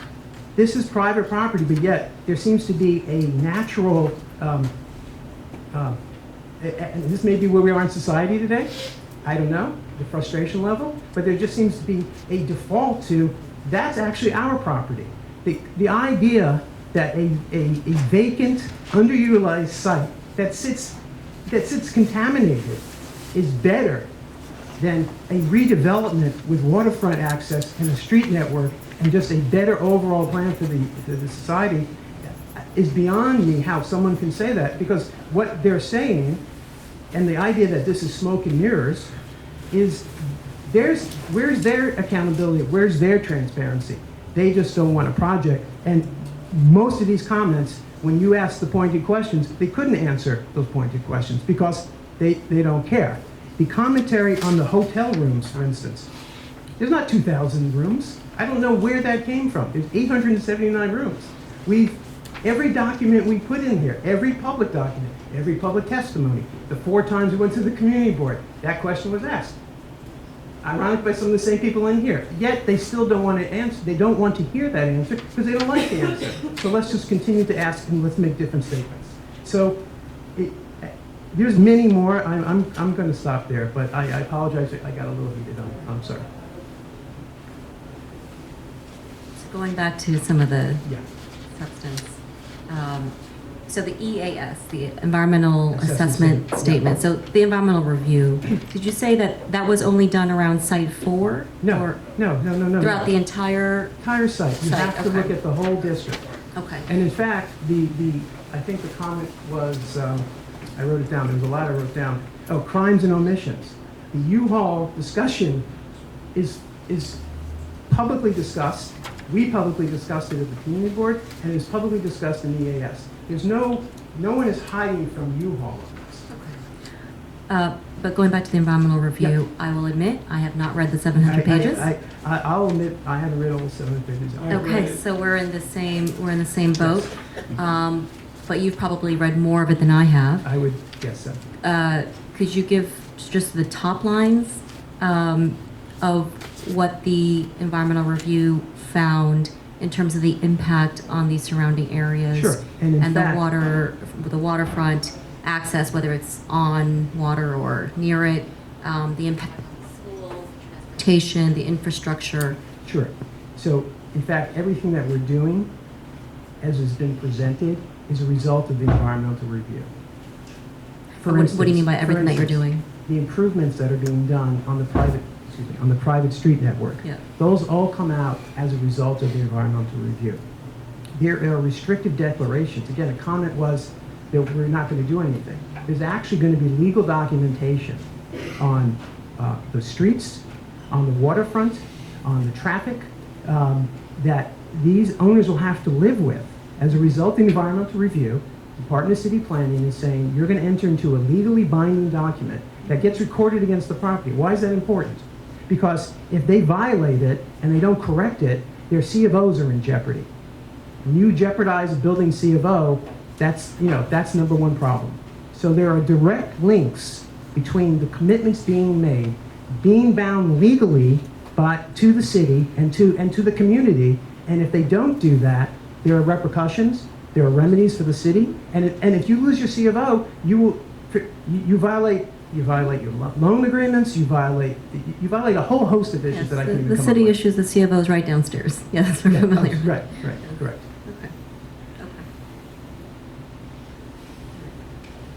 Okay. Some specific questions. I tried to keep them orderly. I did too. Site 4, Yes. there was a statement in the past several hours that it's on a floodplain. Is that true? The whole The site's entire site is on a Correct. floodplain? Yeah, and if I could, and the comment that we're sending the affordable housing there, and you need to continue the statement.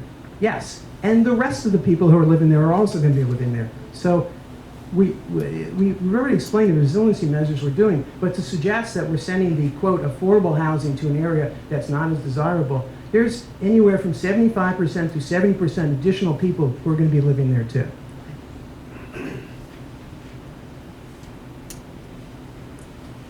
And I apologize. I tried to absorb as much of the presentation as possible. But when it came to the storm surge and the resiliency mitigation efforts, I'm very sensitive to that. As are we. So, can you point to the mitigation efforts that you plan to do as part of this proposal, if approved? Or reiterate it. I can reiterate, but it would be helpful, I think, by way of example, because this is just sitting on paper now.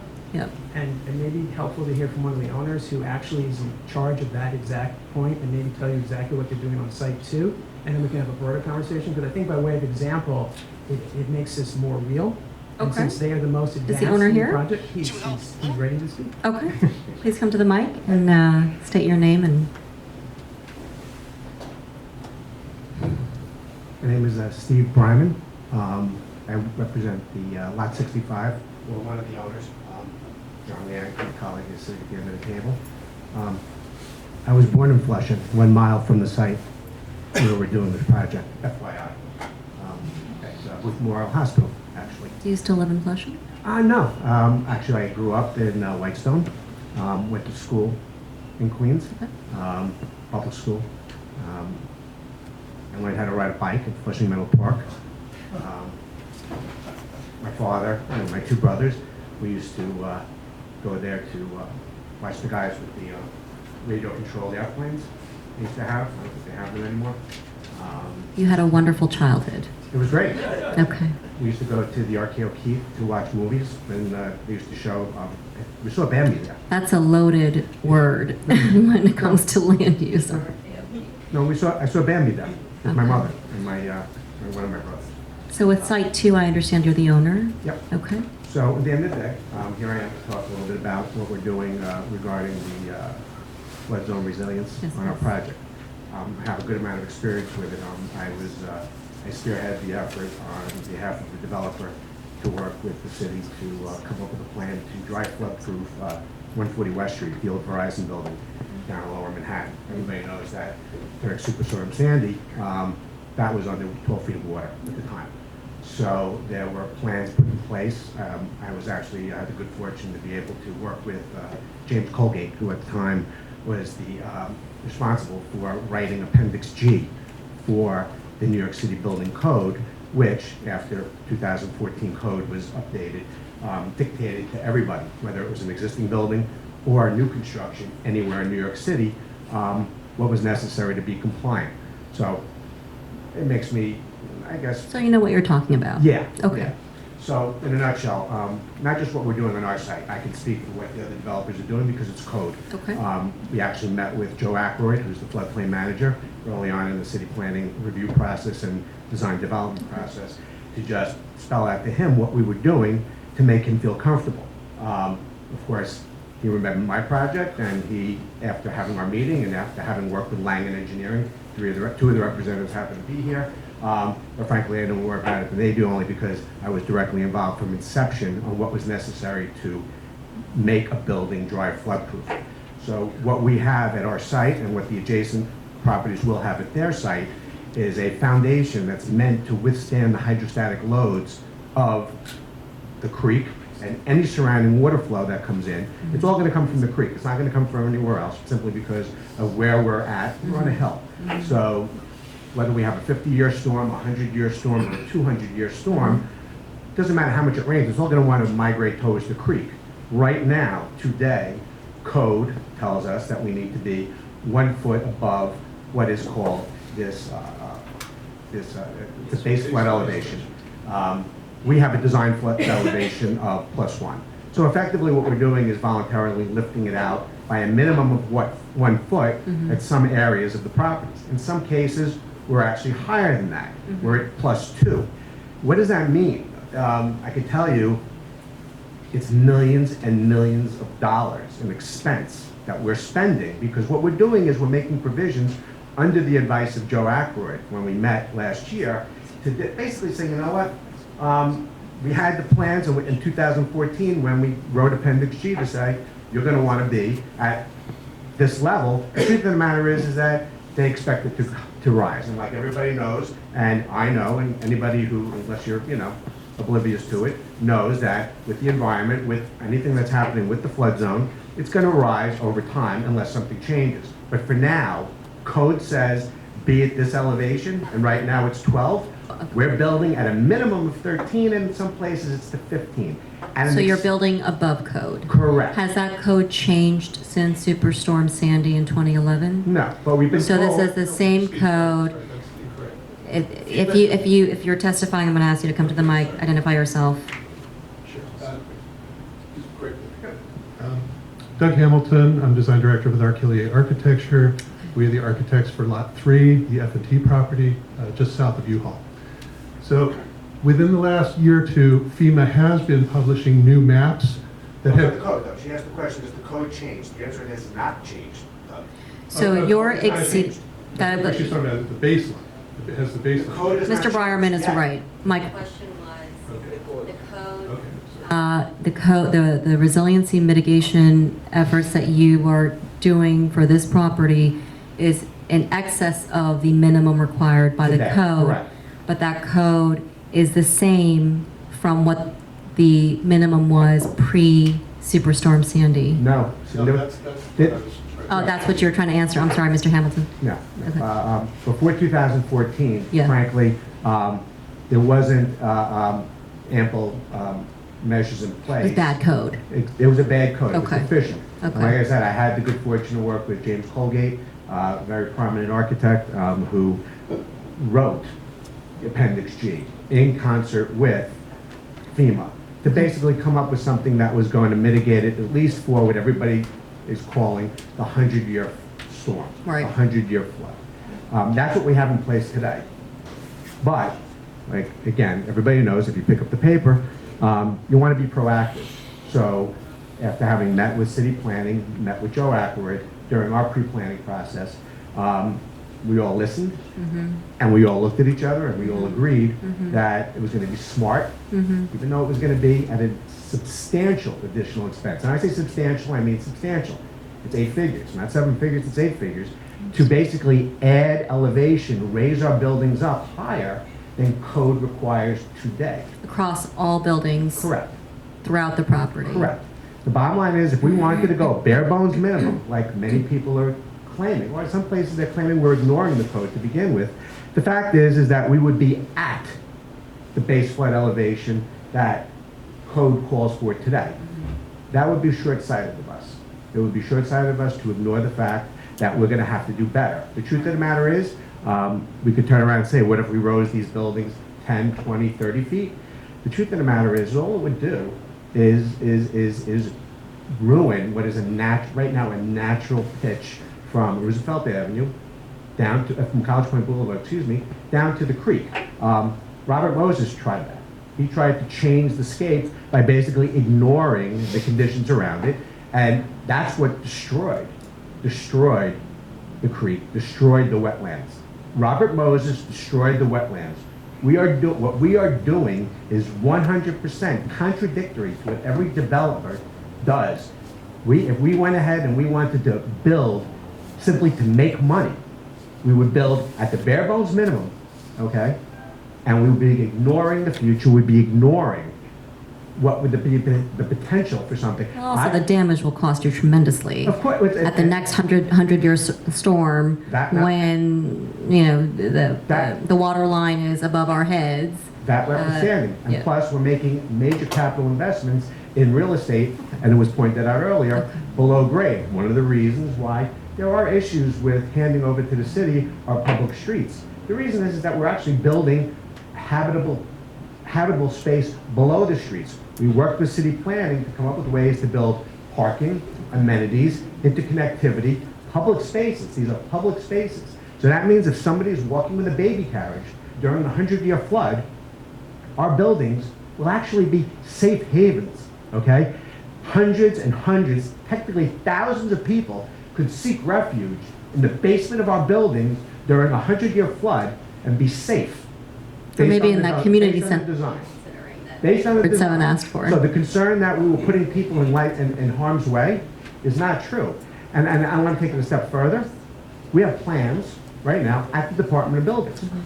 They're not approved. They're not yet reviewed because Downstairs? until the ULIP is done, yeah, they are here.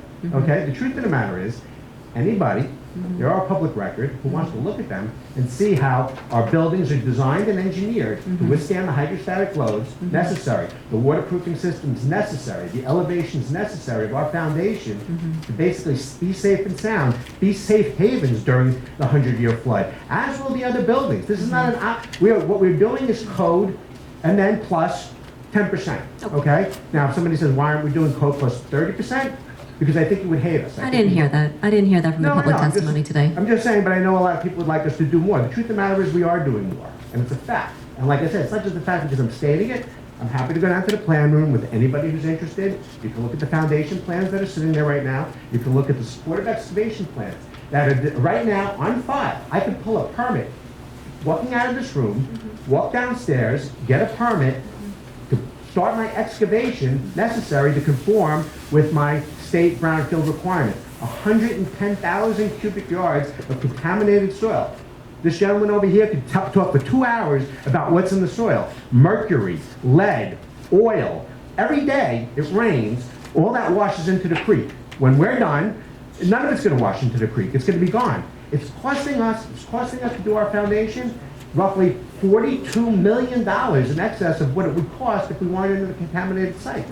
We must be morons to want to build here. The truth of the matter is, it's not my property, I don't own it. I happen to be Vice President of Development and Construction, okay? I work for John Liang, sitting at the end of the table over there.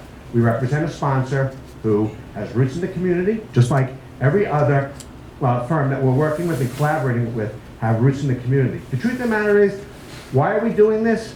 The truth, I don't know. If the only reason we want to do it is to make money, then quite frankly, it's the wrong reason. The fact is... You could just do it as of right. The fact is why? As of right, it's going to look like Skyview. It's going to look like rubbish, okay? It's going to be... We can put the slide up there and look at it again. It's going to look like something at the Fountainhead. You read the Fountainhead? What was happening with city planning? What was happening when you turn around and all you want to do is build mass and bulk? The fact is, I don't think anybody would be happy with it.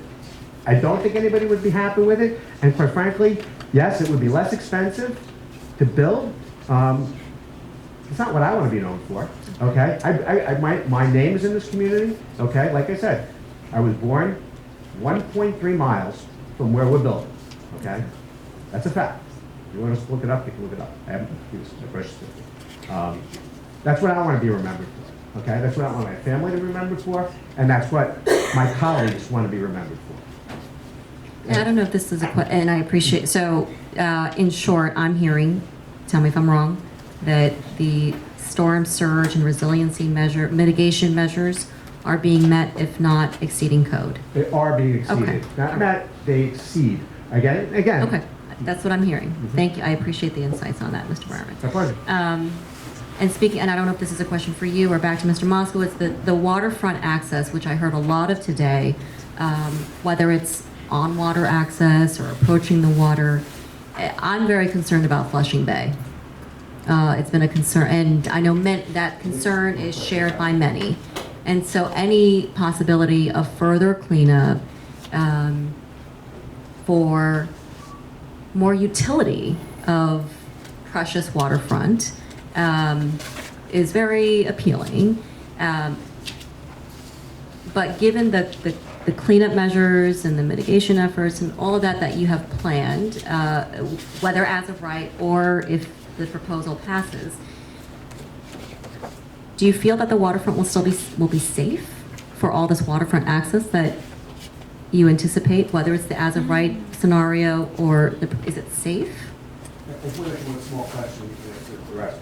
Like, would you live there? Would you come back to Flushing and live there in close proximity to this Flushing Bay that is you know, you even just walk by on a warm summer day, and the pungent smell just knocks you. The answer is yes.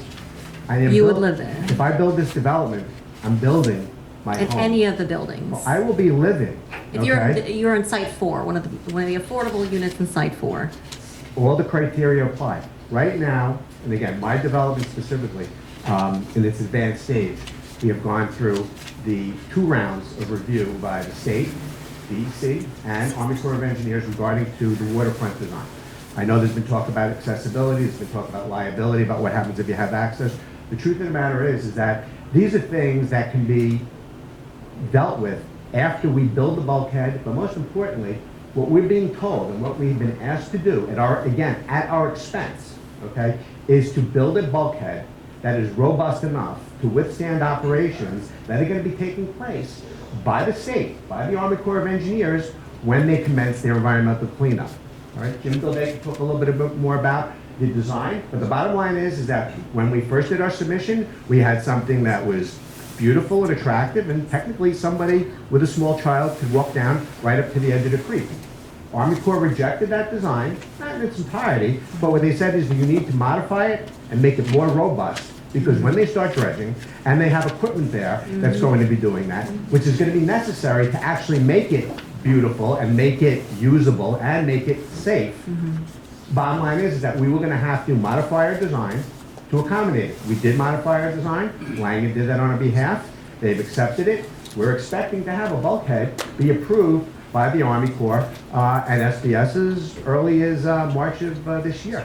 And the bottom line is that when that work is completed by the Army Corps, whose responsibility it is, it's not our responsibility to clean it up, but it is our responsibility to be as flexible as possible and building to the waterfront what's necessary so that when they do their work, it won't be damaging our bulkhead, and more importantly, make it safe.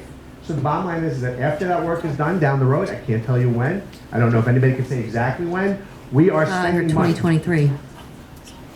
Right, I mean, you won't have your permits until the cleanup is done. No, I'm doing a different type of cleanup. I'm talking about the dredging of the canal. Okay. Removing whatever's in there, baby carriages, strollers and tires, and there's, I mean, you can see what's there when you're standing there. We don't clean that up. Our site's going to be cleaned up 3 months after we pull our permit to start the work. Okay. And like I said, right now with the hopeful anticipated completion of the ULURP, which my understanding right now, based on the alignments of time, are going to be on or about August 1st. 3 months later, the contaminants will be gone from our site. Gone. So by the end of this calendar year, the contaminants will be gone? If our ULURP is approved, then I'm permitted, okay, to build a building, because what I don't want to do, and I want to also remind everybody one thing, again, when we do our cleanup, we're doing a track 2 cleanup, which basically means we're, like I said, excavating to the boundaries of the property line to a depth necessary to accommodate all the contaminants that have been verified as existence in the 12 or 1,500 page RIRR that was prepared. We have to put something back in that hole in the ground. The last thing that anybody's going to want to see, there's only one thing worse than looking at a vacant parking lot, which is there right now. Because keep in mind, we've already done phase 1. We knocked down the building that was there. We spent $3 million to get rid of that building so we could complete the testing and surveying necessary to verify what was there. That was step 1. That work has been done, was done in the first 6 months of last year. The second 6 months were with the application process. By June of last year, we had the state had basically said, congratulations, you've been accepted into the brownfield cleanup program. When are you starting? We said, well, we can't dig a hole unless we put something back in. Because again, even with the supportive excavation design that we have on file at DOB, the problem is that when you go down to a depth of around 7 or 8 feet, you're going to start to get water in the hole. What we didn't want to have is a situation where we'd have a remediated site with a very large reservoir of water sitting in it. So right now we're dovetailing our start of our remediation with when we know we'll be able to start our foundation work. And right now, based on the current timing of everything that you and your office and the Planning Commission and the council will be doing, we'll be able to start our work by August of this year. And by the end of this year, we will have a remediated site ready to receive a foundation. And I personally promised Claire Shulman that we would get a shovel in the ground before she was no longer with us. So hopefully I can honor that request. Thank you, Mr. Robert. I'm certainly not going to comment on that last comment. I just want to maybe clarify too, because there was a conversation about the cleanup, and I just want to make sure everyone has the same set of facts in front of you. It is subject to federal jurisdiction now, the creek, Army Corps of Engineers, as Steve was describing. But there is a movement afoot led by Congresswoman Meng and City Planning, and all these owners are supportive of it, and they've all written letters in support to transfer the title of the creek to the state. So what Steve was referring to is that the goal here, hopefully sooner than later, is that DEC actually will have control over it. And so what Steve's referring to, in anticipation of that control, to make it a navigable water, because now it's not, that's why it's under Army Corps. The Site 2 in particular has redone its bulkhead in anticipation of that cleanup.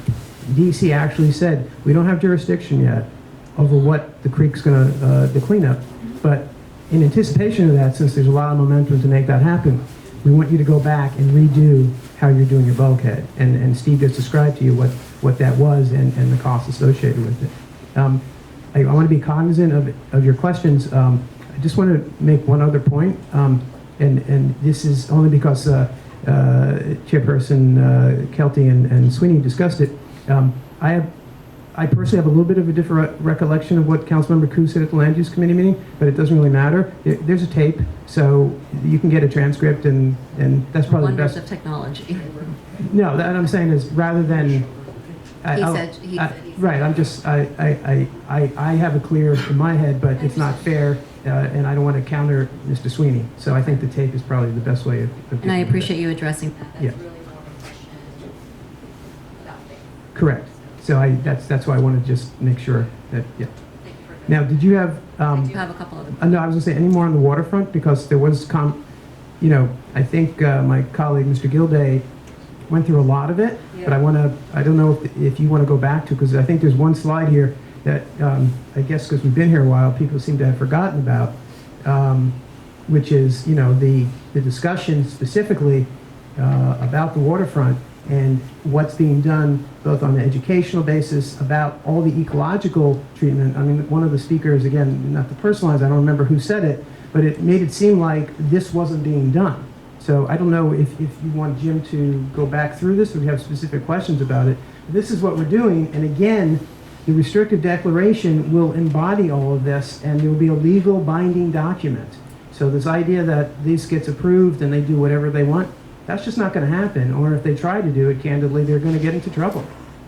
So I don't know, Madam President, if you want to have more discussion on this, because this seemed to be a big disconnect from what we presented, I guess about 4 hours ago, and the commentary that came after it.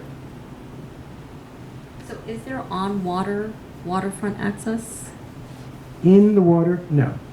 Okay. But all of this is being done, working up to the water line. Up to the water line, correct. Sure. So it made it seem like it's just an esplanade you just walk through. It's so not that, and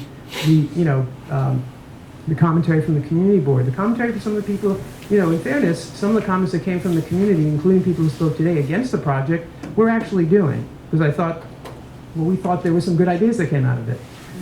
I'm happy to acknowledge that some of the comments that have evolved over the public review process have come from people who actually stood here today against the project. That's okay. We thought there were some very good ideas, educational opportunities and the like, that we've incorporated into this proposal now, notwithstanding their objection to the overall project. I don't have any further questions about the waterfront as of Okay. now, but if you want to supplement your presentation from earlier. No, I think we're good. Great. The housing units, both the affordable and the market. Okay. So we're talking about 1,726 units. Yes. And only the differential, again, to the north, let me show that, are subject, so that 225,000, you see the number on site 4, let me just see that down there.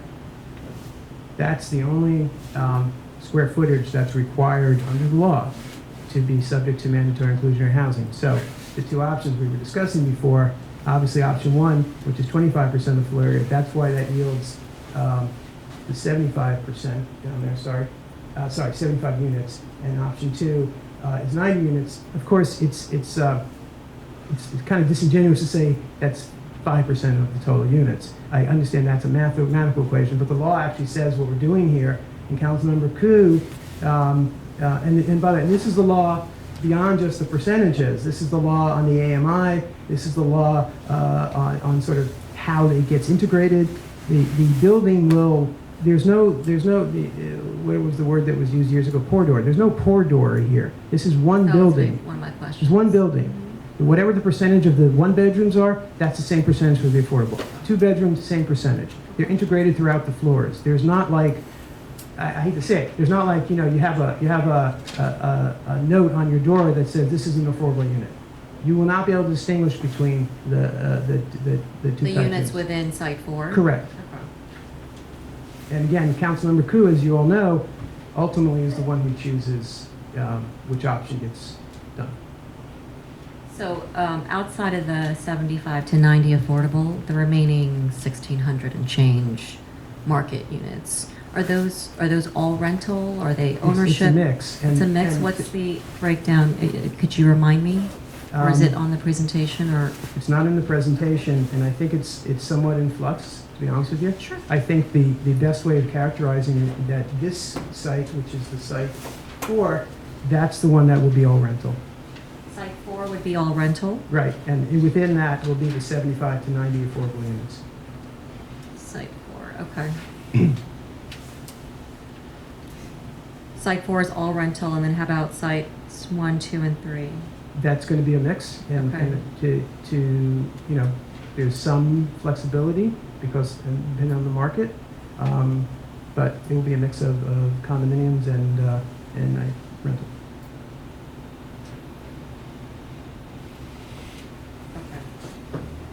And is there a sense, or is it too premature in terms of the sizes? Are they studios 1, 2, 3? It's a mix, but I think Or the Borough families? So I have Excuse to. Or the Borough families? Yes, so. there definitely is a thought process to the families, but I don't know if there's yet a lockdown sort of on the percentages. Okay. But again, back to the affordable, it will match whatever's in the rental site 4, whatever that breakdown is. Studios, 1 bedrooms, 2s and 3s has to match up. I see. Okay. So it's to be determined. Yeah, I mean, I think we were talking about a project that still has some evolution, and it's evolved even since January 9th, our first public meeting. So I think it continues to be, and obviously we're notwithstanding some of the comments, we're welcoming input. We're not shying away from talking to people, as you know. And I think the flexibility is a double-edged sword, right? On the one hand, it means there's still room for discussions, and on the other hand, that might be part of the cause of the trepidation by the public, or at least certainly the ones who came and testified, because of the uncertainty, and uncertainty certainly causes I would not concern. disagree with you. Okay. I've been doing this for 30 years. I know better to disagree with you, but my point, though, the commentary, a lot of it was on the public benefits and the commitment by the owners. And I can't emphasize this enough. They're locked in. They have no choice. It directly relates to their certificate of occupancies, again, as you know. So if they don't abide by these restrictive declarations, but this applies to each project. So each project has to stand on its own, and if they don't abide by it, then they have problems. There's legal enforcement remedies by government, which candidly is goes right to the heart of their project. Is there any sense of the share of rental versus condo in sites 1 through 3? What I like to do, as I opened, I'd like to just have some thoughtful time to come back to you with that. Okay.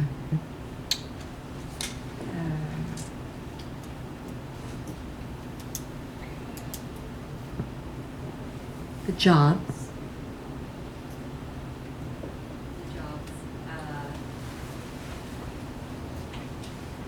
Both the construction and the service job. The construction jobs leading up to it, and then of course the permanent jobs, Right. both service and otherwise, once everything is online. I thought I heard earlier today, when I asked about the prevailing wage. Right. Whether it be subject to prevailing wage. I mean, that's, and just want to be clear, prevailing wage it's not dependent on union labor. Understood. Nor is it reliant on a public works project.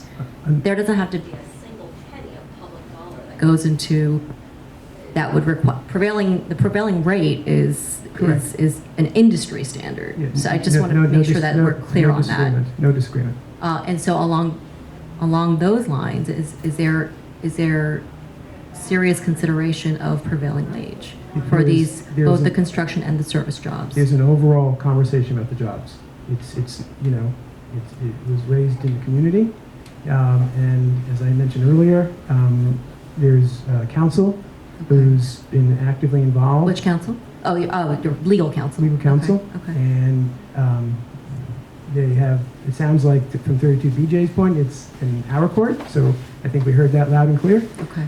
As to HTC, as I mentioned before, we will be sitting down with them hopefully as early as next week. Okay. And I think there's just an overall conversation about jobs. We think that's a holistic look, and we're prepared to have that conversation. I can't tell you right here and now where it's going to go, but we're certainly, we're not ignoring it. And I would ask that you consider some of the other unions that may be part of that, You mentioned like RWDSU, you mentioned retail. in terms of the retail. Yeah. I'd like to ask that you strongly consider those conversations in good faith, and whether these are union jobs, but at the very least, prevailing wage. I appreciate your consideration and effort on that front. Absolutely, and I think I personally take to heart your point about prevailing wage, not, you know, it's not just like Prevailing wage does not mean it's a union job. Correct. Prevailing wage is an industry standard Right. to make sure that they're fair wages. Right. Because we are talking about families' livelihoods. And also, frankly, quality. Yeah. As well. Understood. And again, we hear that You've loud and clear. put $1 billion into this. Yeah. No need to cut corners. Okay. Do you have any questions? Is there anything that I haven't asked that you'd like to take this opportunity to address? I've been married 35 years. I know better to answer that question. It's not a trick question. No, it's in earnest. No, I don't think so. I think you've asked. I think this has been a very thoughtful conversation, which we truly appreciate. And I'm really not making this up, although Steve stole my thunder. I too was born and raised in Flushing, not 1.3, but I think 2.4 miles from the site. So that just happens to be a coincidence. We are really, I know it's been a long meeting, and it got a little perhaps heated, but we appreciate that you kept everyone on target, stick to the points, and we appreciate the opportunity, and we will follow up, I guess, through Irving, specific questions that we can get back to you in writing. We look forward to the follow-up responses. Thank you very much. Thank you very much. With that, this item is now closed, and with no further items on the docket, that concludes our public hearing on land use. The next scheduled public hearing on land use will be Thursday, March 12, 10:30 here at Queensborough Hall. Thank you very much, everyone. Did anybody record all of this stuff? Did anybody record?